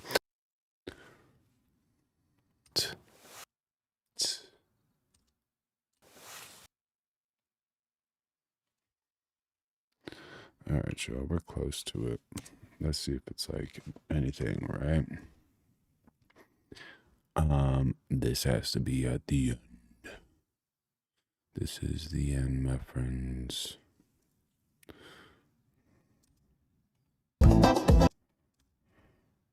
Oh,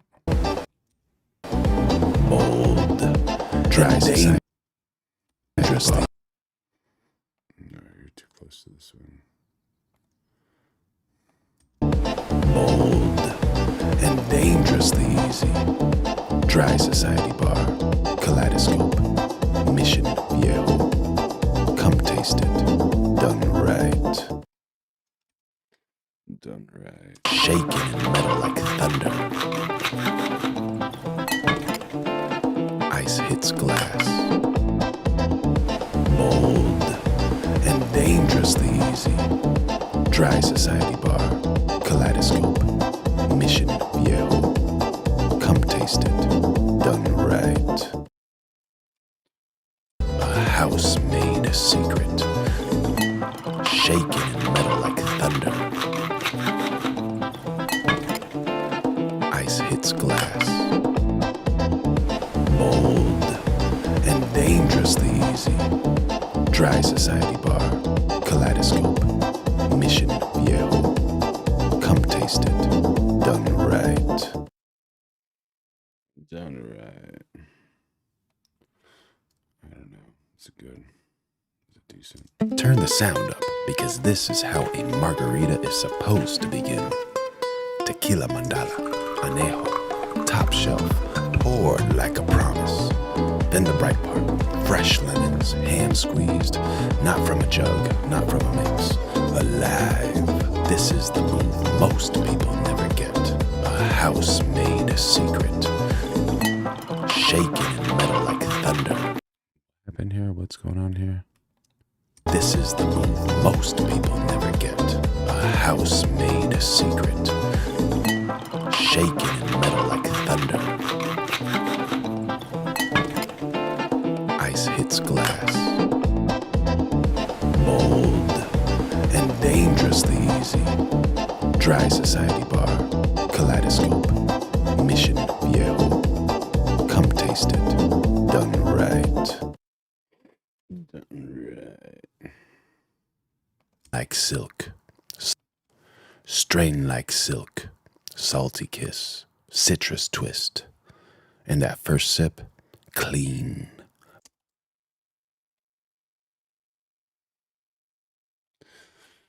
This bar's pretty cool. What do you guys think? But this card's also cool. Strain.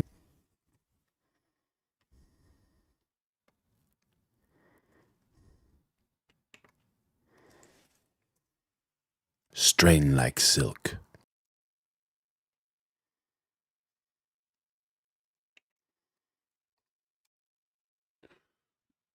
But where are we gonna put it? Because I don't know if we have space here for lyrics.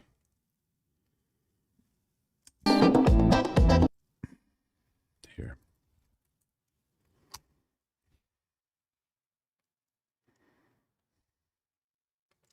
Strain like silk. Bold and dangerously easy. That's cool. It fits. It's like a puzzle, you know. You just Kiss. gotta- Citrus sip, clean. And that first sip, clean. And that first sip, clean.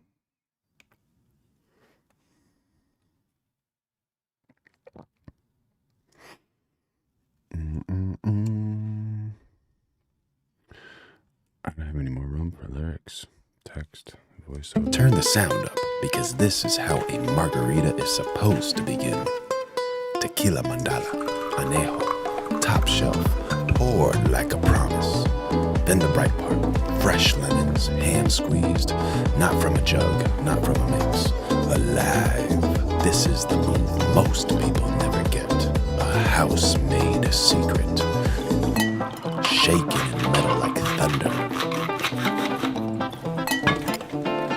Ice hits glass, strained like silk, bold and dangerously easy. Dry society bar, Kaleidoscope, Mission Viejo. Oh shit, did you guys can't even see what the fuck I'm doing over here? Idiot, dude. Sorry, I have this fucking logic screen up. And dangerously easy. Dry society bar, Kaleidoscope, Mission Viejo. Come taste it, done right. I think it's alright. I like it, it's fun. It's good. Could be better, but I'm happy with it. What do you guys think? Decent? I haven't been doing this on the other ones, but this is usually a good idea. So you want to duplicate the project, whatever you're doing, and then so this Dry Society Bar 1 was like the second project. All the clips you're not using. Ciao, ciao, enjoy. Do your thing. Just clean it up a little bit, see what's happening. And we are good. I think we're good. We'll do it. Walk through. Let me know what you guys think. Do you guys like this? Not like this? And while we're at it, let's make a. Okay, I have like 5 minutes, dude. File new project. Protocol.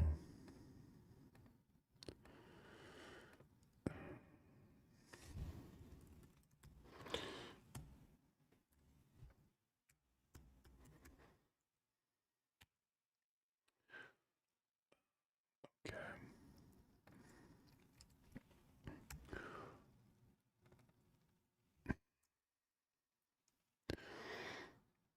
And then we'll take all these clips. And what I like to do here, still wild. And let me know if this is like the right thing or wrong thing to do, whatever. But this is what I like to do.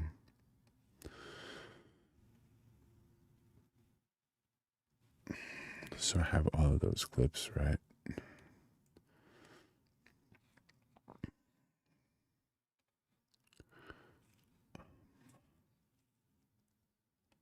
Just, was this like 89? Or is that cut off if I do that?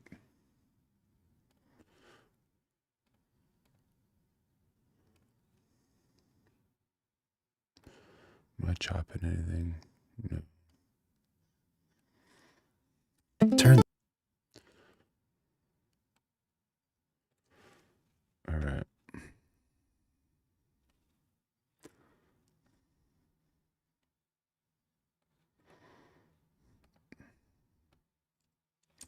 Turn the sound up because this is how a margarita. I guess I have to go through every single clip and just do that, but hey, it could be worse. Let's see. Let's export this. Turn the sound up because this is how a margarita is supposed to begin. Tequila mandala, anejo, top shelf, poured like a promise.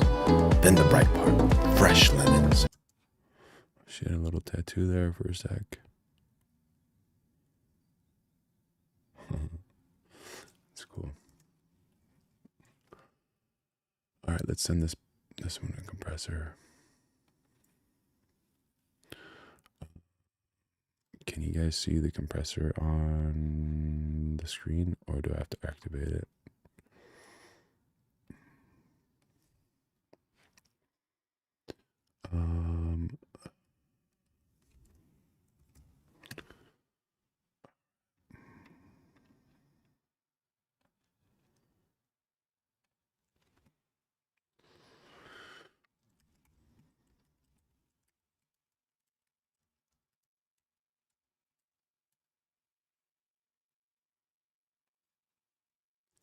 Oh, you son of a. Let's see if this is even. No, it's not. I'll cancel that.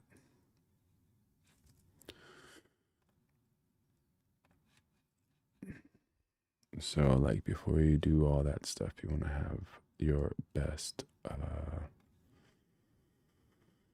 quality activated.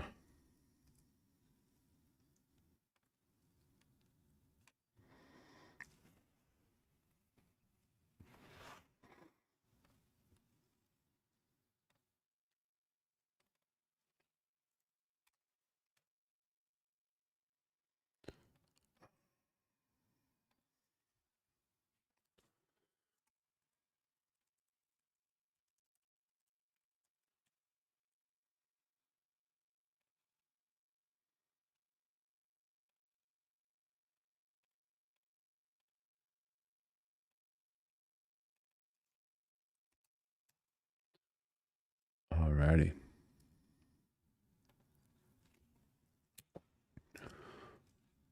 Let's go to the next.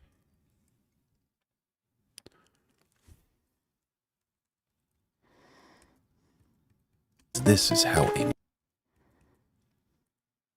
Interesting how this one didn't get the 90, or did it? Oh, it did.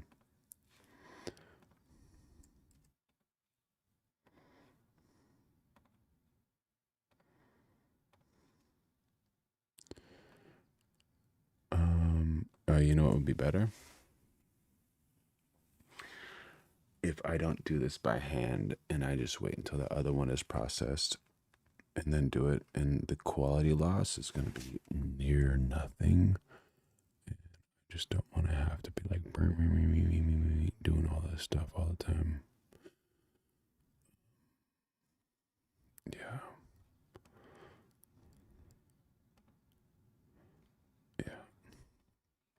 I think that's what I'm going to do. I think we're going to call it here, ladies and gentlemen. Thank you so much. The Lord loves you. I love you. Like, subscribe, turn on notifications. We're going live every single day of 2026. And this would be a good time. But, yeah, we're going to keep it on here for a sec. And we're going to do the playlist. And I'll be back. I'll be back. Don't you know it? I'll be back. Dude, this got wrapped up. How did this get wrapped up in my hand? All right. Show me the playlist.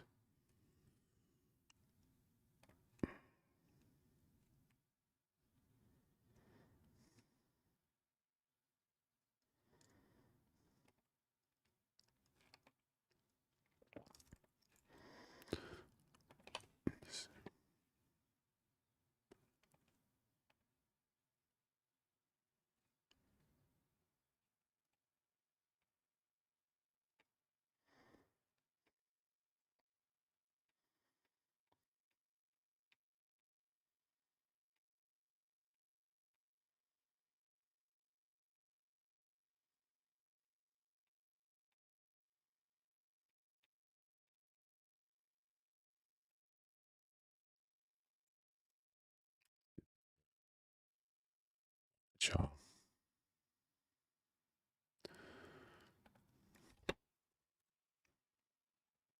Is Sean Strickland better than Conor McGregor at selling a fight? Please tell me. I try not to think about fighting at all. Even when I'm training, even now I try not to think about it, because like when you're a fighter and like you flip that switch to like, all right, I'm ready to fucking die for what I want.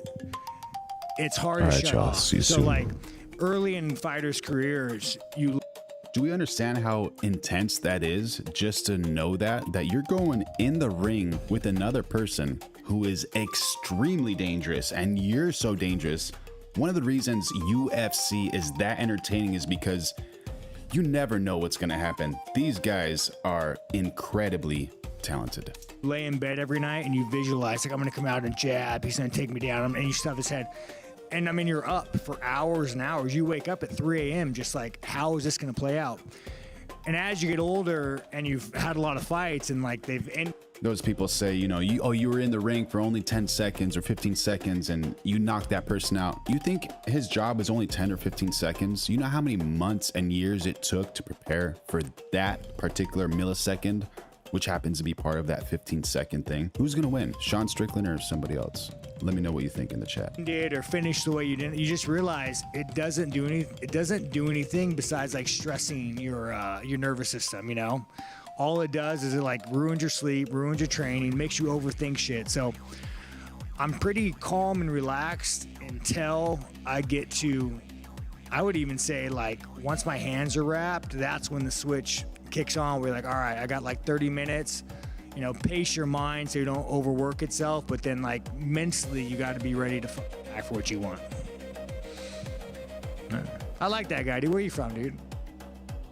Oh, don't do that, dude. Come on, relax, Elon.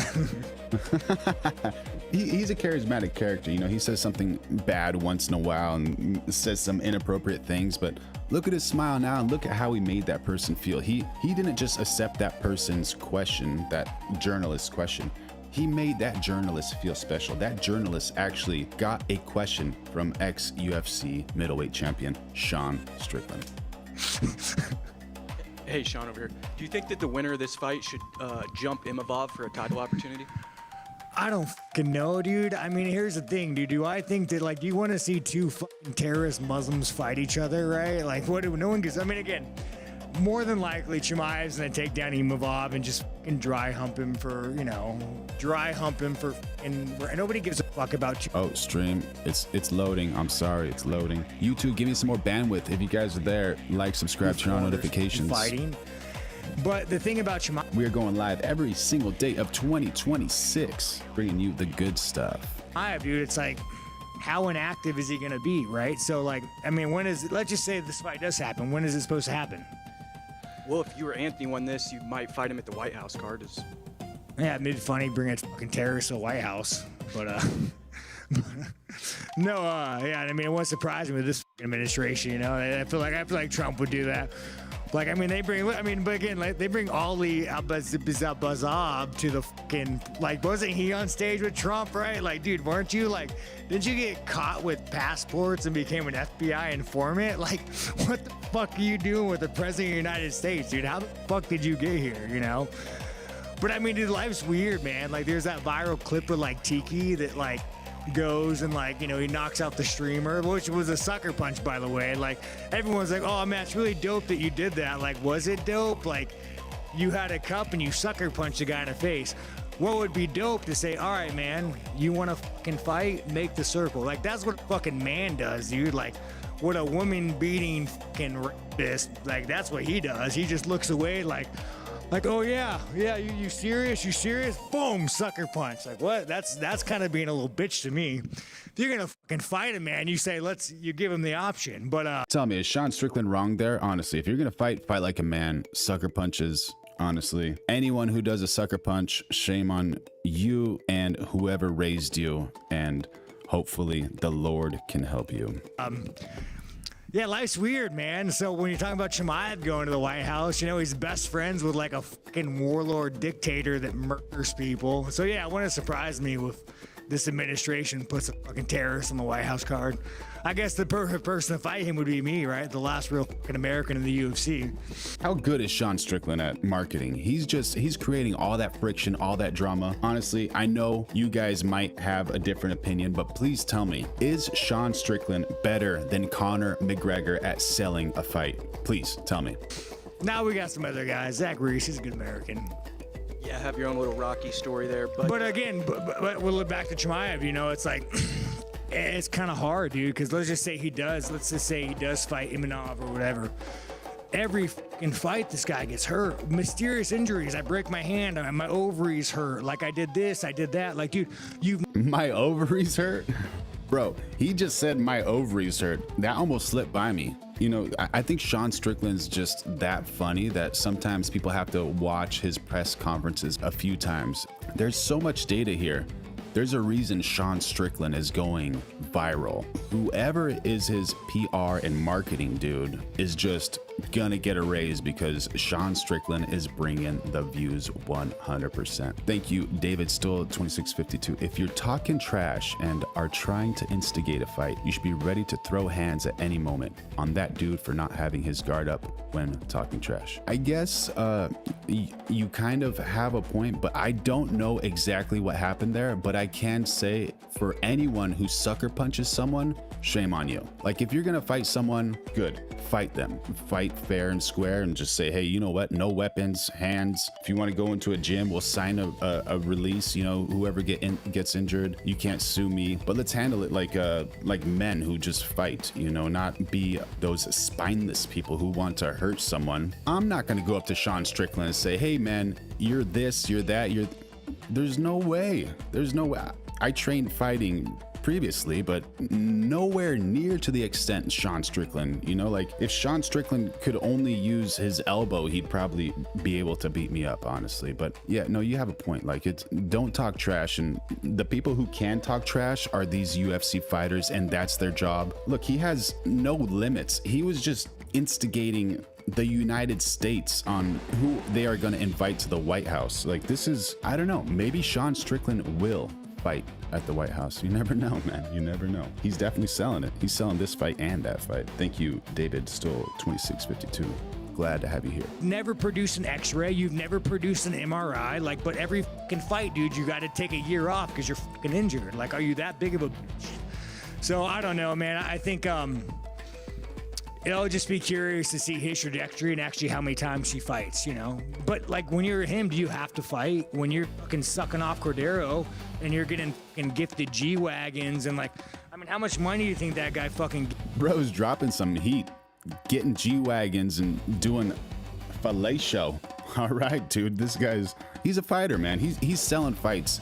You know, you never know. Maybe after this whole pre-fight press conference, he's gonna go have a cup of coffee with the guy. You know, they're gonna be friends and be like, hey, you know what? Thanks for the extra $800,000 you brought because of these Paramount stream sales or whatever. But I heard actually they get less than they did with the pay-per-views. But we'll see. But what Sean is doing is incredible, honestly. Okay, please chat, let me know. Is Sean Strickland the Steve Jobs of UFC? Please tell me I'm right. Tell me I'm wrong. I think he's up there. Gets from the Chechnyan warlord, right? He probably gets a ton. So it's like, for him, it's not necessarily about fighting. It's about having a belt for as long as possible. And I think that's why you have a guy who just fucking hits on it and gets injured. Yeah. And then you've trained with NFL All-Pro Max Crosby. He said that after his career, he would actually like to try his chance in the UFC. How do you think he would do against the current heavyweight division? No, I actually boxed him once. It's kind of funny. I'll tell you a funny story about Max. So I'm married. He's married, you know. We're all married. We're not, this ain't the NHL. No gazer about unless it's a halftime show. So, he's like, hey Sean, I'm doing like this ESPN article. You wanna come box me? I'm like, fuck yeah, Max. Like, you're a legend, dog. Like, and Max is like dope, dude. You want to talk about someone who's actually like been there for UFC fighters and like supported us? Like, Max is from day one. He's been an advocate of the UFC. So like he goes, dude, and he brings this like fine ass ESPN reporter. I mean, you know, dude, the ones that's like, how did you get this job? Like, right? Like, I don't know how you got this job, but I could probably connect some dots. So he brings this fine ass ESPN reporter in, and he's Sean just telling it as it is. And I just want to let you know who this guy, Max Crosby, is. It's this gentleman. That's who he's talking about. I think he's a Raider. Yeah, he's a Raider, NFL Raider. Boxing me, and I'm being like cool, and I'm working, and all of a sudden he starts like putting some fucking heat on me, right? And he's like, actually, it was a big mother. This is a big moment, you know. Sean is playing cool with the guy, and then Max starts putting on heat. So as far as Sean Strickland fighting Sneeko, who knows what happened behind the scenes and what Sneeko actually said. But with athletes, you know, Max Crosby obviously is a dangerous man as well, professional athlete, and we all know Sean Strickland is extremely dangerous. And for Sean Strickland to go light on him and then Max Crosby turn up the volume, Come on, guys. You cannot just think you're going to turn up the volume with Sean Strickland. Strickland has probably more volume than you. And I'm looking at this fine ass little piece of assy, bro.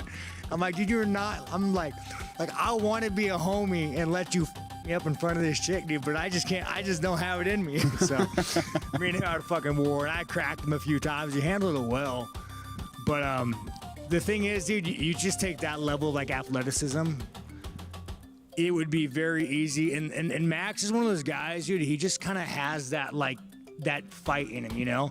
I know the NFL got real gay lately, and they've tried to like strip men of being men, and you can't hit people hard, or you know, you can't do that shit. But I think Max does have that kind of like. Is Sean Strickland saying all those things we're afraid to say? Is he like that dude? He's like, you know what? We can't say these things, but Sean Strickland can. I might tweet Sean Strickland something and be like, hey, what do you think about this? What do you think about that? Sean Strickland, he is one of the best marketing geniuses on earth. Aggression in him that would translate so well to the UFC. How he does, I don't know. I mean, he should do well, but it's a hard, like, you're asking to do an entire different sport, and you want to learn that in a couple years after being adult. It might be difficult, but I think he would win. You know, I think he'd knock it out. I'd be there to help the guy.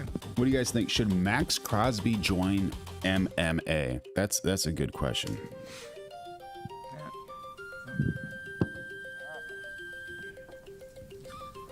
I fucked up. I said faggot. I can't say that these days. Quiet. So just for a little bit of idea, Max Crosby is 6'5" and 255 pounds. Yeah, that's a big person. You know, like, just imagine this man in the UFC. That's not a small guy. Yeah, I'm gonna keep my mouth shut. I have nothing to say, man. He's probably a smart, good person, you know. That's good. Yeah, David Stoll 2652. I agree with you 100%. You can have an athletic background for sure, but to jump in to the UFC is absolutely wild. These people have such a small margin of error. They are so accurate with everything, and they have these tactics, these bait things, you know. They'll fake to go for the knee, and just somehow magically a knuckle appears on the side of someone's temple, you know. And it's so fast, it's so incredible. Can we just talk about Mighty Mouse? Do you guys remember Mighty Mouse? Mighty Mouse picked a guy up and was gonna body slam him, and then arm barred the guy. So he's using all his back, lifting this dude up. Poor guy, dude. And this is a world-class athlete. This is not just like some dude that was drunk and 70 pounds lighter than him and doesn't speak the language, thinks you're asking him for taxi directions or something. This is a professional fighter. So he throws him up. He hooks his left hand around this gentleman's left hand. He's standing, this guy's sideways. He was pushing him down. So he's kind of pushing him down, because if he pushes him down, and he's strong enough to hold his own body weight, but if he's pushing him down, his shoulder, his elbow, his wrist, those are all super compromised. This is a very dangerous, and you don't see these techniques unless you slow this thing down, like frame by frame, right?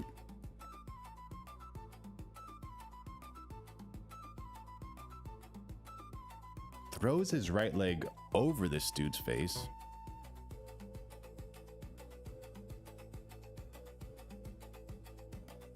This dude's like, what is happening over here, dude? That was like half a millisecond. I actually saw Mighty Mouse at Disneyland one time. If you see this dude in person, you'd be like, dude, this guy's short. This guy's what? Man, looks can be deceiving. This guy is dangerous. And how tall is Mighty Mouse?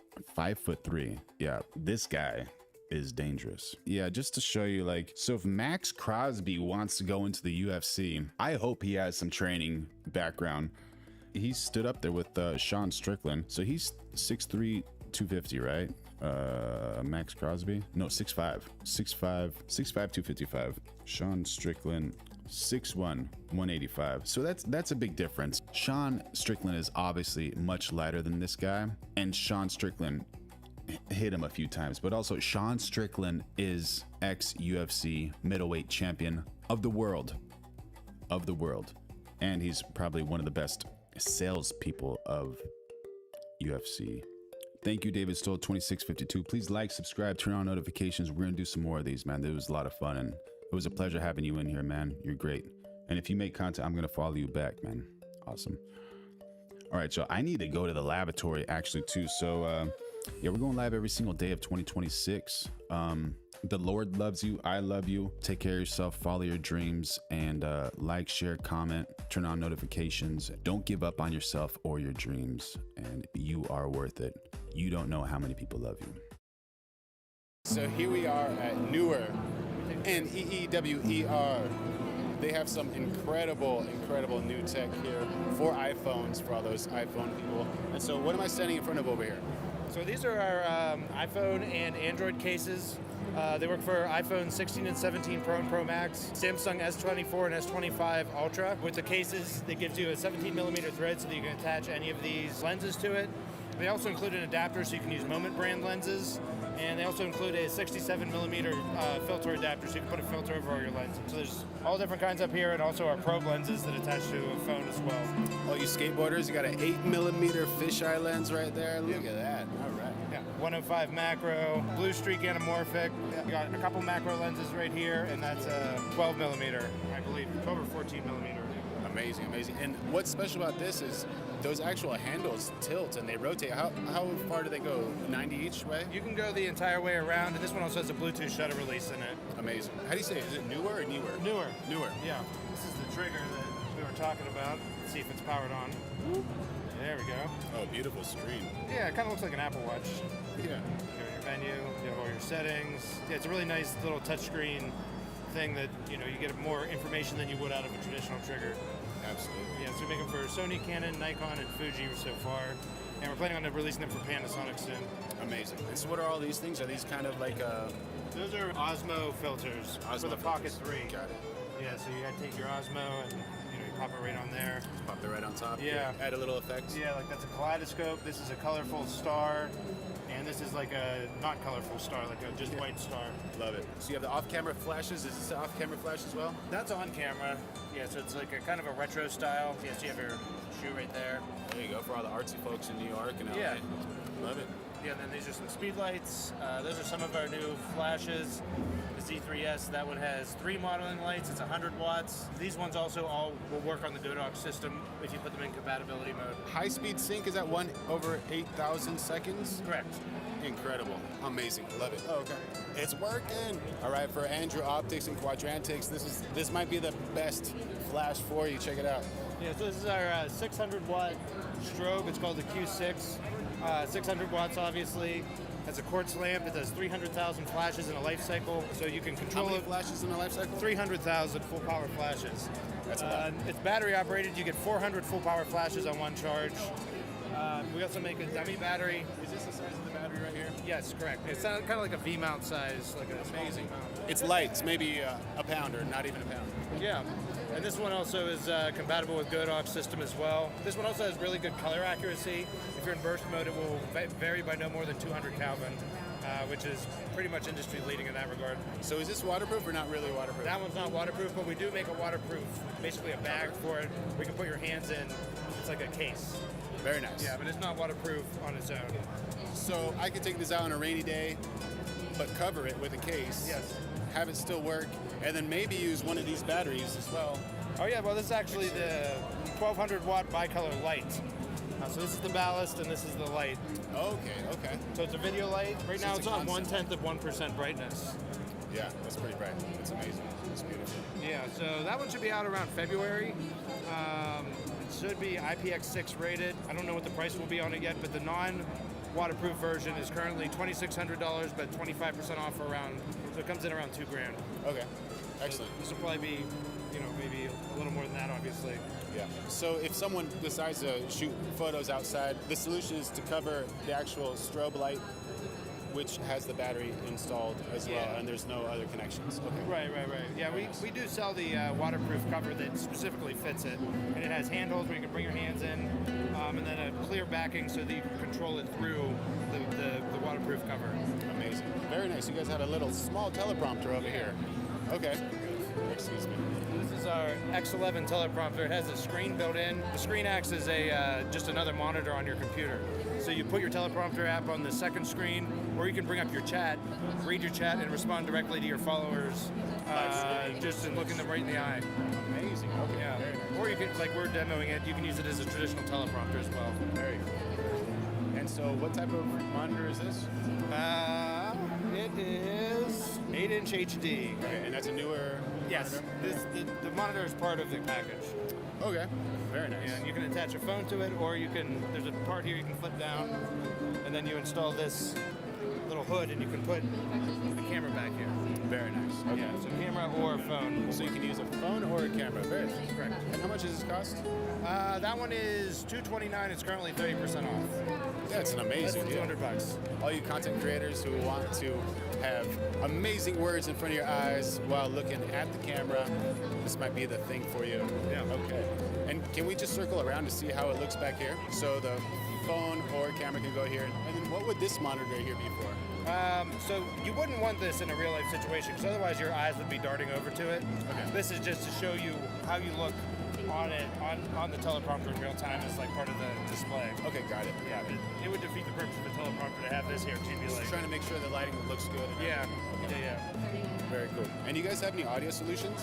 We do. We are coming out with a microphone that will have AI noise reduction, so it'll automatically detect and adjust the noise reduction for the sound around you, and it will also have AI levels, so you can pick how, if you wanted to control pops, control highs, control lows, and so it'll have that integrated in it. That's probably coming out around Q2.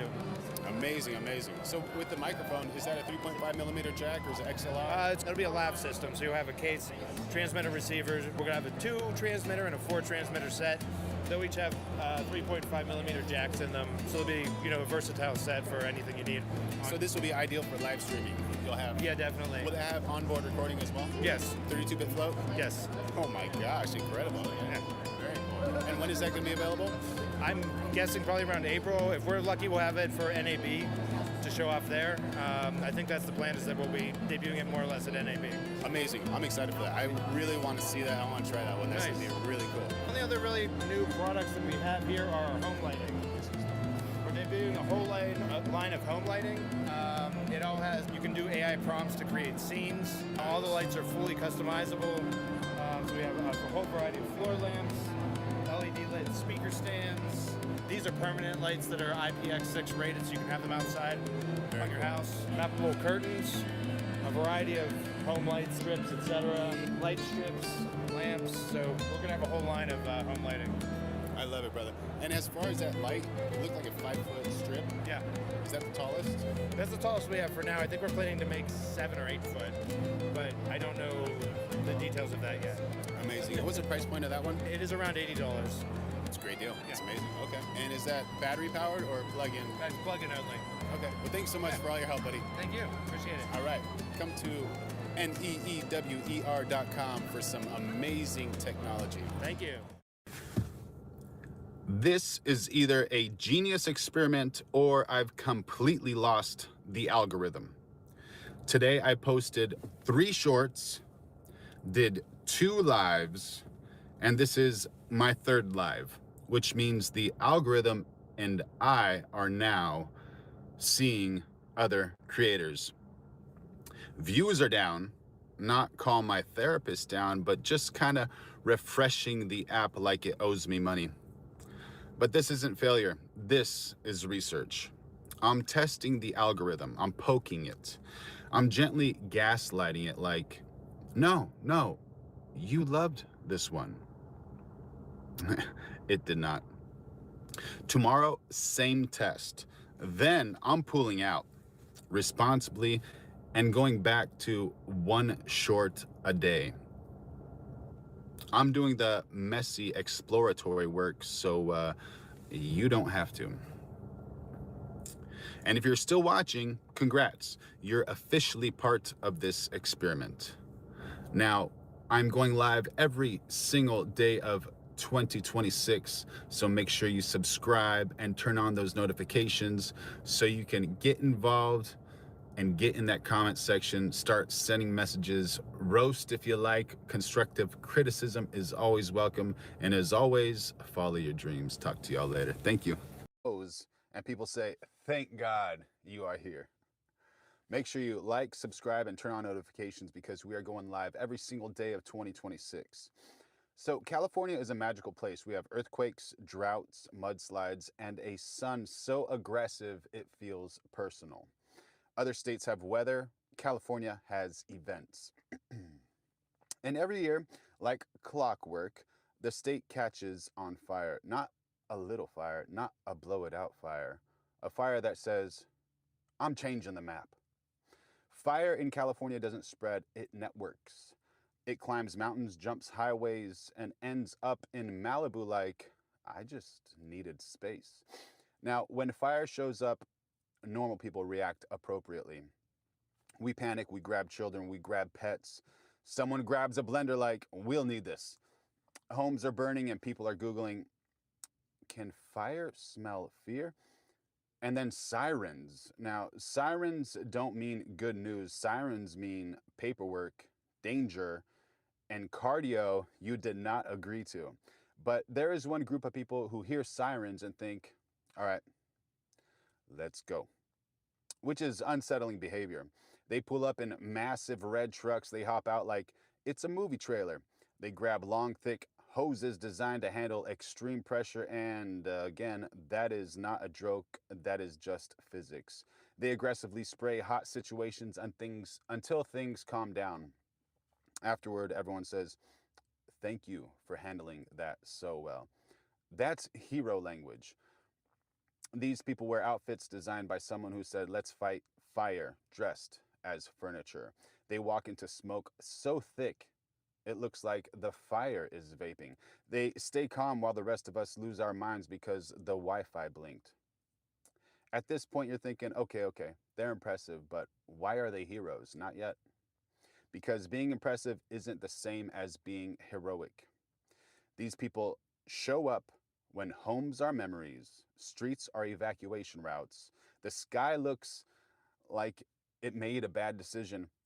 They don't know whose house they're saving. They don't know what they'll lose. They just know someone else is having the worst day of their life.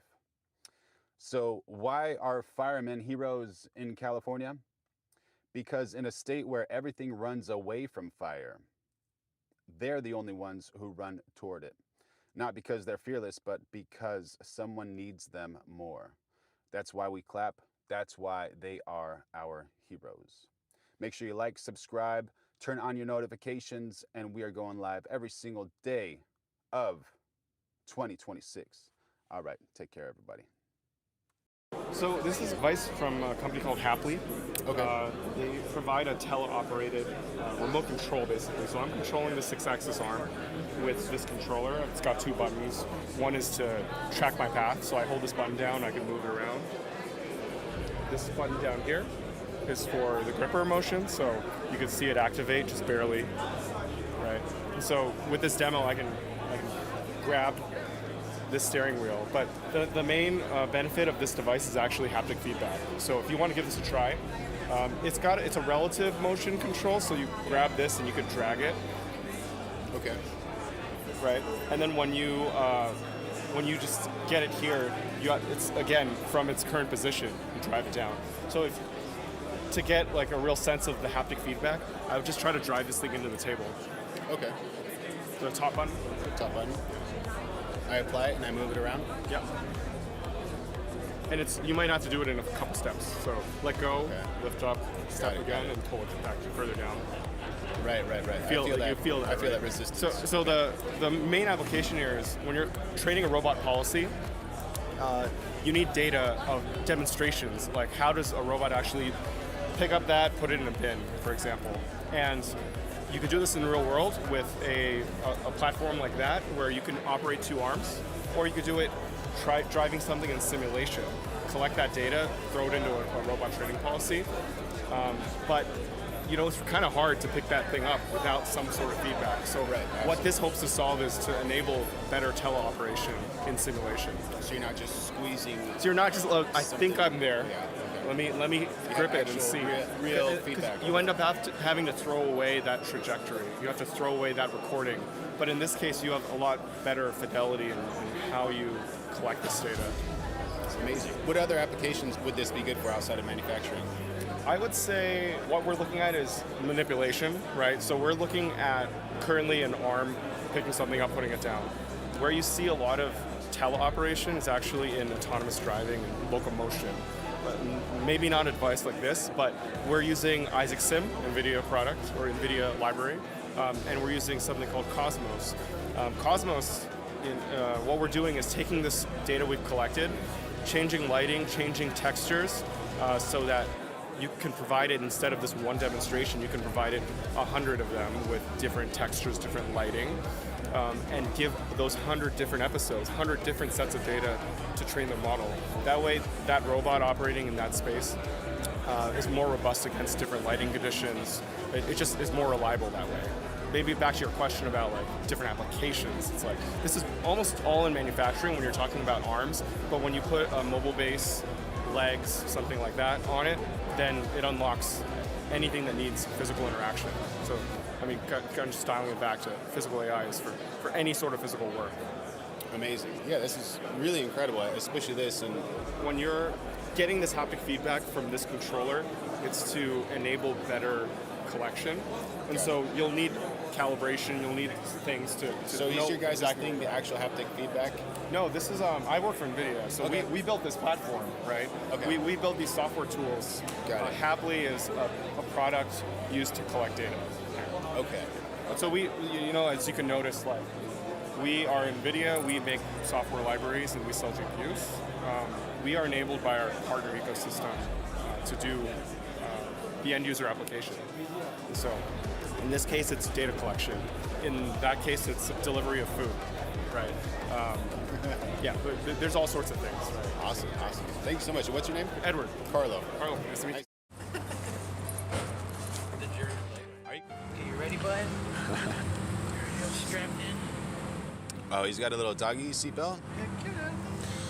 That's awesome. Precious cargo, bud. There you go. Let's roll.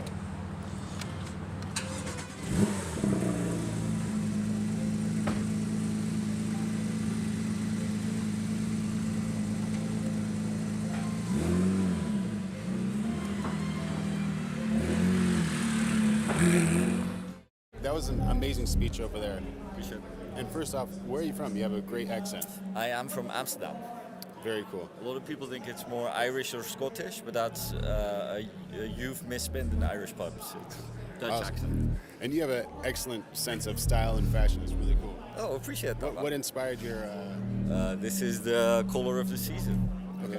It's a little bit brown. I think together with purple the main color. So I wanted to do something a little less blue jackets and shirts. Yeah, very nice, very nice. And what inspired you to get involved in marketing and AI to the extent that you have? Because you guys seem to be at the forefront and at the pinnacle of the industry. I think we are now in year 26. My goal from a company perspective is I see it as a race to relevance.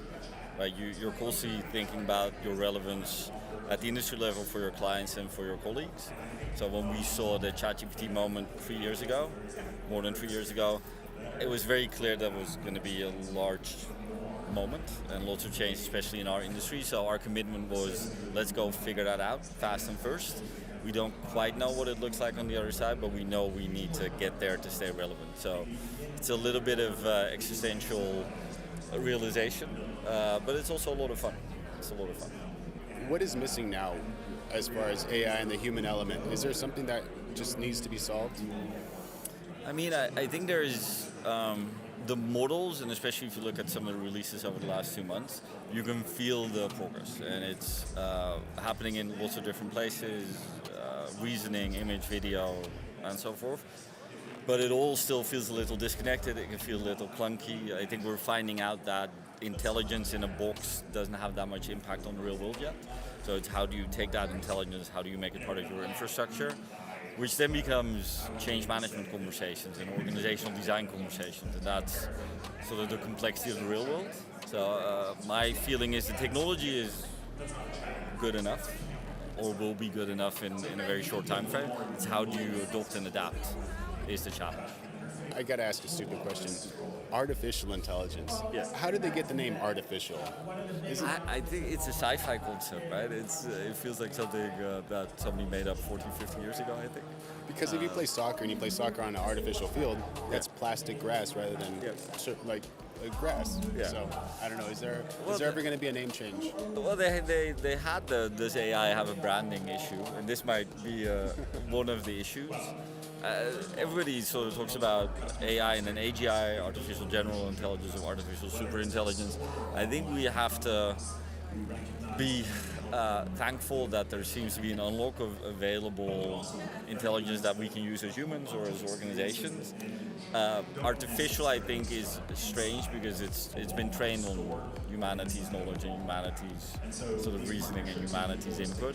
So maybe we're underselling it a little by calling it artificial. We'll see. Amazing. And to end this, if there's one person that Monks is looking for, what type of individual would that be? We're looking, and we're lucky enough to have a lot of those people on our team. We're looking for people that are excited by the moment. I think if you would describe what's now possible 5 years ago to anybody in our industry, people would go, that's amazing, give it all to me right now. And now that we have it, you see that there's actually quite a lot of anxiety around it. And there's pushback and there's worry. We have to be excited in the moment. So we're looking for people that are excited and because of that excitement are figuring things out. That's where we get our progress from. Amazing. So if you are the best of the best, go to monks.com. Love it. So you're an amazing photographer. Can I ask you some questions? What do you look for whenever you're taking a photo? I look for different angles, composition. I'd like to do what other people don't. Basically, get down them really low, right? Because no one takes pictures from this angle. Everybody's used to iPhone pictures, kind of waist high. So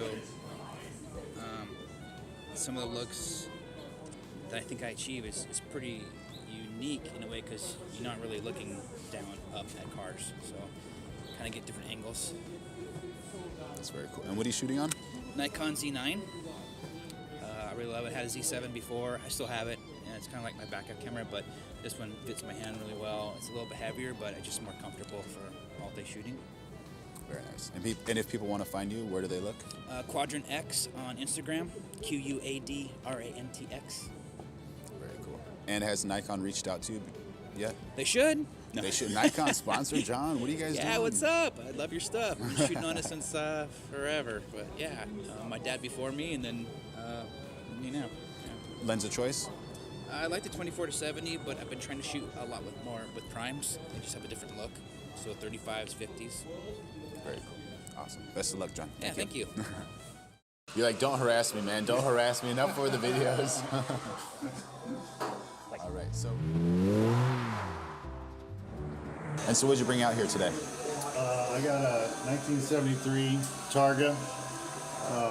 It's a T, but it was built to an RS.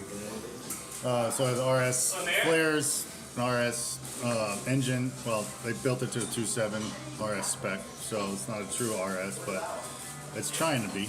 So yeah, it was rebuilt ground, bare metal restoration back in 2006, and it's changed hands a few times, several times through Auto Kennel with Paul, and most recently the guy that bought it from him sold it to me.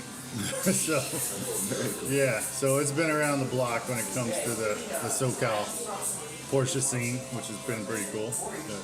I'm just owning it for like 3 months now. Yeah. So yeah, fun little car. So you didn't have it last time I saw you? Probably not. No, probably not. No. And do you know the name of that color? It's called, well, it's either Oxford or Dalmatian Blue. It's an interchangeable name. So actually on the COA it says Dalmatian, and then in parentheses it says Oxford. Very Blue. nice. Yeah, a lot of times it gets mistaken for a lot of different blues, but it's a blue. Yeah. It's a Porsche blue.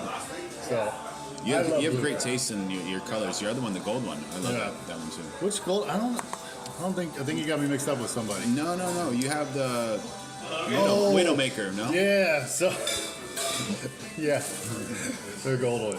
It had, so that That's one, not gold. It's linen gray.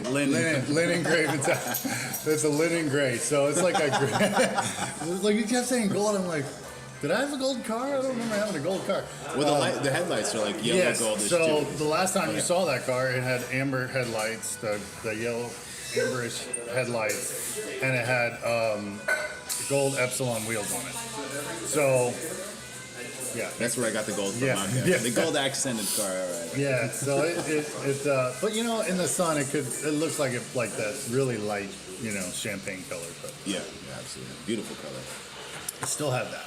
Nice. Yeah, I still have that. And actually, I saw pictures. Since I've put the original wheels up back on that car and took off the yellow lenses. So I took it to Monterey for the Works reunion up there. So I wanted to be kind of back to original spec as close as possible for that show, thinking maybe I'd grab a place or something. No, so. And I've just been too lazy to put everything back on it. But now I saw pictures of it. Royce, one of the photographers here, did a photo book, and I saw pictures of it in that. I was like, I gotta put it back. Looks good. Yeah, Looks good. I like it. Yeah, so I think I'm gonna work on that when I get it back. It's going to the shop next week. Okay. Yeah, just minor stuff, but when it gets back, I'll probably put it all back to the way it was. Yeah, have it back out. Time to get some repairs. Even timeless beauties need care. Did you go up there with Andreas? Speaking of Andreas, the man himself.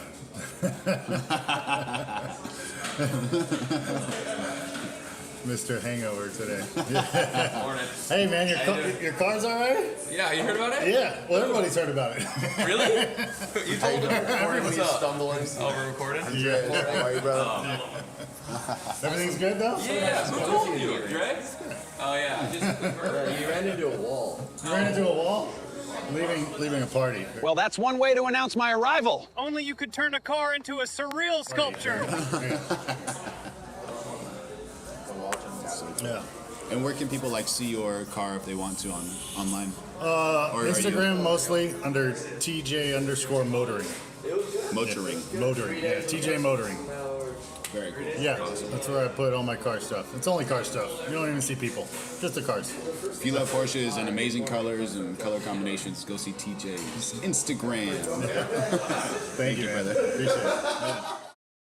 This might be the cleanest, smartest, non-violent plot twist I've ever seen in real life. No yelling, no fighting, no arguing, just timing, misdirection, and one perfectly placed exit. And what makes it even funnier, most people miss why it works.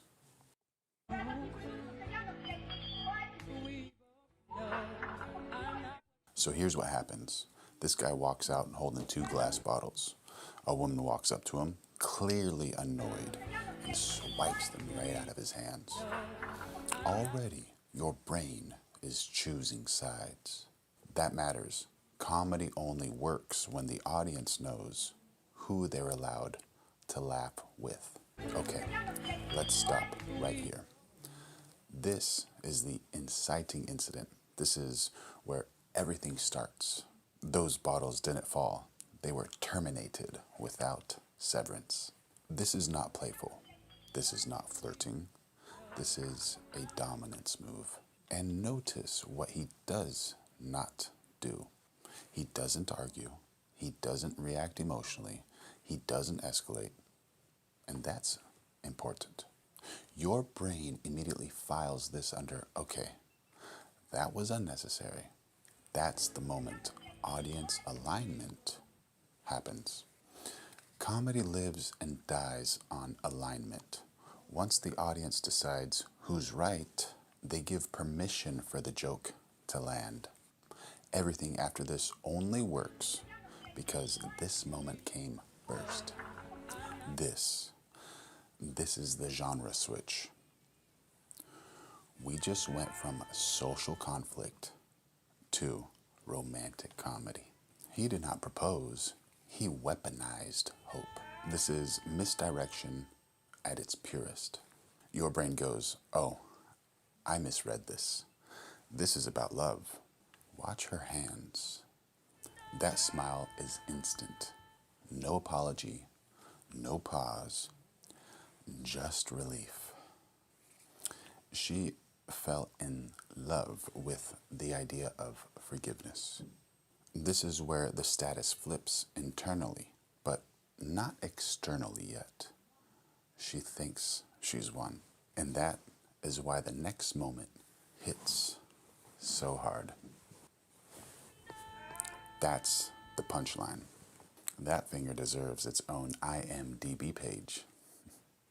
Everything before this was set up. The bottles, the knee, the smile. This is timing, not anger. Anger explodes. Timing cuts. This is why it becomes legendary. The locked door turns this into silent comedy. That door just enforced emotional boundaries. No yelling, no confrontation, just access denied. This is the difference between revenge and resolution. And this is the button. He didn't argue, he hydrated. That sip is punctuation. Setup, misdirection, twist, exit, button. That's not chaos, that's structure. Comedy aside, here's why this really works. He did not escalate, he did not insult, he didn't chase, he exited. That's actually the healthiest response in the whole clip. Timing beats anger, boundaries beat arguments, and silence beats chaos. So let me ask you, legendary comedy or too petty? Comment legend or too far. And if you like breakdowns like this where comedy, psychology, and timing all collide, hit subscribe. We do this correctly. All right, before anyone panics, I'm not showing this clearly, and I'm not here to shame anyone.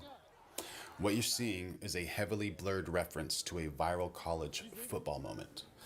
This video is commentary, parody, and comedy analysis, and what I actually want to talk about is why comedians absolutely love moments like this. Because somehow, in a stadium full of screaming, shirtless, painted, drunk adults, enthusiasm is what crossed the line. That is comedy gold.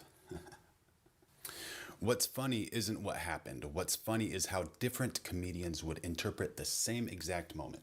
Same clip, completely different comedy. Comedians don't see scandals, they see contradictions. A football stadium is already chaos. People yelling at strangers, crying over a ball, wearing face paint like it's war. So when something unexpected happens, comedy asks, wait, why is this the thing everyone is upset about? That question is exactly where the joke lives. A comedian from the South wouldn't even talk about the actual moment. He'd turn this into a childhood story from Louisiana that sounds completely fake, but also weirdly believable. He would be like, man, back home, that wasn't illegal. That was just morale. We had a girl flash the marching band once. Trumpet players were crying. Brother, they didn't arrest her. They named a Waffle House after her. That's a Southern thing, to turn real events into folklore. By the end, you forget what actually happened. You're just along for the ride. And notice already, the joke isn't about the person. It's about the culture. And everyone else comedian wouldn't focus on her at all.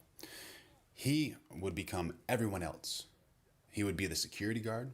Ma'am, please lower. No, not like that. Sir, stop cheering. This is a family event. Then instantly he's the dad in the crowd. Son, look away.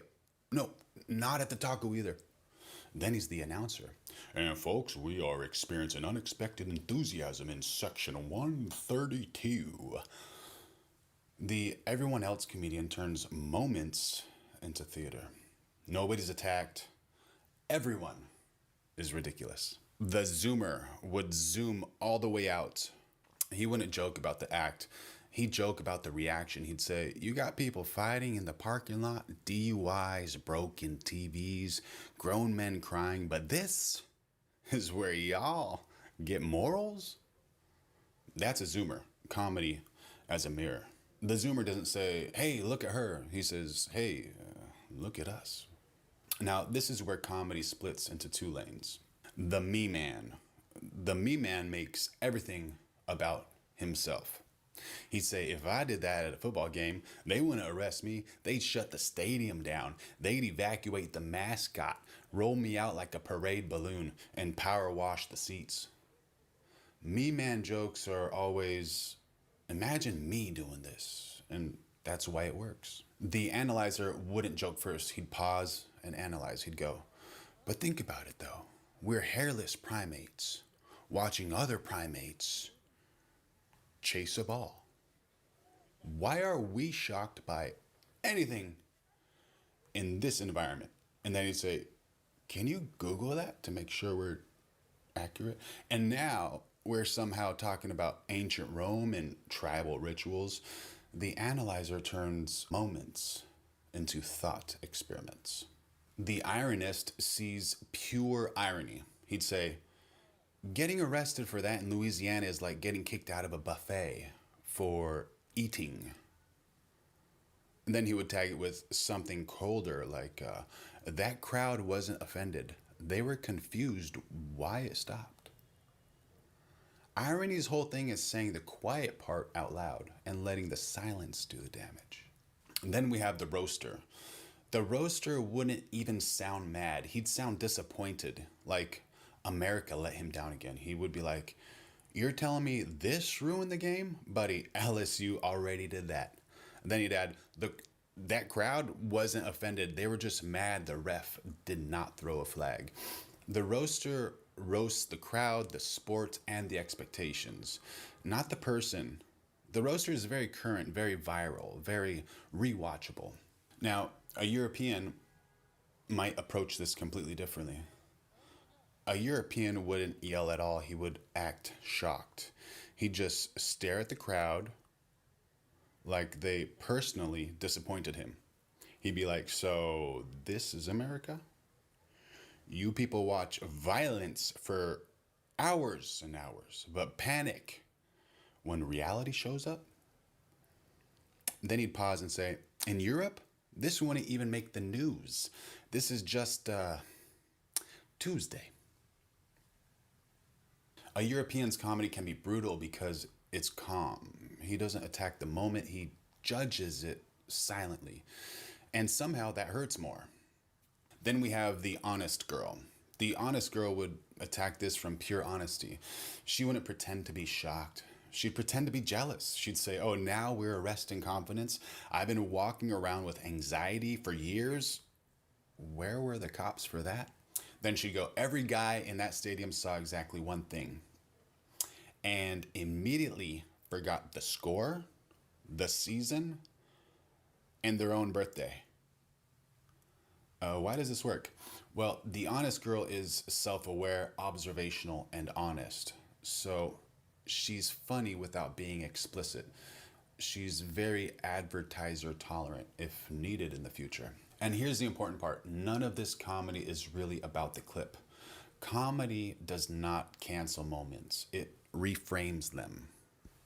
If you like comedy breakdowns, parody reactions, and turning viral chaos into perspective, follow the channel. The internet does not need more outrage. It needs better jokes. Honestly, if the most memorable moment of your football season was not the team, the coach, or the win, you did not have a scandal. You had bad offense. Coffee strong, boots by the door. I work all week. The tune is absolutely perfect. Obviously, I will not be able to fly like heads. Let me explain something. You are never, ever, ever, ever, ever going to fly like heads. While you're here, listen to me. Listen to me. Listen to me talk. He's either A, out in the field spinning props, or B, in front of a screen whooping in a sim while you're here doing neither. Therefore, you will never, ever, ever, ever, ever, ever, ever fly like heads. Yeah, I'm gonna need 1337 and shoot FPV banned immediately from chat, please. Thank you. You guys are ridiculous. Best 75 millimeter drone of 2026. Yes, 100%. It's coming. You better get ready for this. Here it is. Robot Lady Edition. Fractal 75 Bind and Flyby. Fractal Engineering and Infinity Loops. This is the HD0 Whoop review. This thing ruined other whoops. 90%ers know about it. You might want to look away if you get offended by tiny whoops that just whoop other tiny whoops. This is not only for the 90%ers, this is for the people who say they're done flying for the night and then immediately grab another battery like an addict who just wants one more pack. Some can relate. I've had this drone for 7 months, and every single time I get some batteries underneath her, it's just so much fun, honestly, unreal. And I've flown way too many tiny whoops. HD0, analog, plastic BNFs. Trust me, this one's fire. Let me say this very clearly. When I ordered this drone, I did not tell them I was going to review it. They didn't know. They didn't extra QC it, you know, that quality control. They didn't send a magical YouTuber unit. Some companies send reviewers drones that have been flown by NASA, tuned by angels, kissed gently on the motors. This is exactly what consumers like you get. And I have to admit, the craftsmanship is amazing. This thing showed up like, yeah, this is what we do. Light, beautiful blue, sparkly carbon fiber, wonky nips, incredible. And just the color combination, it's like it's an art piece. I'm wondering, is there a reason it's not in the Louvre or what's the one in New York? I was there, I forgot, but the Met, yeah, the Met. Why does this drone hit differently? This is the drone you need. This drone has the best flight characteristics, the best feeling, the most enjoyment, the most excitement, the most strength. I'm still actively looking for things I don't like about this drone, and I am not finding them. The tune is absolutely perfect. Obviously, I will not be able to fly like heads. You are never, ever, ever, ever, ever gonna fly like heads from Infinity Loops. Nor will I maybe ever be able to fly like him, but You're not gonna fly like heads. Hopefully you lose receiver signal over the talus tree in whichever city you're in.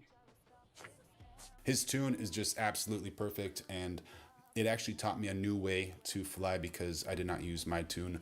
I gravitated towards what he's using, and I'm still not as talented as he is. If I had to make one change, and this is nitpicking, I will drain you after a long day of flying on the sticks, make your eyelids feel like they're 500 pounds each. Do not say. I drain you after a long back massage, make your eyelids feel like they're 500 pounds each. Don't test me in 1337 plans. I love you. I might choose the analog version instead of the HD0. And why? Range and penetration? I don't think you need to go for anal. Log.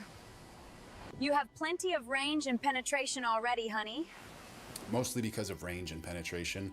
I'm guessing I haven't really done a side-by-side comparison, but that's it. That's the complaint. That's like saying, yeah, she's perfect, but sometimes she steals the blankets. Let's talk about Quicksilver and the signature drone moment. So this was also my first time flying Quicksilver. And this is why it's better to get a signature drone rather than just a random bind and fly from a random website from any of those makers. They tune it for how you actually fly. Freestyle, racing, not one tune fits all. This one is for freestyle, and it just makes you operate on the sticks a little differently, knowing that heads can do all those tricks that we see him do all the time, and I have the same tune, and I 100% cannot do it like a 90%er. So this is not fast food. This is a meal someone cared about. They took their time and prepared it with love. And listen, if you do not like Robot Lady from Fractal Engineering, I genuinely wonder Who incorrectly tickled your taste buds? Like, who hurt you? Who gave you that unseasoned FPV? This is the declaration. It's the best of class. This is the best 1S FPV drone of 2026. My favorite, Tiny Whoop, full stop.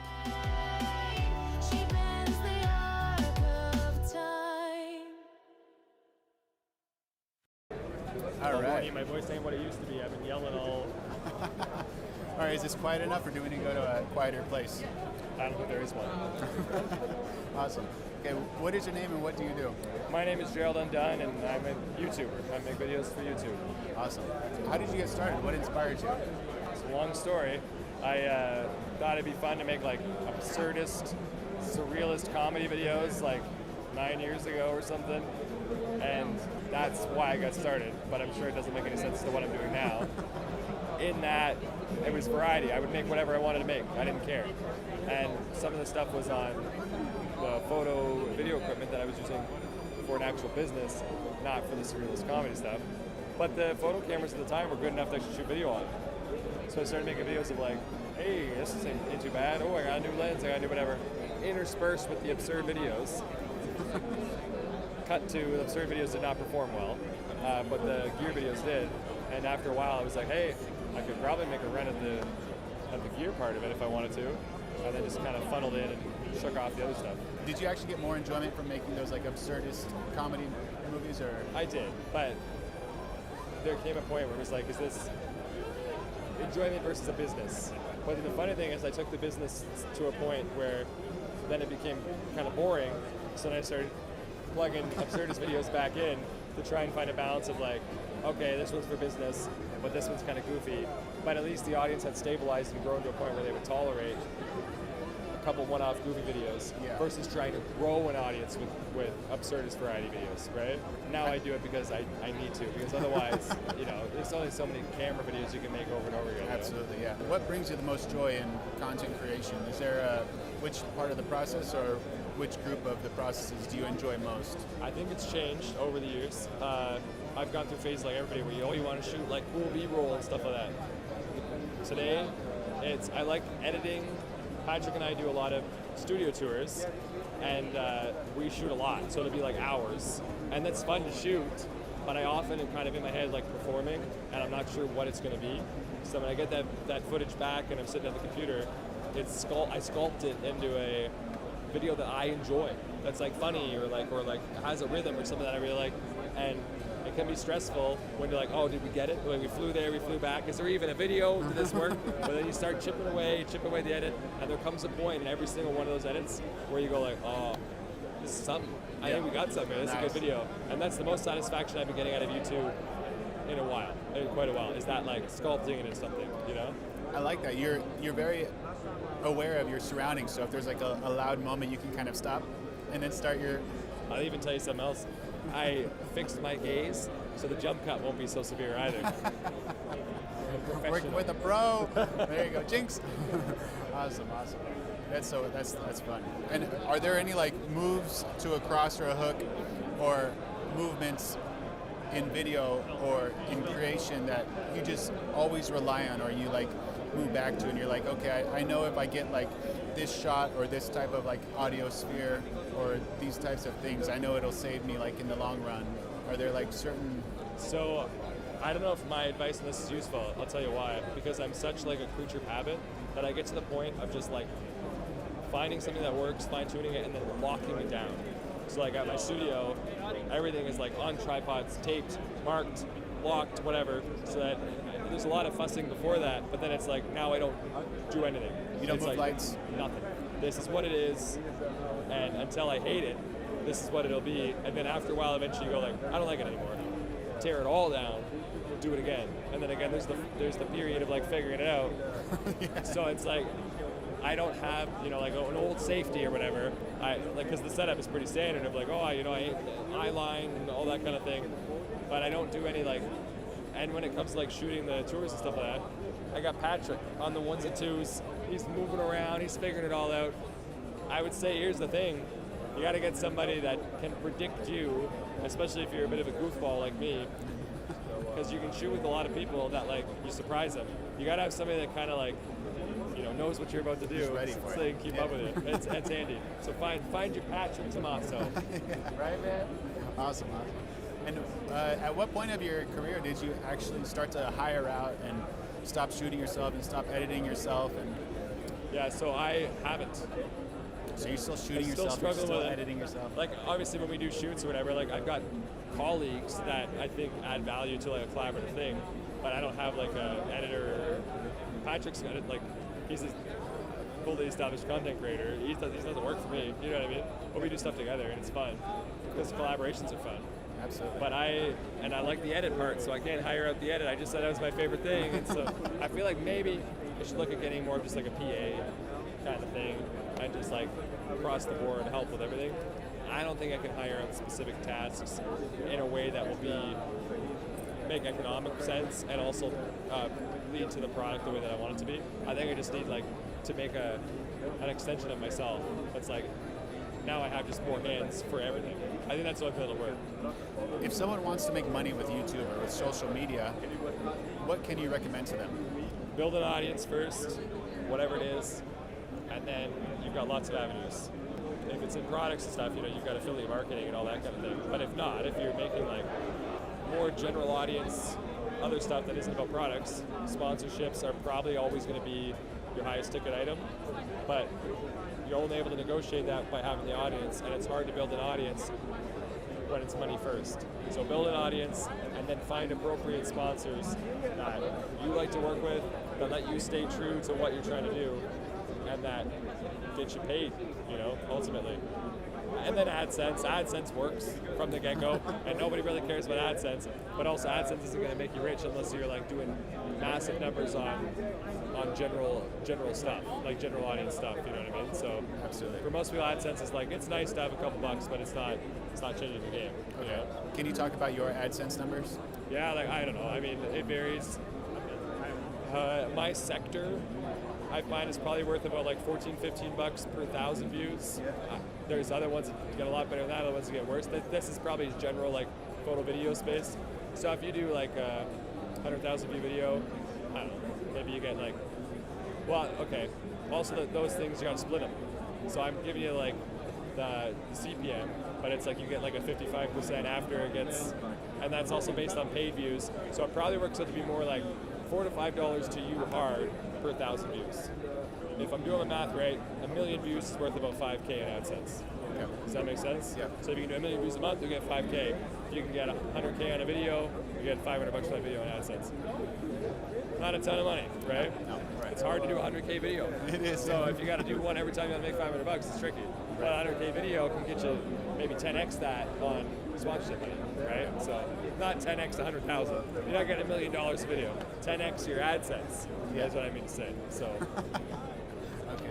And what if someone created like a short series, like a just purely entertainment, like a comedy, romance series, a video that comes out one time a week or something like that, where people continue to come and watch this series? Yeah. How would someone monetize that? This is again for YouTube? Yeah. Same thing. I would get a weekly sponsor.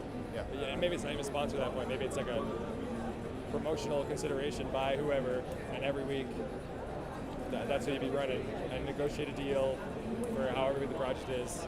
Or you could, depending if the show has variants, you could do a few different sponsors, something like that. That's how I would try to make money on that. Okay. Again, AdSense is a gamble. Yeah. It's some sponsors all the way through. If you're trying to make money, that's what you're trying to do. And how does someone find sponsors? It's just with the audience that they have primarily? Yeah, so some will come just automatically because you have things, and then other things, you go to places like NAB and like talk to things. You could reach out to brands that you're particularly interested in, that you happen to see maybe you see an ad spot or they're spending money or whatever. Like, you know what, I love them, I use them all the time. Let me send out some emails. It's a bit of hustle. Yeah. And then there's also agents and management, like middlemen and stuff that you can use to help you get them avenues. So what does the next 2 years look like for you? I'm terrible at this question. I'm good for, 5 days ahead. Do you want to speak about 5 days ahead, or would you rather? Go. What's funny? I did all my projects before this. It's going to be nice for the first time, Like coming home from NAB, I've got like a week or two with nothing on the docket, and I'm happy about it because I did a whole crunch to try and get videos done before here and post videos while I'm here. So when I go home, and that's as far as I'm looking ahead. Nice. And what are your thoughts on artificial intelligence? No comment on that one. Well, thank you so much, buddy. Gerald, you're awesome, dude. Take care. You too. My name is Emma Tang. I'm from China, from Public Incorporation Limited. We are factory and established in 2008. Our products are dock stations, soundboard, also the SSD enclosure, and also the video capture cards. Yeah. Amazing. Okay, and so what is like the maximum storage you can do now?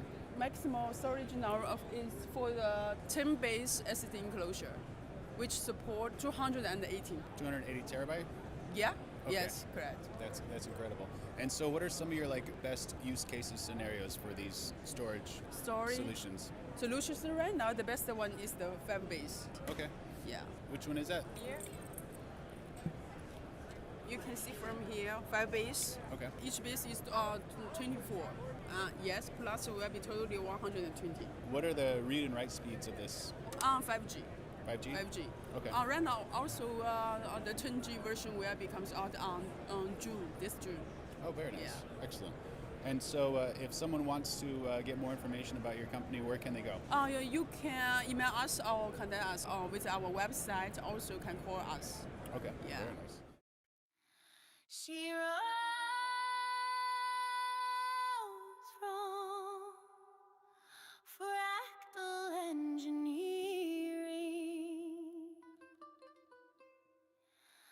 Life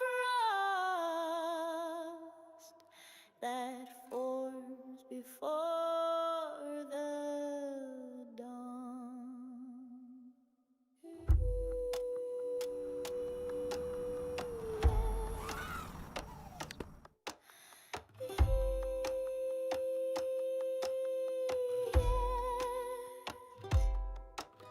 A name that echoes through the build with heads from infinity loops.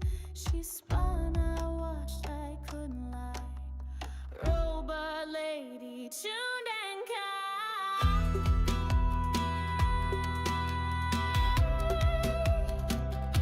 She bent the arc of time.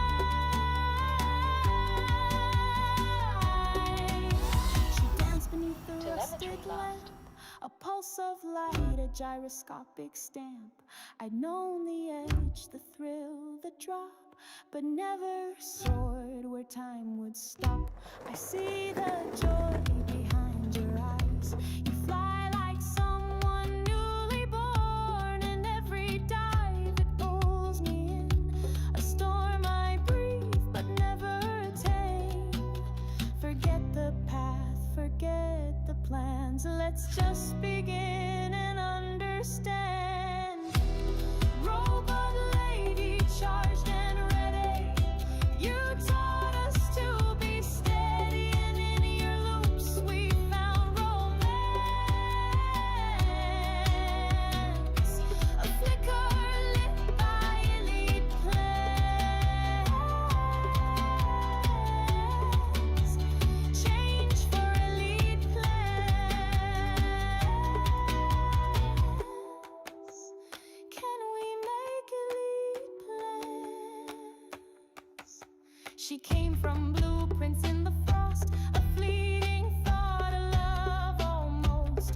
Fractal hands that gave her breath and made her cheat a regret. You move like heat without a flame, and I would chase your endless game. No other touch, no other hands could ever build elite plans. Wonky nips above the frame, they hum like psalms without a name. From tiny who's to distant lands, she's not just volts, she understands. You stir the calm, you slow the time. I learn your rhythm, you learn mine.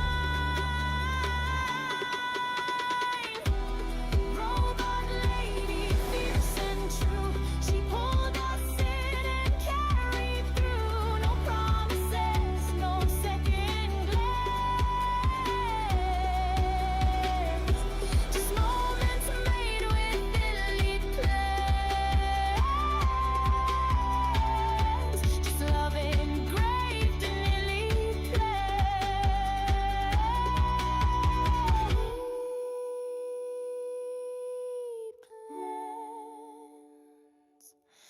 just moments made.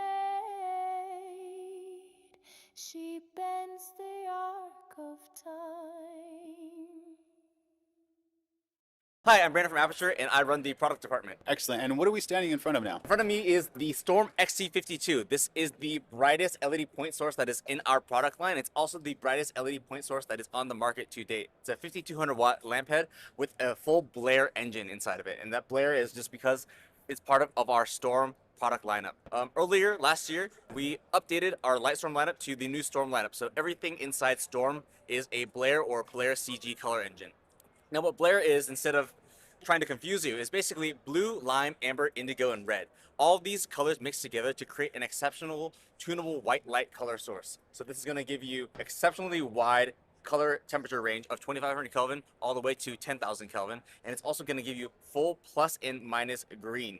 Now what does full plus and minus green mean? That means actually matching that of full plus minus green gel. So 100% is the same as adding a full plus green gel. Minus 100% is the same as adding a full minus green gel. And then 50% is the same as adding a half plus green gel. So you're actually going across using the same standard as gels. So you have a reference point, and that's because we're using the same ASC MITC standard that is standardized by the American Society of Cinematographers. Now, in addition to that, Blair also has another trick up its sleeve, which is the indigo, the eye.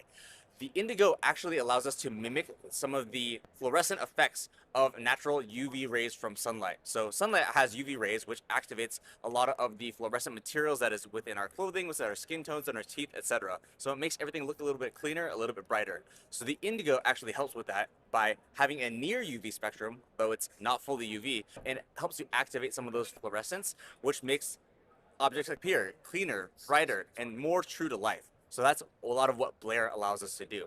Now, Blair also gives us one other function, which is the ability to have color. Because like I mentioned, Blair is comprised of blue, lime, amber, indigo, and red. So the blue, lime, and red inside the XY gamut you can see here actually allows us to have a limited color gamut, adding some blue, adding some red, adding some lime. So I can actually add some orange and red right into my scene right here. So despite this being a tunable white light fixture predominantly, we are actually able to inject some color into the scene to give you a lot more versatility out of your white light fixture.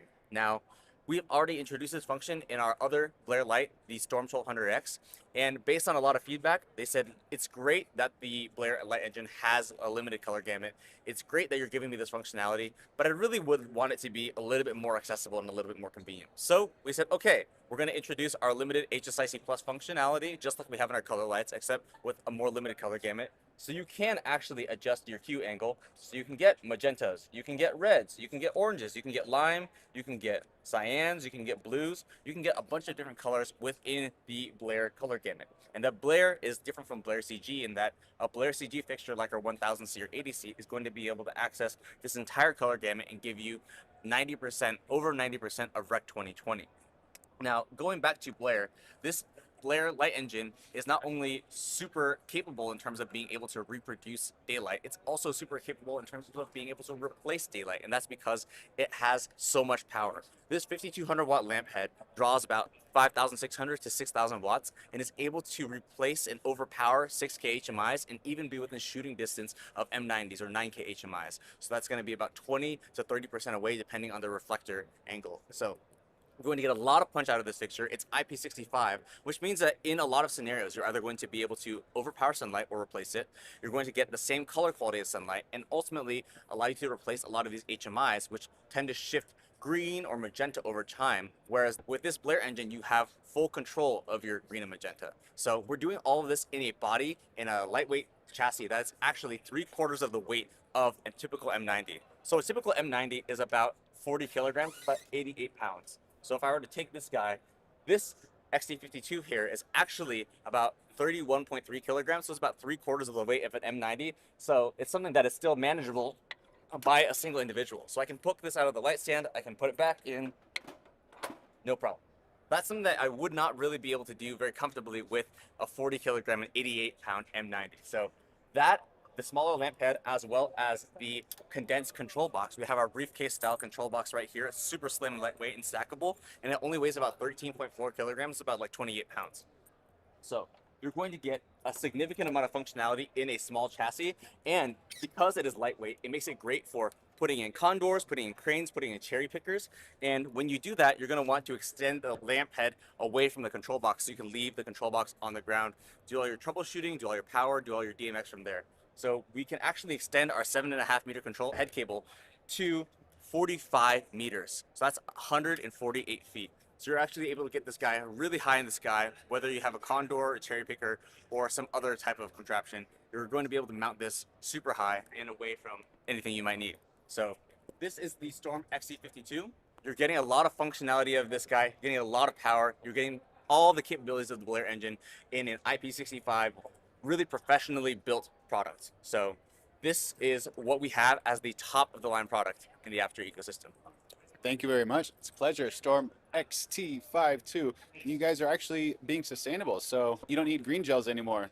Saving plastic. There you go. You can just do the green gels by the 100%. In fact, and that's actually one of the things that a lot of gaffers have asked about, which is with the typical HMI, a lot of times gaffers will actually warm up the HMI a little bit by adding color temperature orange or color temperature straw gels. This is actually a problem because on these big sets where they're burning them for 7 days a week, 5 days a week, they can actually burn through 2 different gels, just have the colors fade over the course of a few days, which means that they're constantly having to replace these gels, which means that they're using 10 different lights. They're having to replace multiple gel rolls every single week or every couple of weeks. And with this, you can actually just adjust the color, you can adjust the color temperature, dial it in so that you get the exact color you want without having to replace these gels. So it actually removes necessity for a lot of expendables purchases. Thank you so much, Brandon Lee. It's a pleasure. Of course, no problem. Okay, so here we are at NAB 2025, and who are you and what do you do? My name's Dan Hammond. I'm the general manager of JL Fisher. Excellent. And how long have you guys been in business? JL Fisher is going to be celebrating our 75th anniversary next year. JL Fisher started in the garage of James Fisher, who was the founder of the company, in Studio City, but now we're in Burbank, California, making upgrade kits for microphone boom arms in the 50s. And then in the 60s, he started developing camera dollies. And then we started introducing camera dollies in the 70s and in the 80s and again in the 90s. And now what we're doing is we're working on refined enhancements to the existing technology for improvements that, you know, maybe perhaps the materials weren't available at that particular time, or just getting feedback from the customers on how to make a better system for them for operation. And it looks like you have extremely high quality gear here. The quality of the equipment is probably one of the most important factors that we do at JL Fisher. Everything is handcrafted in our facility in Burbank, California. We don't cut any corners. We manufacture every single aspect of the camera dolly, from the wheels all the way up into the accessories that you'll find on the camera dollies themselves. Amazing. Yeah, and I was here 2 days ago chasing you for an interview, but wasn't able to get one then. But you guys have very smooth wheels on those rails. Can you talk about that? Yes, so the wheel systems that we're showing off at this particular show is, again, another refinement. So the original track guide wheels that were on the dollies were made for, or designed for, square dolly track. And square dolly track is no longer used. Now everyone's using round dolly track. So hence the need to change the track guide wheels. The reason is because the older track guide wheels were noisy and they were hard to deploy to keep the dolly on the dolly track itself. So, you know, through the newly engineered mechanisms that deploy the track guide wheels along with the urethane wheel types that are used, we've reduced the sound and we've made deployment easier for the operator, saving time. Amazing. Can we talk about that new arm you guys have on top of that rig over there? Yeah, certainly. So this right here is a new accessory. It's actually a refinement from an existing accessory. This is called the rotating offset. This is 24 inches long, and this would be used for, you know, rotating. The camera's going to mount here off of the beam arm on the dolly. So it allows us to move the camera further away from the center post of the dolly, enhancing the ability to capture more shots. And because it's rotating, it really provides the flexibility for the filmmaker to position the camera where they want to go very quickly without having to, you know, keep fudging around and not being able to get the shot that they need quickly. So this is the new rotating offset, and another unique feature is all the mounting plates that we have incorporated in here, so accessories could be better attached to the rotating offset. Amazing. And do you know the maximum capacity of this one? Oh, that's a great question. So the dollies are rated to hold up to 500 pounds. You can, put the 500 pounds on here, and the reason that we went with this bigger, more robust rotating offset is because filmmakers today are starting to incorporate remote heads onto the dolly beam arms. The older rotating offsets that we originally designed were of thinner material, and the weight, you encounter more sag when it's all the way out at the end of 24 inches. So you can use, IMAX cameras or cameras that are utilizing the remote heads. Any camera that has a Mitchell mount or some sort of adapter to get it to the Mitchell adapter plate could be utilized on here. So it's right next to Universal. Oh yes, definitely Universal. Okay, so what are we doing here? Okay, so what we're doing is the dolly is equipped with 3 modes of steering. There's round, rear, and crab mode, right? So depending on what the type of shot you're doing or how you're going to move the piece of equipment, you would incorporate the correct modes of steering.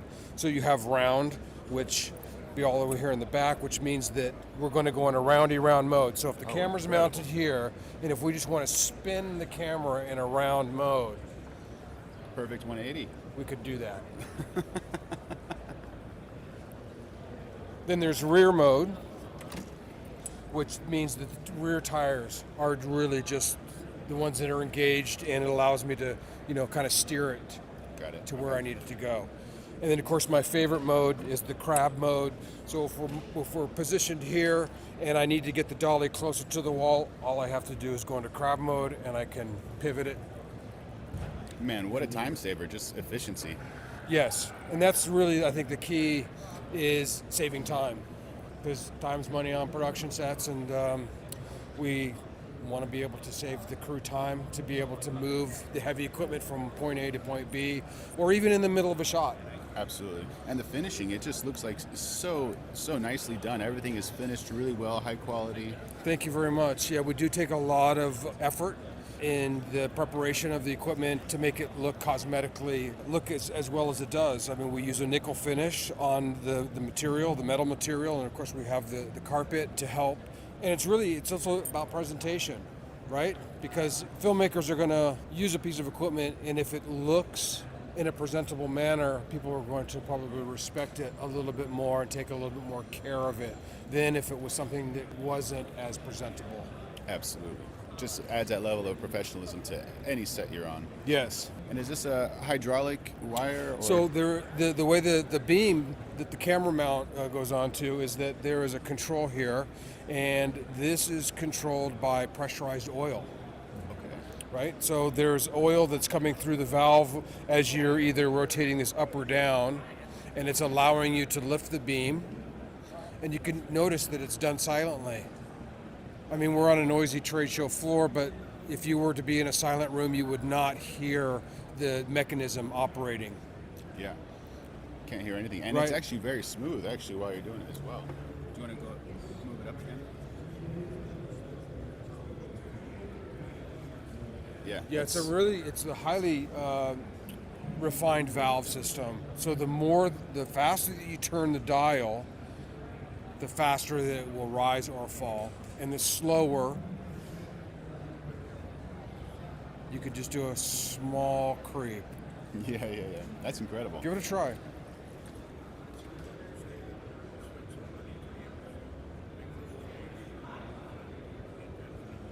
And there's a little resistance as well to it. Okay. Very nice. The reason that you want that is you want a little bit of feathering opportunity as you're beginning the move, or in fact ending the move, right? So you want to be able to kind of start that feather, so it's not an abrupt start. Jump, right. So right. that's engineered into the hydraulic valve. Incredible. I'm trying to look for something wrong with this thing, but this is amazing. Awesome. Well, thank you for that. Mr. Hammond, it's been a pleasure. We were talking about the way that the lift beam operates, we have oil that's pressurized. And when the pressure of the system is depleted, because you'll get about 7 lifts of the beam when it's fully charged up, you need to recharge the pressure inside the system. So you plug this into the outlet and then you turn this on, and in about a minute and a half the tank right here will come back up in pressure, and then you'll be good for another good 7 lifts. In only 1 minute? About a minute and a half. Okay. It's going to vary depending on how pressurized it already is to where it needs to go. Cool.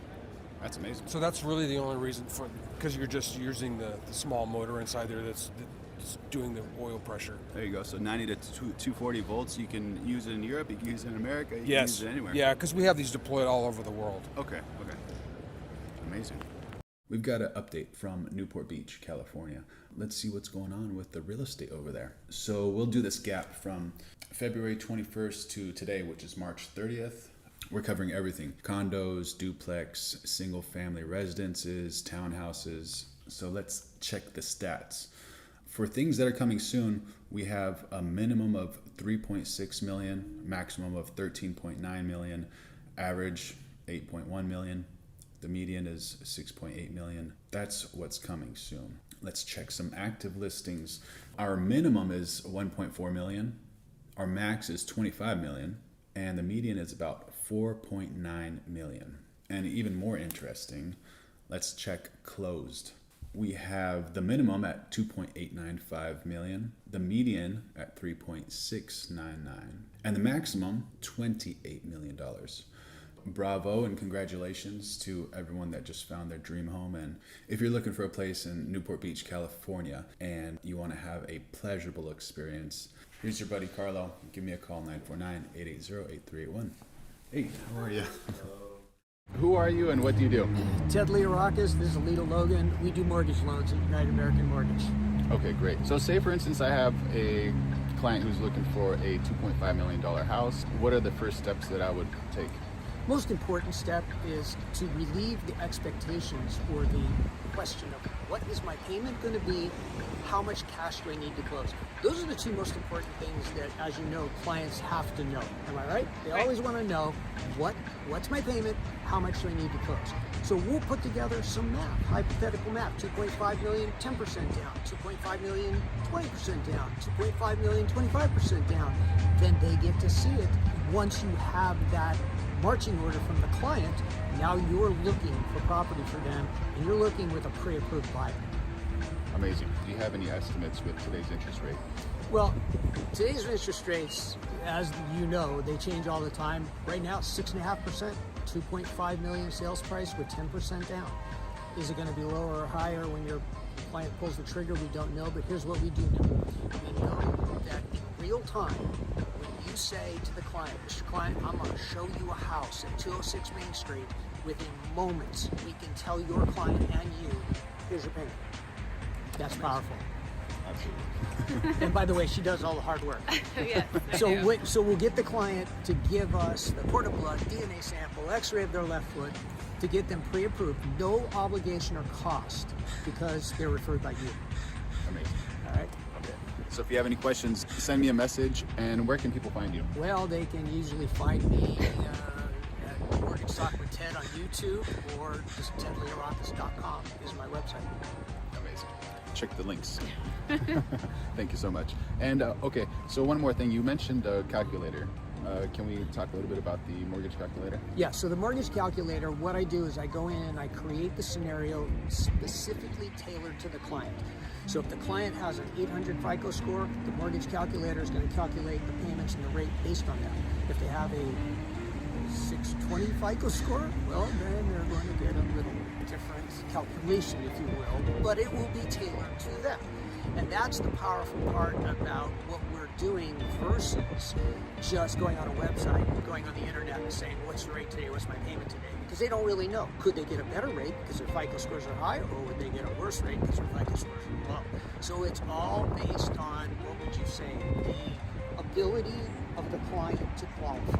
Some qualify with tax returns. Sometimes Alita will say, I don't want the tax returns. No, those don't look good. Let's just go with W-2s. Sometimes she'll say, I don't even want the W-2s. Let's just go with bank statements. Our job is to create the mortgage calculator that's tailored specifically for the client. Perfect.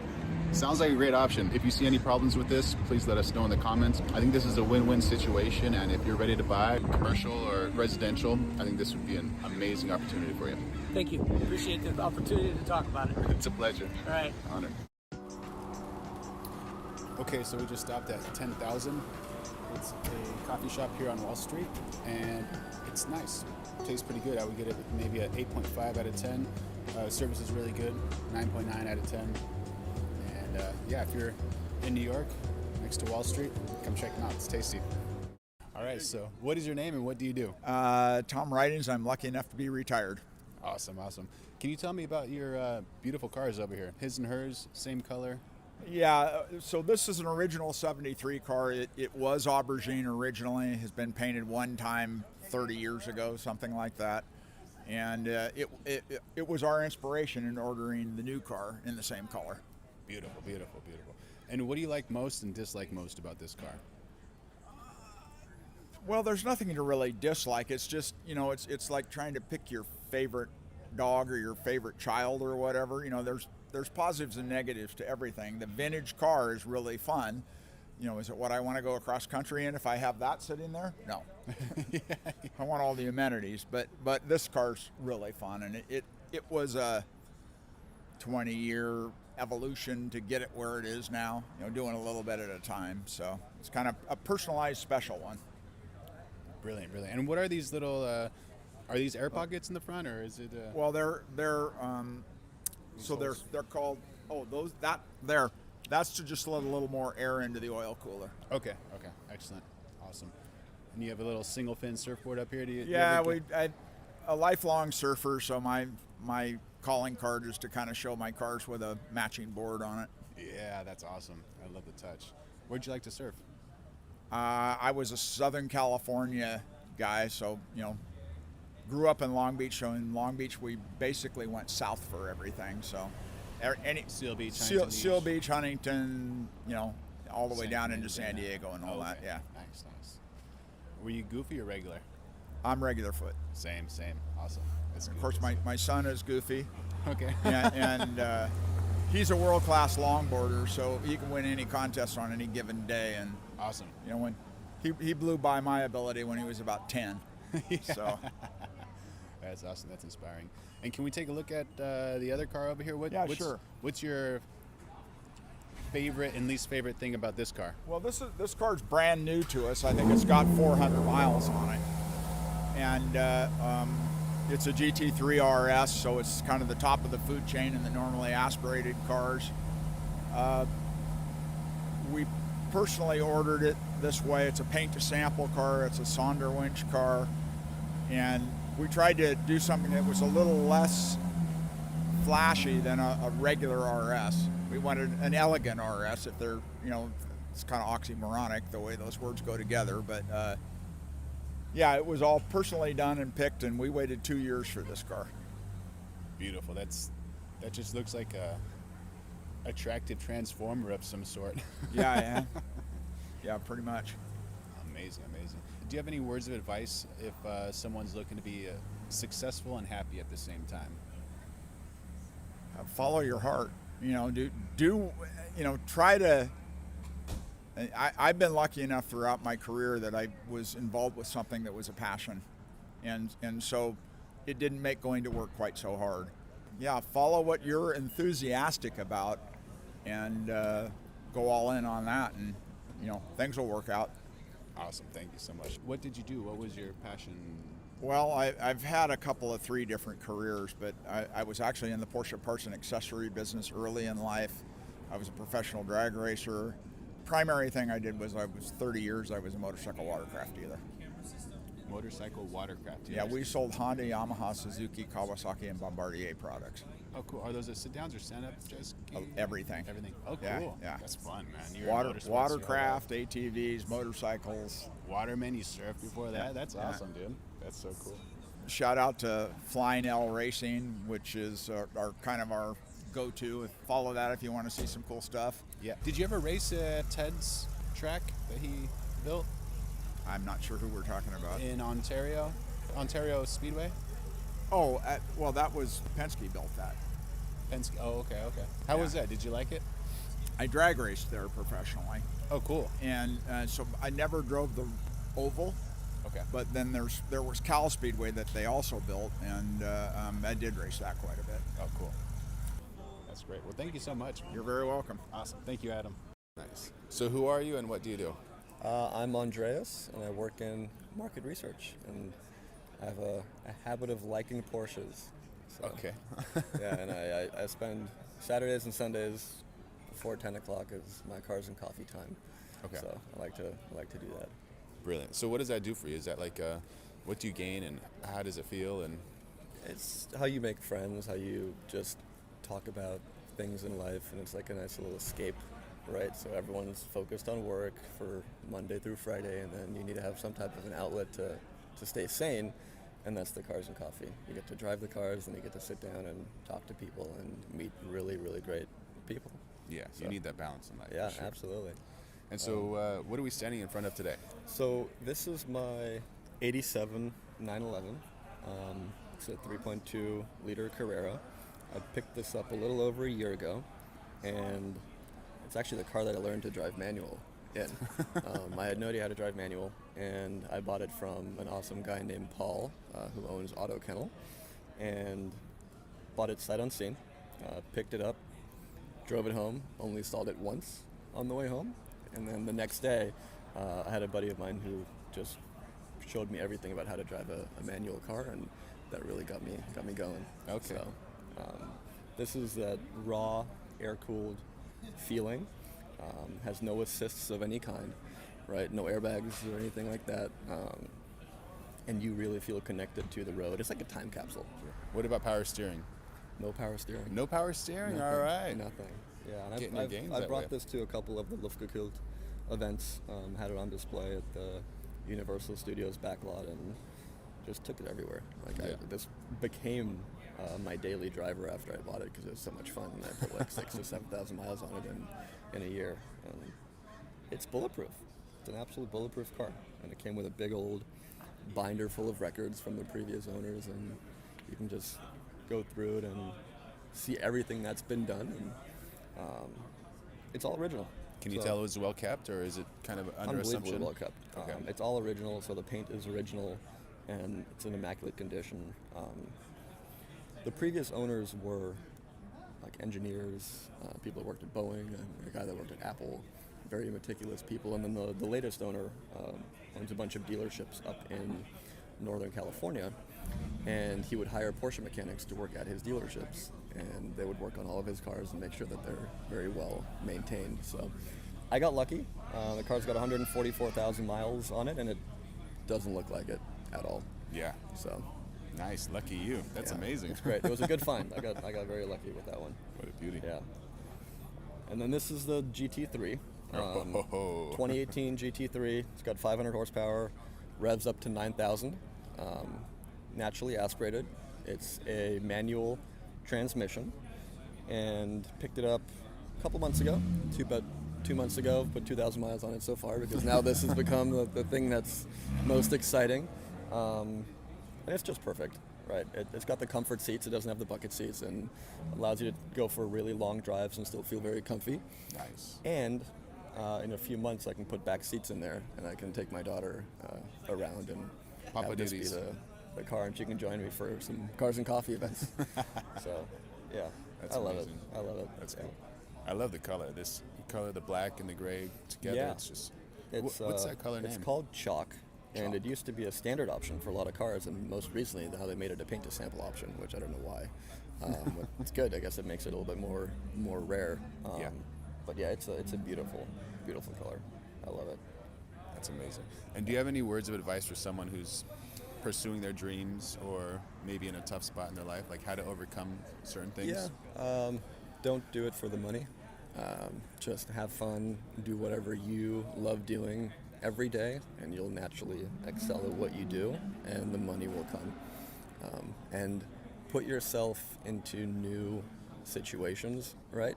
If you take the same route home every single day, maybe change it up and see something new. If you go to the same places all the time, change it up and see something new and put yourself into situations to meet new people and have new experiences. So, amazing words of advice. Thank you, Andres. Yeah. Thank you. Thank You're you. awesome. That's cool. Thank you, Adam. Oh, I love it, dude. Is that a medium format? Yep. Oh, that's cool. Yeah, digital medium format. So it's their like new one. They came out kind of recently. I love it, dude. 20 to 35, so that's like. What? It's like a 16 to like 28 or so. Okay. Cool equipment. Nice. Yeah. It's fun though. Just the details you get on things. Zooming in is crazy. Let me go to like, let's see a better example. Even just like this. Oh, there's a Speedster. Ted Speedster. Yeah, so like you just see all the detail. Like. Yeah. That's crazy. How's the dynamic range on that thing? It's nuts. Yeah, I've done. You get like 15 stops or something. Yeah, I think it's 15, 16 stops, something like that. That's yeah. incredible. Yeah. Dude, and the form factor, it's so small. Yeah, it's not bad. I mean, this is like one of their bigger lenses too. So normally the lens would be like there. Yeah. So I'm a photographer, and just anytime I have a chance to shoot anything is always fun. So Yeah. yeah, I'm just chilling here. What'd you bring out here? I have the 87 Carrera, the black one. The black one? Yeah. Oh, nice. Yeah. That's cool, man. Yeah. Yeah, I like old vintagey things, Yeah. classic. Yeah. What type of stuff do you like to shoot? I mean, automotive, of course. I do a lot of like cityscapes, landscapes, lifestyle work, things like that. Yeah. Cool. And you guys do a lot of interview stuff like this all the time. Yeah. Oh, nice. Hell yeah. Yeah, he's a really good musician, composer, talented, great guy, cool guy. And then I do videos, editing, and then real estate as well. So nice. If you want to buy a place or sell a place, help you find the best deal. Okay. We bought our place like 2 years ago, and Congratulations, we're wanting dude. to eventually upgrade. So Cool. Yeah, that's That'd good be to cool. know. Yeah. Nice. That's awesome. So do you have any words of advice if someone wants to like pursue art or photography or? Yeah, that's a good question. I mean, I think the best thing you can do now is just be nimble and not so rigid, be able to like adapt to like the ever-changing environment of creating, things Yeah. are changing so fast. So I think just like always learning, picking up new skills is super valuable. I started out as a photographer, and now I have like a video production company. I do a lot more short form video stuff too, and like a lot of photographers that I knew didn't really adapt, and so it's been like harder for them too. So Yeah. I think just adapting is good. For Yeah. sure. Yeah. Awesome, man. Yeah. There you go.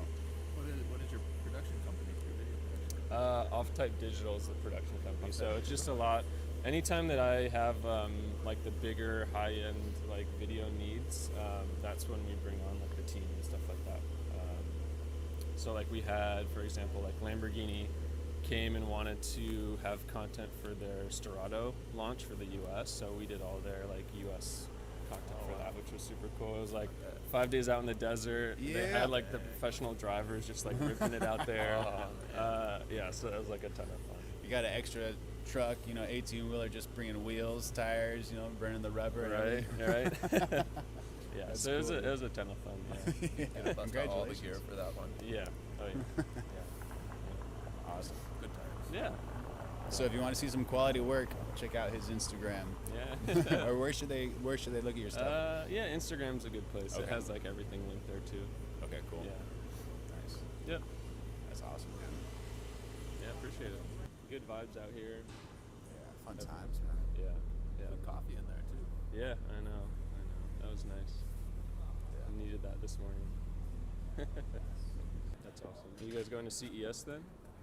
I was thinking about going to it, but my buddy, he's like, dude, go to fucking NAMM. And he's going to NAMM too. My other buddy, he's like an audio genius. If you ever need audio, my buddy Marian, he like knows everything about audio. And then if you need music, he knows everything about music. He's like really good. So if you ever need like original compositions or whatever. But I think I'm going to go to NAMM. Why, do you think CES is going to be worth it? I'm going. It starts tomorrow. Okay. So I'm going for a couple clients. Nice. Like curating and whatnot, but it's good. I've been quite a bit before. A lot I've of been cool, a few times too. It's yeah, pretty cool. Yeah, it is cool stuff. It's good to see like what's new, what's happening, and Exactly. their marketing like ideas and stuff. Yeah. And, like how they did that stuff. Exactly. Are you excited about? Are you going to NAMM or no? Mm-mm. No. I don't think so. I mean, maybe, but as of now, no. Okay. If you need a ticket, maybe he can hook you up with a ticket. I might be able to. Yeah. When is it again? It's 21st through the 25th. Of January? Yeah. I'll be out of town. I won't be able to go. Yeah. That's cool. Another time. Yeah, another time. Yeah. Why did Hasselblad send you this, and what do you like about this camera? They sent it to me. I don't know why. I'm just a lucky guy, I guess. They Yeah, I love don't know. They want me to help promote some of the features of it. I think trying to hit a younger audience. Yeah. So posting about just my thoughts about it on social media, I guess. That's cool. It's been just a ton of fun though. It unlocks. It kind of reminds me of like when I first picked up photography, and I'm just taking pictures of everything versus like in the past. Now you kind of like you're only trying to take the best photos, but this it just every photo is fun to take, I guess, because it just renders things differently. The color science is different, and then you're just zooming in and looking at all the details, and you're like, wow, this is like super cool. So like I took this out on a walk like Christmas morning out in Wisconsin. It was like taking pictures of leaves, and I was having a ton of fun doing that, you know, because then you zoom in and you see all the little details on the leaf and stuff, and you're like, wow, this is cool. Yeah. So I don't know, it just is like a fun, slower shooting experience. Awesome. Yeah. I feel like a real artist, like just taking photographs and just like almost like an artist, scientist, getting into those details. Mm-hmm. Does it have a macro lens as well for that? It does have a macro lens, Nice. or it has like these macro tubes that you can put on there too. Okay. So that might be something that I'll get into as well. Yeah. That's cool. Yeah. Awesome, man. Yeah. Beautiful. Thank you. Yeah, it's a great looking camera too. I mean, just yeah. And it's it's really the form factor. It's beautiful, man. Yeah, no, it's a great looking camera, I think, as well too. I like it a lot. Do you have any other lenses, or you only got one lens with this package? Yeah, I have the 90X as well, so it's like a 90 millimeter. Yeah, which ends up being 78? 70 something. Yeah, Okay. and then it's 2.5 or something like that. Oh, what a portrait lens! Yeah, so really good for portraits, a lot faster, all that. Yeah. And can you talk about that strap? How do you like that strap? Yeah, this is just the what is this? Peak Design. Yeah, so this is the clean Peak Design strap. I like it a lot.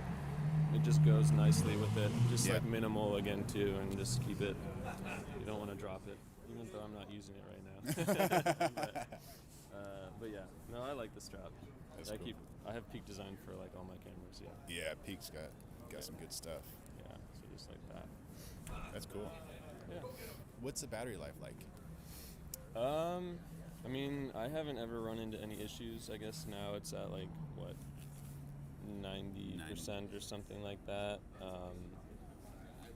It charges all through USB-C too, which is nice. Oh, cool. And it has like a terabyte of internal SSDs too, which is nice. Yeah. Okay.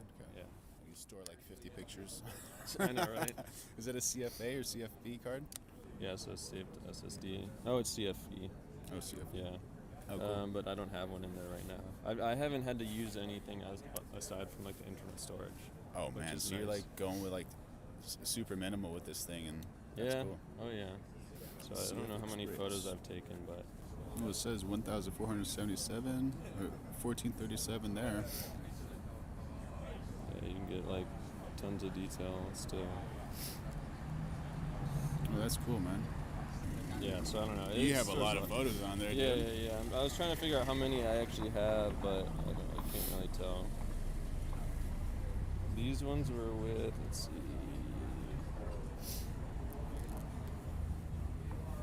Something like,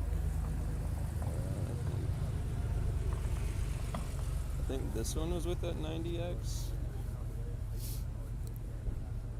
Yeah, so you can even see the Chanel on her glasses. Dang, dude. From What? That's incredible, dude. Yeah. So that's where you. This just is have the fun. Andrew channel, seeing Chanel glass logo on the side armbar from like crazy, yeah. 1/40th of the frame, like, or 1/50th. That's Yeah. incredible, dude. Yeah, you can That's zoom cool. in just tons and tons. It's nuts. Yeah. That's awesome, dude. Yeah. How often do you Shoot, shoot? What's your like shooting schedule like? Do you have like a set discipline? You're like every day I got to shoot at least 20 minutes, or? No, that would be good to do though. I used to live in LA, and I would shoot like pretty much every day in LA just because it's more interesting, I think. But I definitely shoot a few times a week for sure. Cool. Probably a couple of times a week for clients, and then I try to shoot like once or twice just for fun as well. Cool. Yeah. Easier said than done sometimes though. Yeah. Yeah. Well, how do you like stay up to date with like technology or techniques or any of those types of things? Some guys are like gearheads. I don't really buy gear much at all, actually. Even though I have this, and then I just actually bought the A1 Mark II, but that's it. But before then, I buying hadn't bought anything. yeah, I was good for a while. And then, I don't know. I just stay up to trends on social media, and I'm shooting with a bunch of other people, and everyone kind of like brings a little bit of their own creativity and whatnot too. So. That's cool. Yeah. What do you think about Sony's color science? I think it's great. I think all their new cameras have incredible color science. Yeah. Nice. Yeah, I mean, it used to be like Canon had the colors, Sony had everything else, but I think Sony kind of has it all now. Yeah. I mean, all the brands are. I mean, you get good gear from any brand now. Oh, the it's quality's all improved insane. so much. Yeah, it's all insane. So. What's the color science like on that Hasselblad? I mean, yeah, definitely incredible. You have like just tons and tons of detail, so it's fun to play around with the raw files, and even just like shooting JPEGs looks nice too. Yeah, absolutely. That thing's beautiful too. Yeah, it's a fun camera. Yeah. I've always loved, Porsches. When I was a kid, I always wanted a 911, and then the movie Risky Business came out. Okay. And so fell in love with the 928. I thought, well, that'd be pretty cool. Yeah. And so when I graduated high school, I got a job, maxed out all my credit cards, borrowed money from my parents, and bought an old 79 928. And so that was my first Porsche, and I love that car. It was bronze, and I painted it black like everyone else did. Did you paint it yourself, or did you? I had it painted. Okay, painted. nice. But at an inexpensive paint shop. It used to be a lot cheaper back then than it is now. I just loved the car. It got too expensive, I had to sell it. Then I ended up buying a 911 Targa, a white Targa, and I loved that car. It was my first 911, and that was a lot of fun. It's a bug. You get addicted to the cars, and so I've only ever had Porsches since. Okay. And now I have 5 kids, and they're all driving now. So in our family we have, just ton of Porsches. And it's been kind of fun, and basically my strategy is to just never sell them. So when your car's towards the end of the life, instead of selling it, you just keep it. Yeah. And just get another one, and then There kind you of make go. it a collectible car and fix Hoarding it up. Porsches. Yeah, so it's kind of fun. So which one is yours here today? So today I brought the 4S because it's a little rainy. Okay. And that's a 4-wheel drive car. So I This brought one or the, that one? This one right Second here. one. Okay. So that one there, it's a manual, and it's a 4S. So I love the wide body cars. Yeah. And so I like my favorite is the 930 Turbo, which has the it's just the Super most wide. beautiful car I think I've ever seen. So that's the dream Porsche for me. So That's I love good. that car. And my son, I was trying to get my son to drive it down here, but because it was raining when I came earlier, so I didn't want to drive it in the rain. But now it's kind of dry. But this is a fun deal. This deal we have here, it's just a local group of guys. We get together every Sunday here at my friend's coffee shop. He's German and he drives Dodges. It's pretty funny. So I'm English and I drive German cars, and he's German and he's driving American cars. And so we get here early in the morning when we're not bothering anyone, and it's just a nice group of guys. And we have Hamid over there, who has his Ferrari, and he comes on purpose right before we get here and gets the middle spot. So it's kind of become a fun thing now. So we really enjoy it. So yeah, it's cool. But a lot of interesting cars. You've got, GT2 RS, like, the newer top of the line stuff, and then we have all the way down to like the 912, vintage 68 912, which is super cool. He's got a great story. That's a 20-year-old mechanic. He works at European Collectibles, and he's, fixing that car up himself. He's been a mechanic for 20 years? No. He's a 20 years old. 20-year-old mechanic. Young man. So he's a young man, 20 years old. He, used all his savings and money to buy that car, and he's fixing it up. And he drives it every day. That's his daily drive. So he loves it.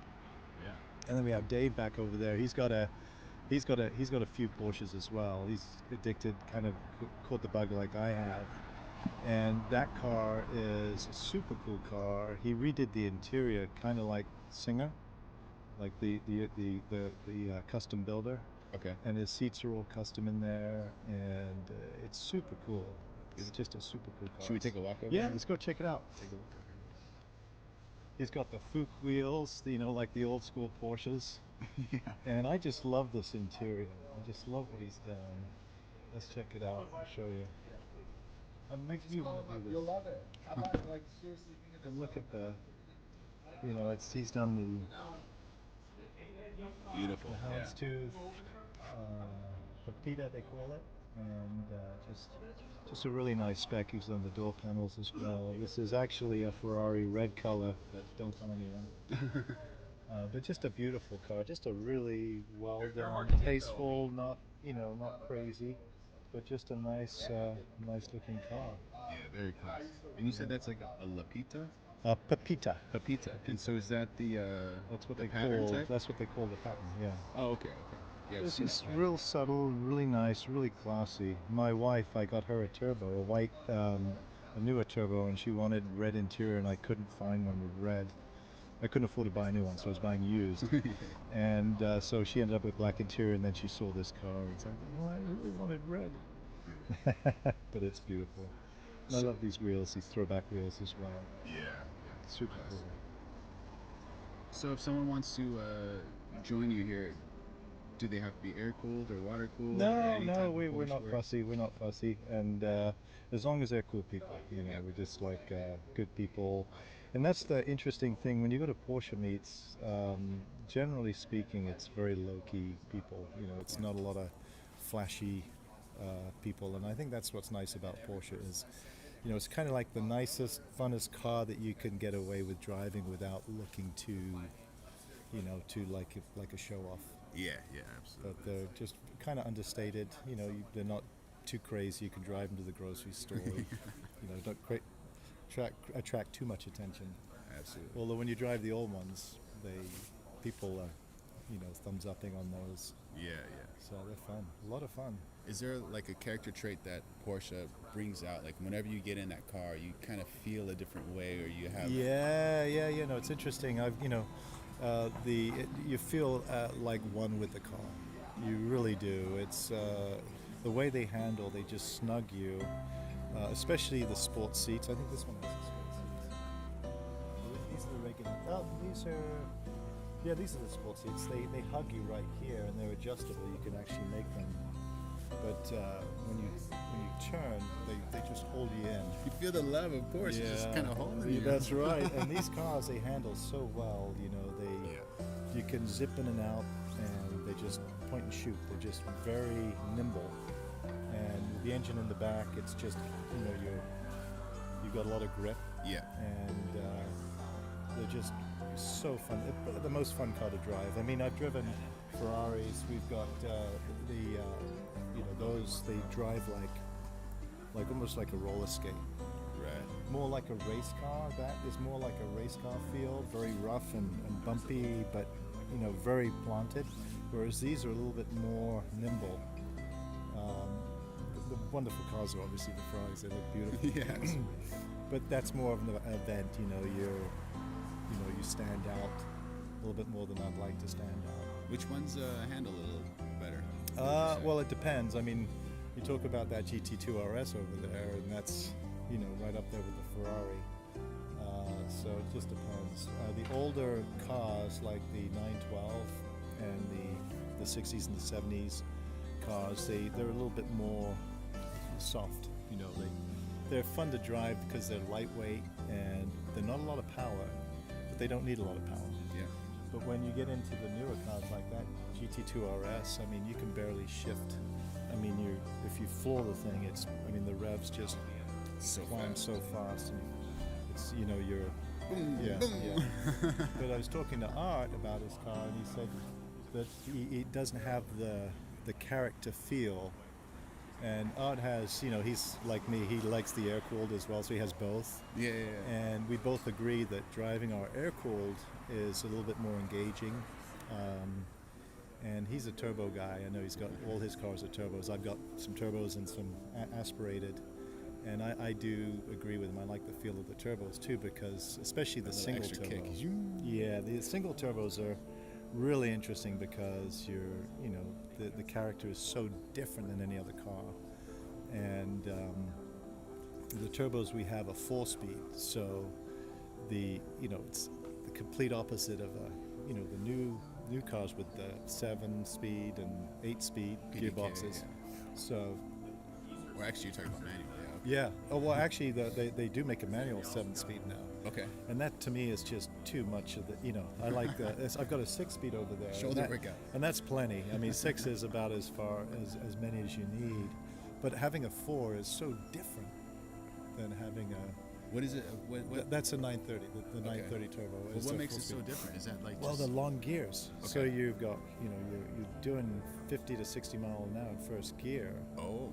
And it's almost like third and fourth are like overdrive gears. Right. I mean, you're always in first, second, third, and barely in fourth. I mean, if you're in fourth in a turbo going under 60 mile an hour, you're lugging the engine. Yeah.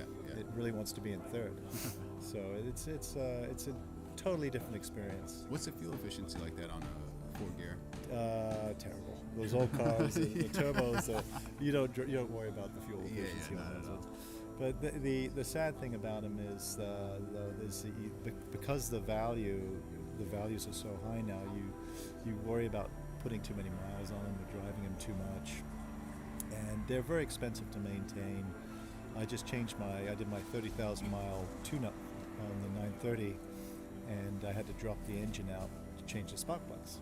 So it's $5,000 for 30,000 mile tune-up, which I guess isn't too bad compared to our friend with the Ferrari over here. Yeah. I mean, with the Ferrari, when you do a tune-up, you're spending a lot more money. Do you know what that'll put somebody back? I don't know. I would think it's probably 10 to 15,000. Yeah. Yeah. My uncle has a 458, and I know that from experience, I think he has 11,000 miles on his car, and he spent just a fortune just in maintenance already. But it is a beautiful car, and it's a special occasion car, I think. But I love these cars. They sound great. The new ones are a little bit more quieter because of the regulations. So the older cars are a little bit more, more throaty and sound really good. And they make all spec. When I was younger, I used to just buy the cheapest car I could, find because that's all I could afford. But now I realize my old age that it's worth spending a little bit more money to get a well-equipped car that doesn't need a lot of work. Yeah. Like a car like this that has the full leather dash, and someone spent a lot of money, doing these improvements. Absolutely. It's good to buy a car like this that someone's already spent the money, because to do it is very expensive.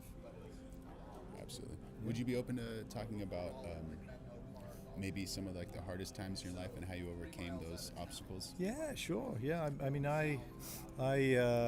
cars have always been kind of a release for me and some therapy for me. Mental therapy. Instead of going to a psychologist, I'd go for drives. We have a special needs son.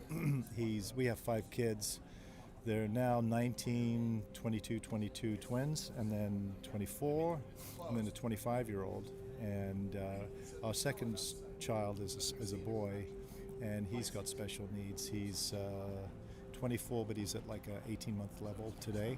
Okay. But when we found out when he was about 6 months old, we knew he wasn't hitting his milestones, and we knew that something was wrong. I mean, my wife was very tuned in on that. I was like, oh no, he's going to be fine. You know, the doctors don't know what they're talking about. He's going to catch up. He's just slow. Yeah. He's like me. He's just slow. Taking it easy. He's taking a little extra time, and then he wasn't developing, and so we had to go to therapy and to try and catch him up, and physical therapy. And basically, at 6 months old, you'd prop him up in a corner, and he had no muscle tone. He would just flop over. Ooh. And he wouldn't recognize us. Like, I would look at him in the eyes, and he wouldn't look us in the eyes. He didn't know who we were. He'd just stare into space, and it was tough. We used to pray that someday he would just recognize who we are, his parents. Yeah. And now he does. I mean, he's Thank wonderful. the Lord. Yeah, that's awesome. He lights up like a Christmas tree. He's my only kid that lights up like a Christmas tree when I come home from work. But but that was a really tough time for Amy and I, my wife and I, going through that, and it was a lot of depression, and all these dreams, hopes and dreams you have for your kid, and you realize, well, he's probably not going to go to Harvard. In fact, he's probably not even going to go to a community college, because he doesn't have that. That's just not in the cards for him. So, cars and driving, I always get my therapy there, getting out on the road, and that would help me out with that. But life, life has its ups and downs. Yeah, absolutely. And if you can have, you only live once. And I'm getting to a stage now where I don't have a lot of money, but I have probably money and time. I've got to look at the balance. Okay, I've got money and time. My time is becoming more valuable. So absolutely, to enjoy the cars and things that I've always wanted as a kid. I mean, when I was a kid, I used to ride my bike in England to the car dealerships, and I would hit the salesman up for their car brochures. So I have car brochures for all the old cars, or I did have. I wish I had them now, because they're probably worth a fortune. But that's how my journey started with cars. I've just always loved cars. And I'd make my dad stop at the Ferrari dealership in England. When we'd drive into different areas, wealthy areas, they had Ferrari dealerships. Where I grew up, we didn't have Ferrari dealerships. But I would always make my dad stop, and we'd go look at the cars and collect brochures and things like that. Porsches were very rare in England when I was a kid. You never saw Porsches. And then when I moved over here, I was exposed to Porsche when I was 13. That was when I caught the bug, and I saw that turbo and had that 930 turbo poster on my wall, and those cars just turned 50 years old this year, so that's why they're crazy. Going up in value. What was it about the cars? Were you just muscles tired of climbing up the hill with a bicycle? You're like, oh man, I don't want to climb these hills with a bike. Just want a car to push the gas and cruise. Oh, I used to ride my bikes in England everywhere. I knew how to navigate the roundabouts. Knew what lane to be in when I was on my bike. When I was when I was 12, 10, 13, and I used to ride the bike as if it was a car, in the lanes in England, and I got really good at that. And as soon as when I came to America, I was able to, when we drive out to the desert, I was allowed to drive, on those long highways, and we had a Volkswagen Beetle at the time, and I would just absolutely love driving that car, just because the feel of driving. So when I was 13, I started driving on the highway. I would be allowed a manual transmission car, and I just thought it was the best experience in the world. I just absolutely loved it. And now, I still enjoy, getting in the car, especially the manual cars. We've got PDK, which is, very surgical, We've got the Tiptronic, which is the, kind of the old automatics, which are very smooth and comfortable and reliable. And then we've got the manuals, and the manuals are the most fun to drive. They're just so fun and engaging. Yeah, and then you can leave the keys in the car and park outside the store, and no one can, there's theft proof. No one can steal them. How hard was your learning curve or did you ever drive in England on the left side? And then Oh yeah. In fact, in America, drive I on the right? just went back to England last year. My brother and he's, I say he's competitive, but I guess we're competitive with each other. Yeah. And so I bought a Porsche over here, and so he in England bought the exact same Porsche in England, but like a little bit nicer than mine. Yeah. So anyway, so the beautiful thing is now when I go back to England, I have a Porsche to drive. Nice. Yeah, so I went back to England, and we jumped in my brother's car, and we drove from London to Folkestone, which is where the train goes underneath the channel. Okay. We drive the car on the train goes underneath the channel. So I'm driving right-hand drive in England, which is, differently. You're changing gears on this side. We go underneath the channel, then we drive out the other side, Calais, get out, drive off the train.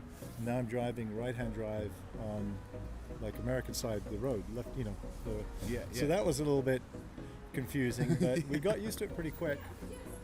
We actually made it from England, from London to Saint-Tropez in 13 hours. So we drove straight. We were driving some parts of the journey. We were driving about 140 miles an hour.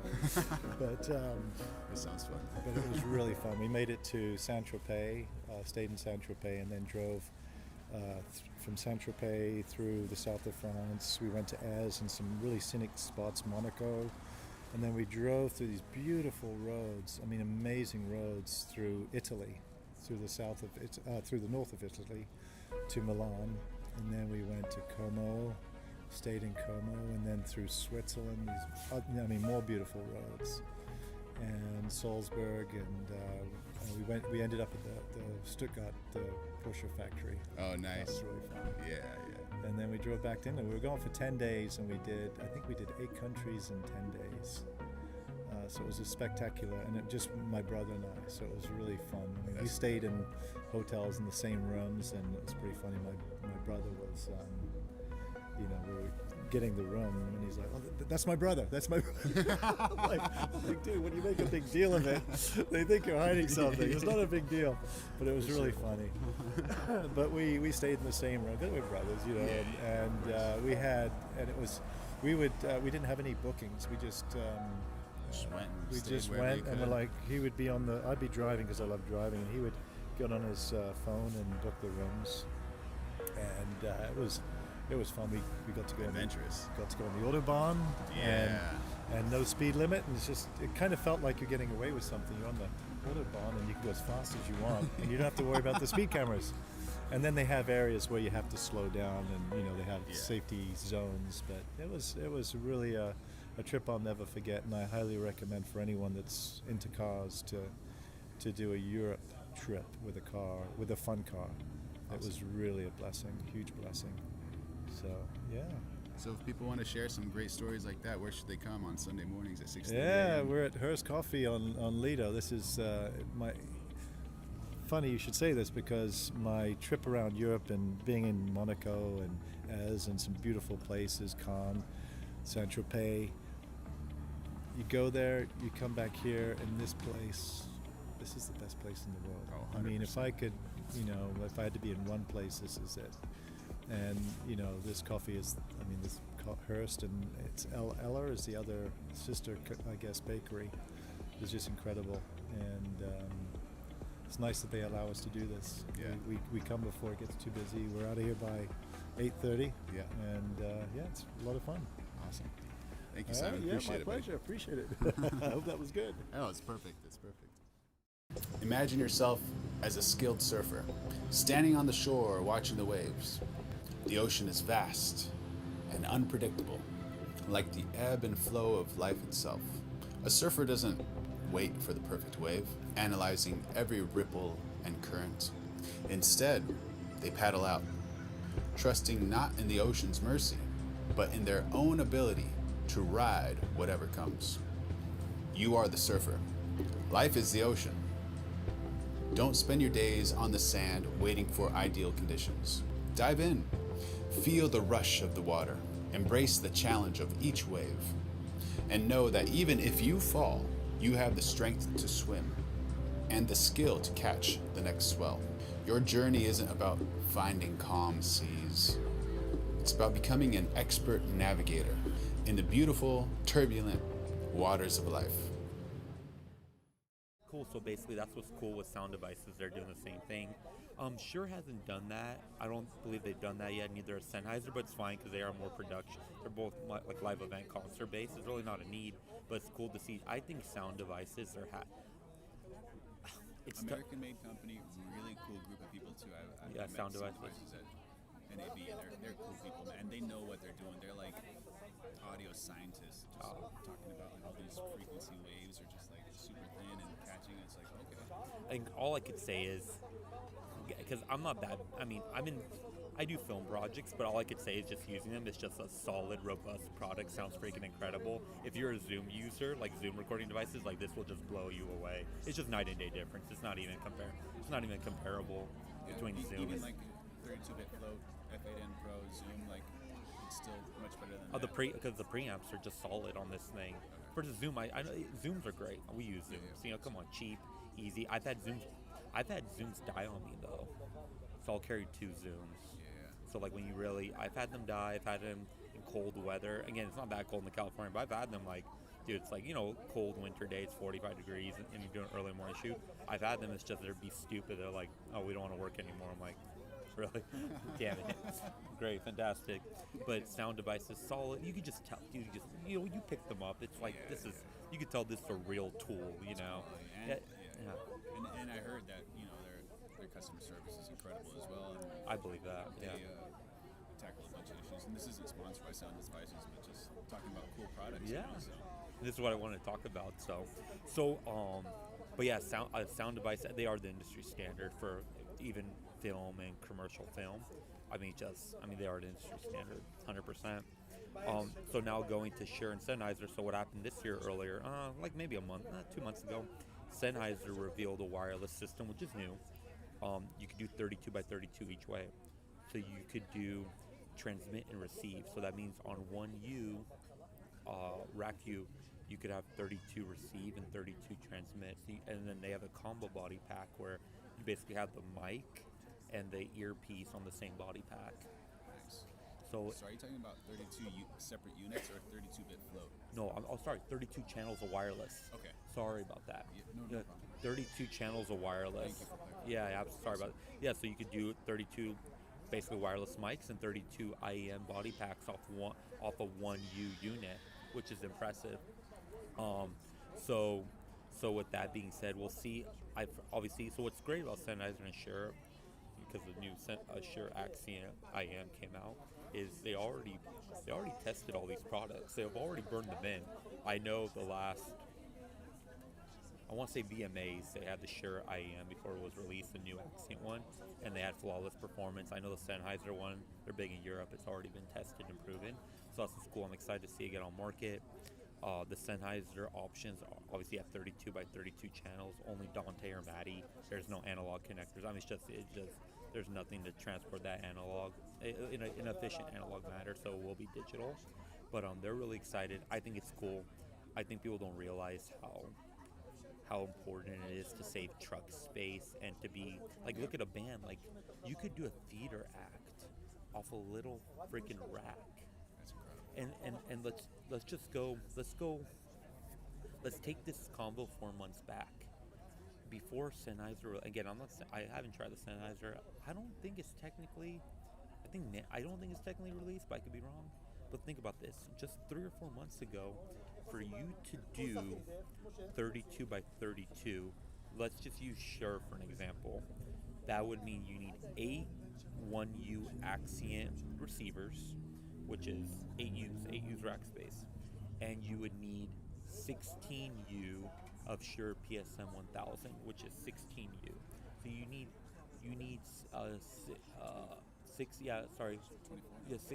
24U.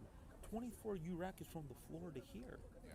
So you need all that, and Sennheiser now put in a unit like this. It is. So it's frequency coordination is its own combo. It's always, now you're dealing with, we talk about legal authority, you deal with the FCC, there's a lot of stipulations, but just put that aside. Just what they did. 24, you went from 24U, a rack from the floor here, to this. Yeah. 1U is 1.75 inch, so 1 3/4 high. Crazy. Impressive. Incredible how technology. It's beautiful. It's incredible. Just like the memory cards, Oh, yeah. 256 megabytes or whatever. Now you get a terabyte in a little small. Don't they have micro SD cards that are terabytes? Yeah. Yeah, How do you get a terabyte in that? And they did it. So I think there's a lot of cool things in wireless. I will say this. Good wireless or high-performing wireless is always going to cost money. Like these tentacles you have, they ain't cheap. Like, bro, it's not a $50 device. You paid premium for it. But I think that's the problem. I think people are like, okay, what's the best budget wireless? And I'll be real, it doesn't exist. It's like my thing is, it's like you have to play within your field. You're doing touring, you're doing Broadway, you do red carpets. Sure, Axiom, Sennheiser, maybe sound devices. You have to play in that league. Yeah. But, you do church events, you do something else. You could be in the QLXD, lower end stuff, SLXD. It's just you play with your environment. You play, you have to, Again, you have some beautiful cameras, FX30s, but you don't have Arri Alexas, So it's like, why is that? It's like, again, I think you could afford it, yeah. But at the same time, it's too much rig for what you do. Yeah, absolutely. Yeah, and I think that's It'd be beautiful to have the slow motion, yeah. and all that. No, man, it's just I interviewed Ari, which was really cool. That's awesome. That's about as close as I got to one of the cameras, But I think that's where people get, I don't know, after doing this for so long, I'm at the point where I do want to maximize profit and optimal gear, and I think you really should use gear at the level you're at. I think that's how people are like, oh, I can't afford this. I'm like, well, maybe you should just teeter up there, You start maybe with an Ace. If you're using it, if you're going to let it sit and collect dust, Yeah. then don't get it. Yeah. But if you're going to use it, it's going to help you with your business, of course. My first camera was a Canon, my first cinema camera was a Canon C100 Mark II, and I loved it because I was able to grow into it. Because when I first got out of the box and this thing broken, I was like, no, it's not the camera, it's me. But I think you have to know yourself and know if you could grow into the gear. I'm all for growing into the gear. I think it'll make you better. But also at the same time, like, I didn't go buy an Alexa because I'm like, okay, that's just, that's just. So I think that's the same thing. You can start with A7. You got FX30s and they have FX6s. You go up the ladder. Go to Venice, maybe Sony Venice. That's a nice camera. But like what you got on this topic, we're on cameras now. But going back to sound devices, I think in wireless, if it all comes together with them with their half rack Nexus and their recorder's solid, but if that all comes together as they told me at NAMM show, what a killer combo. Killer freaking combo. Yeah. Just, dude, like, I'm telling you, the thing is the size of this Dude, it's not going to be bigger than that. Yeah, because think about the sound device's recorder. Just imagine that, imagine a boxed out version of this. Yeah, sideways. 16 channels. It's just incredible, man. Insane. And inspiring. Yeah, absolutely. And now going to Electrosonics, obviously, you mentioned Electro. I'll be real, I don't use them that often, but incredible hardware. They are the broadcast industry standard. We'll see if they get dethroned, but they are phase coherent and incredible devices. But it's going to be interesting to see where they stand because they are really broadcast heavy, and they really haven't made too many pushes into live events. And I don't know if they'll get dethroned by Nexus. I will say this: everyone's on the same page. It's all these guys. Again, I only know so many people I share in all these companies. I don't know them that well, but they all know each other. Yeah, they all let's be real. Sure. Yeah. They've all. It's a small. Let's be real. Think about it. You make wireless microphones. That's such a small niche. Yeah. Small. They all know each other. They're all friends. Yeah. in a good way. They all help each other out. So it's not like, I'll be real, like Sennheiser probably knew the IAMs from shit were coming out before. Like they all know each other. So with that being said, I'm curious to see what's gonna happen. When do you think you'll know? About 6 what? months about whether electronics is going to be dethroned? Nexus, or... I say it's going to be a year or two. Well, it won't be quick. The thing is, people made a lot of investment with electro. They're not just going to dump it for no reason. But I will say this: when I was told about the Shure IEMs, the first batch of the new Accent IEMs are already sold out. It hasn't even released yet. I believe first shipping date's end of December, sometime December. And again, I could be wrong. Again, I keep up with it. I do my best, but it's like, December, January, whatever. But I'm around there, I'm like within a 30-day window, But I believe the first batch is already sold out, already accounted for. Let's be real, like we all know who those companies are, the big touring companies, big AV companies. So they already put their hands on it. The Accent IEM, what's cool, they're doing the same thing as, going back to Sound Devices, it's doing, it comes preloaded with 4 or 8 channels of wireless, and then you pay to upgrade the unit to blocks of 4. So that's how you get 32 channels. I think you have to buy it with 4 or 8 as a base, then you upgrade to 12, 16. And what's cool is you can share the upgrades between other devices. And Shure did the same with the new Accent IEM. I believe it's 8 channels of transmit. And so basically what's cool is on your portal you could buy extra channels. So I think base comes with 2 or 4. I forget, but you buy them in blocks of 2 or 4, I believe. And what's cool that you could trade them, you could transfer them. So like, depending on if you're on a show or whatever, you need more channels, and your technician that owns more channels, you could transfer the channels to that device, and through a web portal and everything, super easy. They said that's not up and running yet, but that's as things progress, that's what's going to lend itself to. So it's cool. Exciting. Yeah, it's cool. I'm all for it. Everyone hates subscription based. I love it. Pro Presenter is the software we use. Thank God they finally went subscription based. I know a lot of people hate that, but Pro Presenter is basically PowerPoint on steroids. Yeah. And we use it a lot for production along with Resolute. And I'm happy when subscription based because we have like 20 servers at Ravel, and it just sucks buying subscriptions for all of them. I'm like year-long plans. Okay. Versus now it's like we have to light all of them for a month. We just pay. It's a nominal fee. It's like $30 a server. Yeah. So and then we just shut it off. You know what I'm saying? So before absolutely. We had to pay the whole year. Right. So that kind of sucks. You're like, oh crap. Because vMix, they do you can do monthly, $50 a month, and some people complain still, but to me it's a steal because especially if you're in production, you have to light up 6 machines. Pay like $300.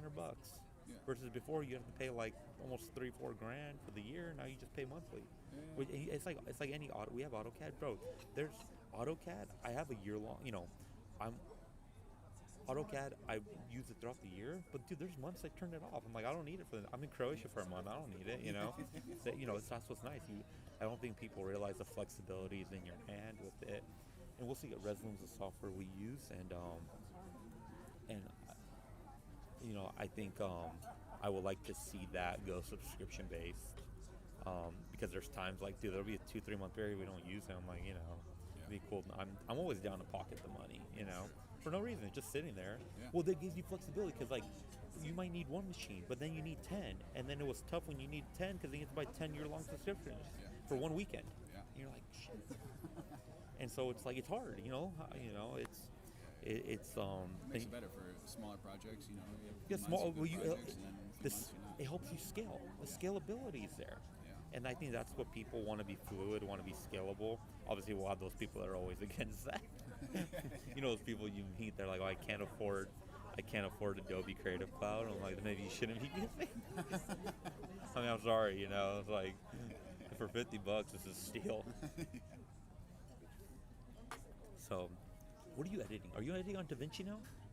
Final Cut Pro. Oh, nice. Yeah. So, are you anti-Adobe, or no? No, I'm good with Adobe, but anytime I was using Premiere Pro, my colors would just be like, yeah, like I'd blown out, render and export in a certain color pattern. I'd screenshot it, yeah, and I'd export, find the same frame, and it's like green or it's blue, and it's just maybe it's something with my expert settings or whatever, and that was like 3 or 4 years ago. And also, I'm super fast at Final Cut. Yeah. Bro. I'm jammed, and I'm so fast. And on Premiere, I'm like pretty slow. Yeah, speed kills, and I think that's what people don't realize. Like people see sometimes my software selection on things, like, oh, you did that on Excel. I'm like, dude, like I'm just so fast on it. Or same thing on AutoCAD. I've been an AutoCAD user for over a decade now. Nice. And so, dude, like I could just whip stuff out. Yeah. I could I could, like, especially something that's not polished, I could just crank it out. Nice. Versus on other things, like, you know, you put me on SketchUp, I'm slow. Yeah. You know, all these other ones, you know, even Vectorworks, I'm slow. But dude, AutoCAD, like, I'll just knock it out for you. Solid. Yeah. So, and I think like what's cool is like what I might do is I found some on Fiverr. I found some like, I guess AutoCAD, you know, Fiverr, you know. So basically, I think what I'll do to speed up my time is I'll just knock out a sketch, and I'll send it to them to polish it, or I'll send them. They put dimension this out, so I don't have to do it. 'Cause it takes time, you know. You gotta drag the dimensions, whatever, you know. But it's dude, like I think speed kills, and it's always gonna kill. Dude, I love 100%. I think, dude, there's so many videographers I meet. Mark Toya, he passed away, but he was one of my favorite directors. He was sponsored by Red Digital Cinema, and I love his videos. And dude, he would knock stuff out in 24 to 48 hours, full commercials. And I think there's something to be said about that. Get it done and get it over with. Don't linger it. Get it done. Because it's gonna.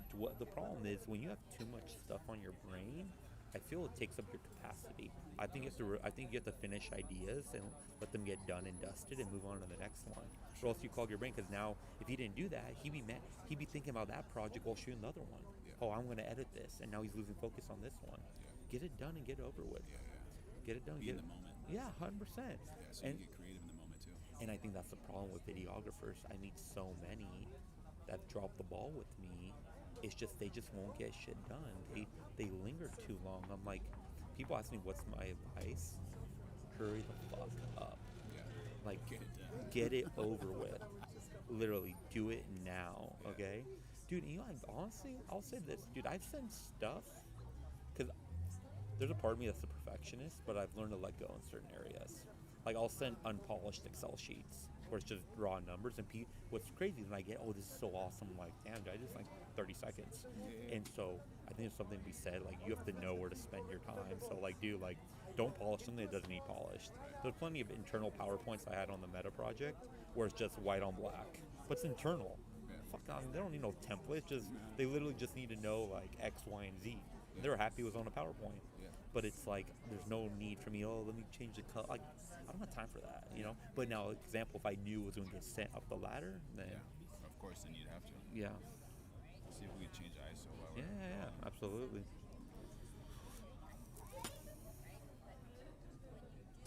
Beautiful. I love this app. So basically, we're going to be talking about some wireless mics, and yeah, so. Dude, there's so many big players. So let's talk about the new technologies out. So I just went to the new Shure Accent IEM class. And so obviously IEMs are in-ear monitors professional musicians use. And I think I actually have quite a few updates. So let's go back to last NAMM. Sound Devices released their Nexus platform. What's really cool in a half rack space, they could do 16 channels of wireless. Half rack and full rack, they do 32 channels. That'll be done over Dante. I don't know if they have a MADI option, but it's really impressive. In one U space, rack space, 32 channels of wireless, and they have basically they have a advanced frequency finder. You know, I just say we'll just call it their version of Shure Wireless Workbench built in. So you don't need a computer. You just log in via web app with IP address. What's really cool with that is what Sound Devices did on their half rack is there's actually a port system on it where they can attach it to their Sound Devices recorder, so you have a full cableless solution. So in something that looks about this size, like it's half the size of a rectangle tissue box, you could do 16 channels of wireless and like have it like on a little rig mounted on you. Like you could do the fanny pack or the one over your head. And so it's really quite impressive. Yeah, so they really. So how reliable is that wireless system? Is it So- losing audio once in a while, or? You know what? So this is all I will say is there's a gentleman on that team. He used to work for Professional Wireless Systems, and they do all the stuff for like the New York Ball Drop for New Year's, and they do all of Broadway. So I'm guaranteeing you it's done very well. I haven't played with it. I just saw it, but I think they're really going to kill it in that film market for like 60, because film needs to be compact and quick. They're going to kill in that market. Because you were mentioning, before we get to electrosonics, is so basically they took some ideas from this other wireless company called Zaxcom, and so in the body pack like this, you have a basically body pack style thing right here, is they put a micro SD card. So to add your question is, that's what Zaxcom did. If you lose reception, it's still recording internally on the device. I was thinking about that a year and a half ago. I was like, why don't they do that? Yeah. Internally record. I think Zaxcom had the patent on it, and I believe it expired. Again, I could be wrong, but nobody did it. Electrosonics didn't even do it. So now Sound Devices is doing it on their body packs. So they have a micro SD card. Hold up, it's either. For sure, I believe it's micro SD. Worst case, not. It's internal, whatever. But it's some type of storage on the device. So if you lose signal, you're still recording, and I think that's beautiful for film or anything run and gun, because you're not married to your RF in the area. You know the device is still picking it up. And so let's be real. If you're just monitoring and it goes in and out, I know some people will kill me for saying it, but let's be real. If you're monitoring and it goes in and out, who cares? You know you're still getting your content, and that's all that matters. Who cares if you have to go on an SD card? You can monitor a while. Absolutely, 100%. Are you the 20-year-old mechanic? Yeah. Oh, cool. Awesome. Yeah. Yeah, he told me a little bit about you. And what inspired you to kind of like get involved with like Porsches and those types of things? Growing up, my mom had a 996, and then my dad had a 997. So I was always kind of in the back seat of a 911. Okay. And my uncles always had Porsches, so they would have like Turbo S's or something, and I would always get like, a little excited of seeing and being around those cars. Beautiful cars. Was it like the feeling or the sound, or? It was being in the back seat. You feel the rumble behind you. You hear the noise. You get thrown back in your seat. The traffic lights. Yeah, me and my brother calling shot as we run out the front door. Who's not gonna sit in the back? Cramped knees. But it's funny how they make those back seats. It's like, it's not for people. It's just, where do you see yourself in like 5 to 10 years from now? The goal is have my own shop and doing all the air-cooled stuff. So I specialize right now in the 356 and then 912. I'm kind of staying away from the 911 until I get specialized in the older cars, and then I'll work my way up as I go. Nice.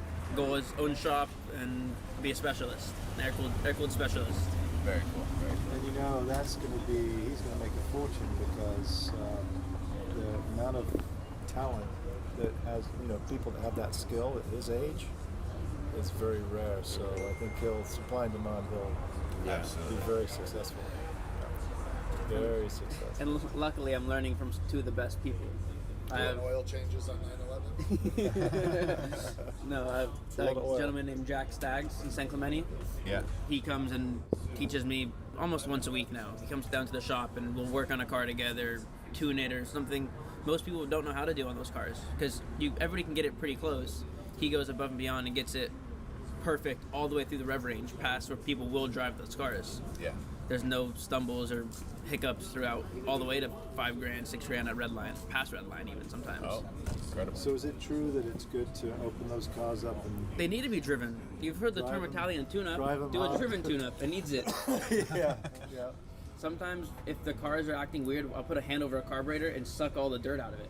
Wow. It's the same idea. If you're going fast, you're going all the way to the top of the red limiter, you'll pull dirt and things through the jets. I used to take one of my neighbors. I used to tell him you have to go and clean out the jets. The jets, Just load up the engine, and then we'd go and I'd drive around Newport, opening it up. Yeah, that's pretty funny.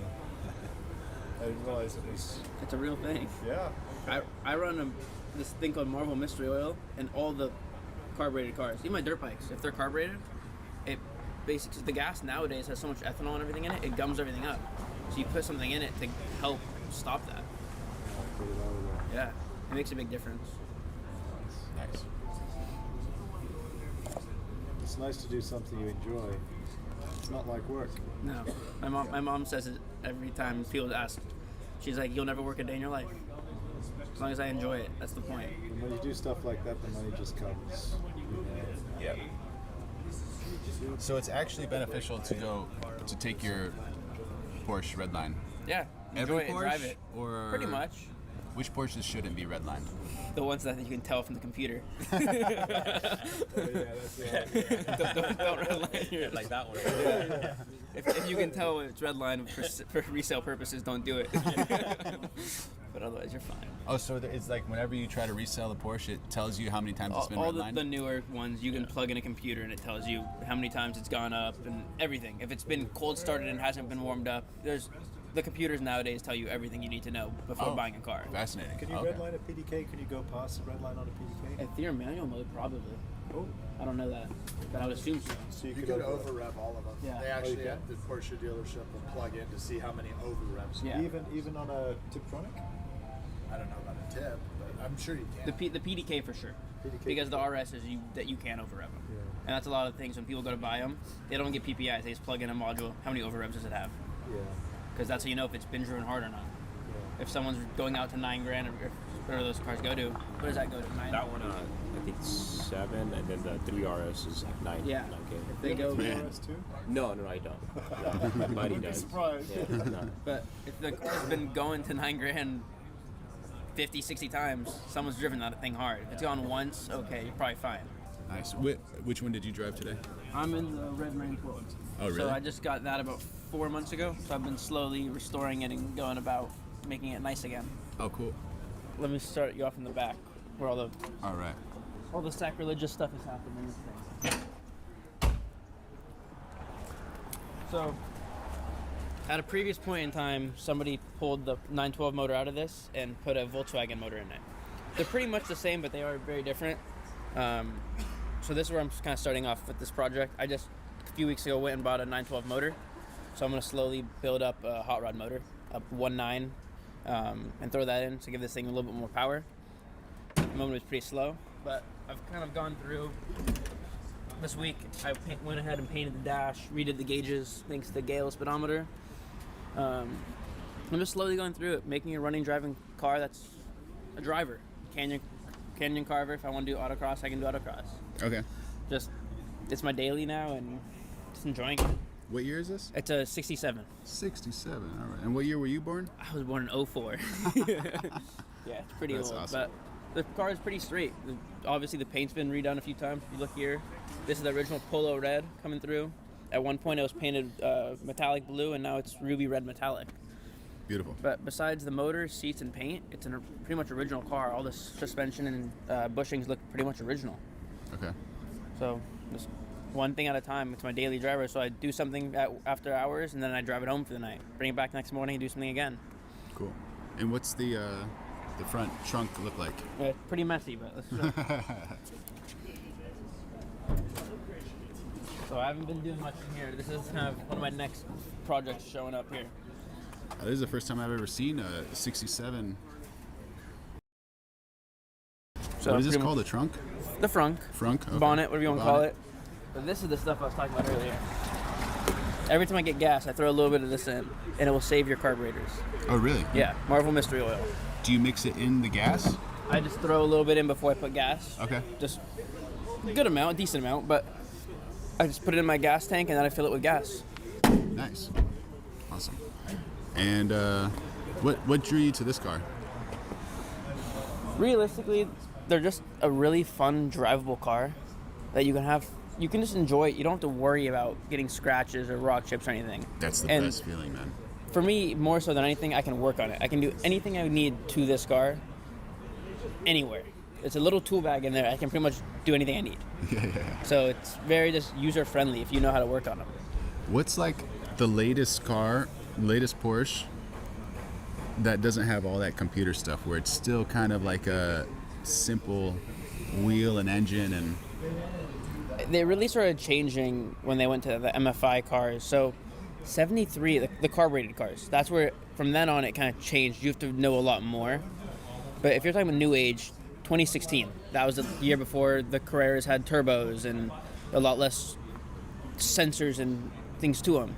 When they went over to 2017 for the .2s, You got all the sensors, you got more turbo, or you got turbos on pretty much everything besides the GT3 and RS. So that for me is when they changed over. They switched paths.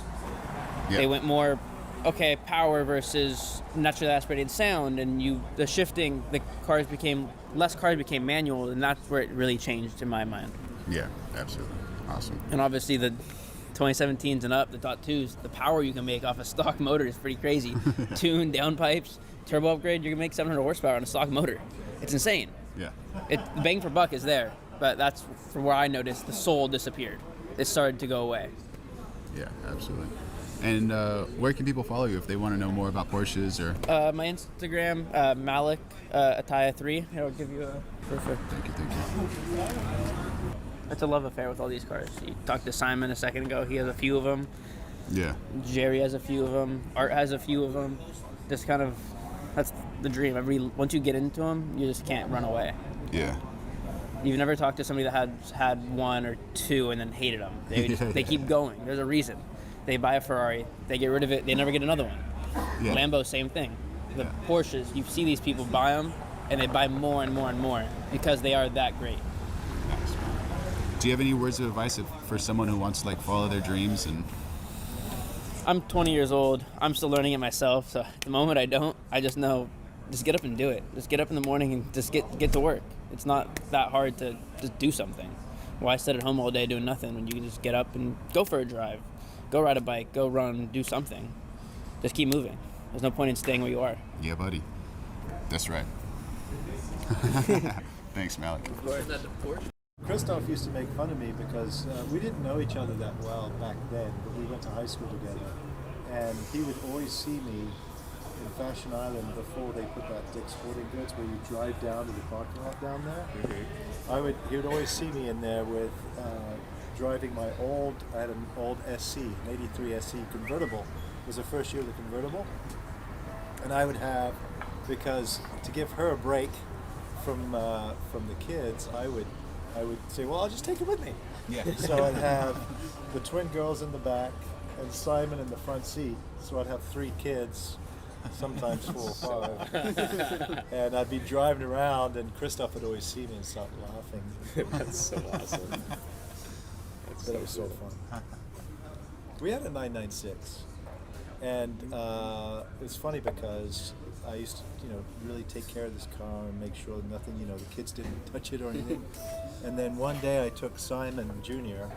and his friend, and they sat in the back, and they had these, the stirring sticks. Mm-hmm.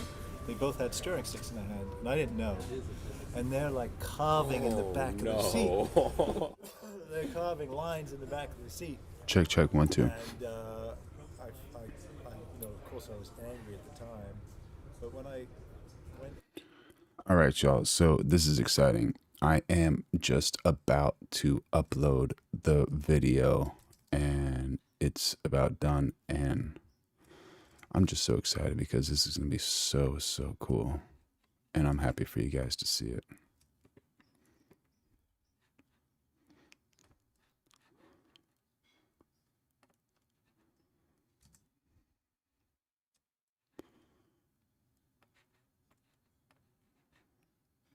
Experience here. Hey everyone, how's it going? My name is Marian Rudela. I'm one of the technical directors on this project at Meta Labs. We're working on this project with a production company called Deanne. They're based out of New York. And yeah, so we just want to show you this almost 3-month pop-up we have here on 8600 Melrose in West Hollywood. So the concept is Meta teamed up with Ray-Ban to release their new glasses. They're basically glasses with cameras on them. They have a light on there. They have a microphone and speaker, so they're interactive glasses / smart glasses. They're done really well. They work really well. The speakers sound pretty good. The mic picks up everything. The video is phenomenal. The video and photos on the glasses is terrific. Yeah, I saw some samples of nighttime video at a concert. Incredible. Yeah. Daytime video, really good. The Mm-hmm. sound is actually surprisingly really good for just such a small little glasses. Mm-hmm. It's incredible. So just want to talk about the space. So we have a lot going on here. We have full audio, video, lighting, interactive LED walls. There's a custom video game Dion built too. And then my personal scope was IT, security, fire, power, air conditioning. I oversaw bits and pieces of audio, video, lighting, A really well done pop-up for those of you that are into design, event design, experiential events. This is done really well. I mean, there's really no complaints. If you look at it, it's super high-end, super techy, and it just all came together. And, I got on this project end of July. To do what we did, that's September, for what we did in 3 months is incredible. Yeah. The main construction really didn't kick off till mid-August, and then we had like big pushes in September, big pushes in October. So to have hundreds of tradesmen and technicians here, have multiple companies, there's so many amazing companies that were on this. It's just incredible to see it all come together and everyone work cohesively. Just really beautiful project. This is incredible. It's almost like an art gallery or a museum. It's just like so meticulous. Everything's like perfectly placed and set. And you walk in here, the security guard is nice. The people who work here are very friendly. They're helpful. They ask if you need any help, and they're very informative. They know a lot about the product. So it's a great experience when you come over here. I know Black Friday is coming up, so it's probably going to get really busy. So if people want to get glasses, they should probably get here before Black Friday or one of those things. Well, you know what? They have a sale for Black Friday. They're expecting record sales this week. And, for sure it's the biggest selling week in America for sales. So you should come out if you guys want. They have great deals. They have 20% off, which is great. Yeah. You don't normally get that on designer sunglasses. Yeah, so I think people should come out and purchase some more glasses. Yeah. So if people love art and they love photography and video and they want to get some behind the scenes with those glasses, and that's a perfect opportunity. And also I hear they have some AI. Yes. Built in, Meta Llama. Yeah, so all I could speak about the AI is you could talk to the glasses. You could ask Meta, hey Meta, take a photo. Hey Meta, take a video. Example, there's a paragraph over here. You could ask Meta, hey Meta, read this paragraph and summarize it for me. And they'll summarize the paragraph in a sentence. It'll translate for you. So it's really cool. I've used them. Obviously, like anything on innovative technology, there is a learning curve to it, but it's super easy, super friendly user interface. Yeah. There's a free app. I mean, Awesome. I think definitely what you can do, for example, as a technician, I plan on wearing them to take photos and videos of job sites. There's a button on there, which I love. That way you don't have to always communicate with Meta. I think that's great. I would love to do that because I'm always going to need to take a quick photo of whatever, wiring diagrams, what have you. So I think that's how I plan on integrating them. How does it work? Does it work like online? So if someone's a world traveler and they're going, to a different country where they don't understand the language and they can't understand like which exit they need to take if they're driving or where they need to go for a bus stop, would that help as well to kind of translate the language? Absolutely. I know it does full translation, but I don't know if I haven't tried, example, like a Google Maps feature on it. Oh, make a left, make a right. That I don't know, but translation I was told was on point. So it's definitely summarization's on point because there's a long paragraph here, and in one sentence it told me what it said. So yeah, so I mean it works. I know it works. Nice. So yeah. So, and then right now it's a lowrider theme to celebrate LA Latino and Chicano culture. I was told the theme may flip in December. I only know so much, but if it does, hey, I would love to have Carlo again, have some more friends come out. Awesome. I think it's really cool, and again, you could expect the same aesthetic and the level of detail during the theme flip. Perfect. Absolutely. Well, you guys did a great job over here. Thank you. Everything looks extremely nice, and thanks for sharing this with the community. The community really respects this. Thank you, Carlo. Appreciate it, buddy. Thank you for coming out. Thank you. I love your products, amazing, game changers. Can you tell me what's new for you guys in 2024? So here at the show, we've actually are announcing 12 new products, but the big ones for us here at the show are our new XLR transmitter with 32-bit float and time code. It works with our Theos ecosystem, so you compare the DXTX to something like the D2RX and have a XLR transmitter kind of set up for your camera. Great. Something else we're showing off here at the show is the final version of the PR2 pocket recorder. What's awesome about this is the fact that this is the unit that's going to be shipping to customers in about 1 month. Incredible. So something that people have been waiting for. It is finally ready to go, and when it arrives, I think you're going to be very impressed, and I think you're going to be happy that you waited. Awesome. Because the little items that we did, the tweak, the improvement, all of that really paid off massive in the way that it just works for the customer. And wanting to just achieve great sounding audio without the hassle of having no audio, you know what I mean? It just works. There's no wireless, so if you're worried about wireless and trying to lose your audio, having that in the PR2, just pop it in someone's pocket and hit record, it's fantastic. Did you say that's also 32-bit float? Or It's 32-bit float mono, and then it's 24-bit stereo with an analog limiter. So we have a brand new product. We don't have it here on the floor, but it's the dual-headed WLAV Pro. It's a Y-split W-Lav that allows you to do stereo recording. So if you also want to do that with a binaural setup, or you want to do stereo A/B recording, spaced A/B, you can do that with that lavalier. And this unit will allow you to do that 24-bit with an analog limiter. Amazing. What's the battery life like on that one? Battery life with the DD lithiums, we're getting almost 30 hours of battery life. No way. Yeah.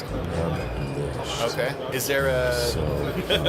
It's like 28 and a half. This video, I'm going to go directly to it, and you're going to get a first look at what it actually looks like. So, check it. Here we go. No views. Turn the sound up, because this is how a margarita is supposed to begin. Tequila mandala, anejo, top shelf, poured like a promise. Then the bright part, fresh lemons, hand squeezed, not from a jug, not from a mix, alive. This is the move most people never get. A house-made secret, shaken in metal like thunder.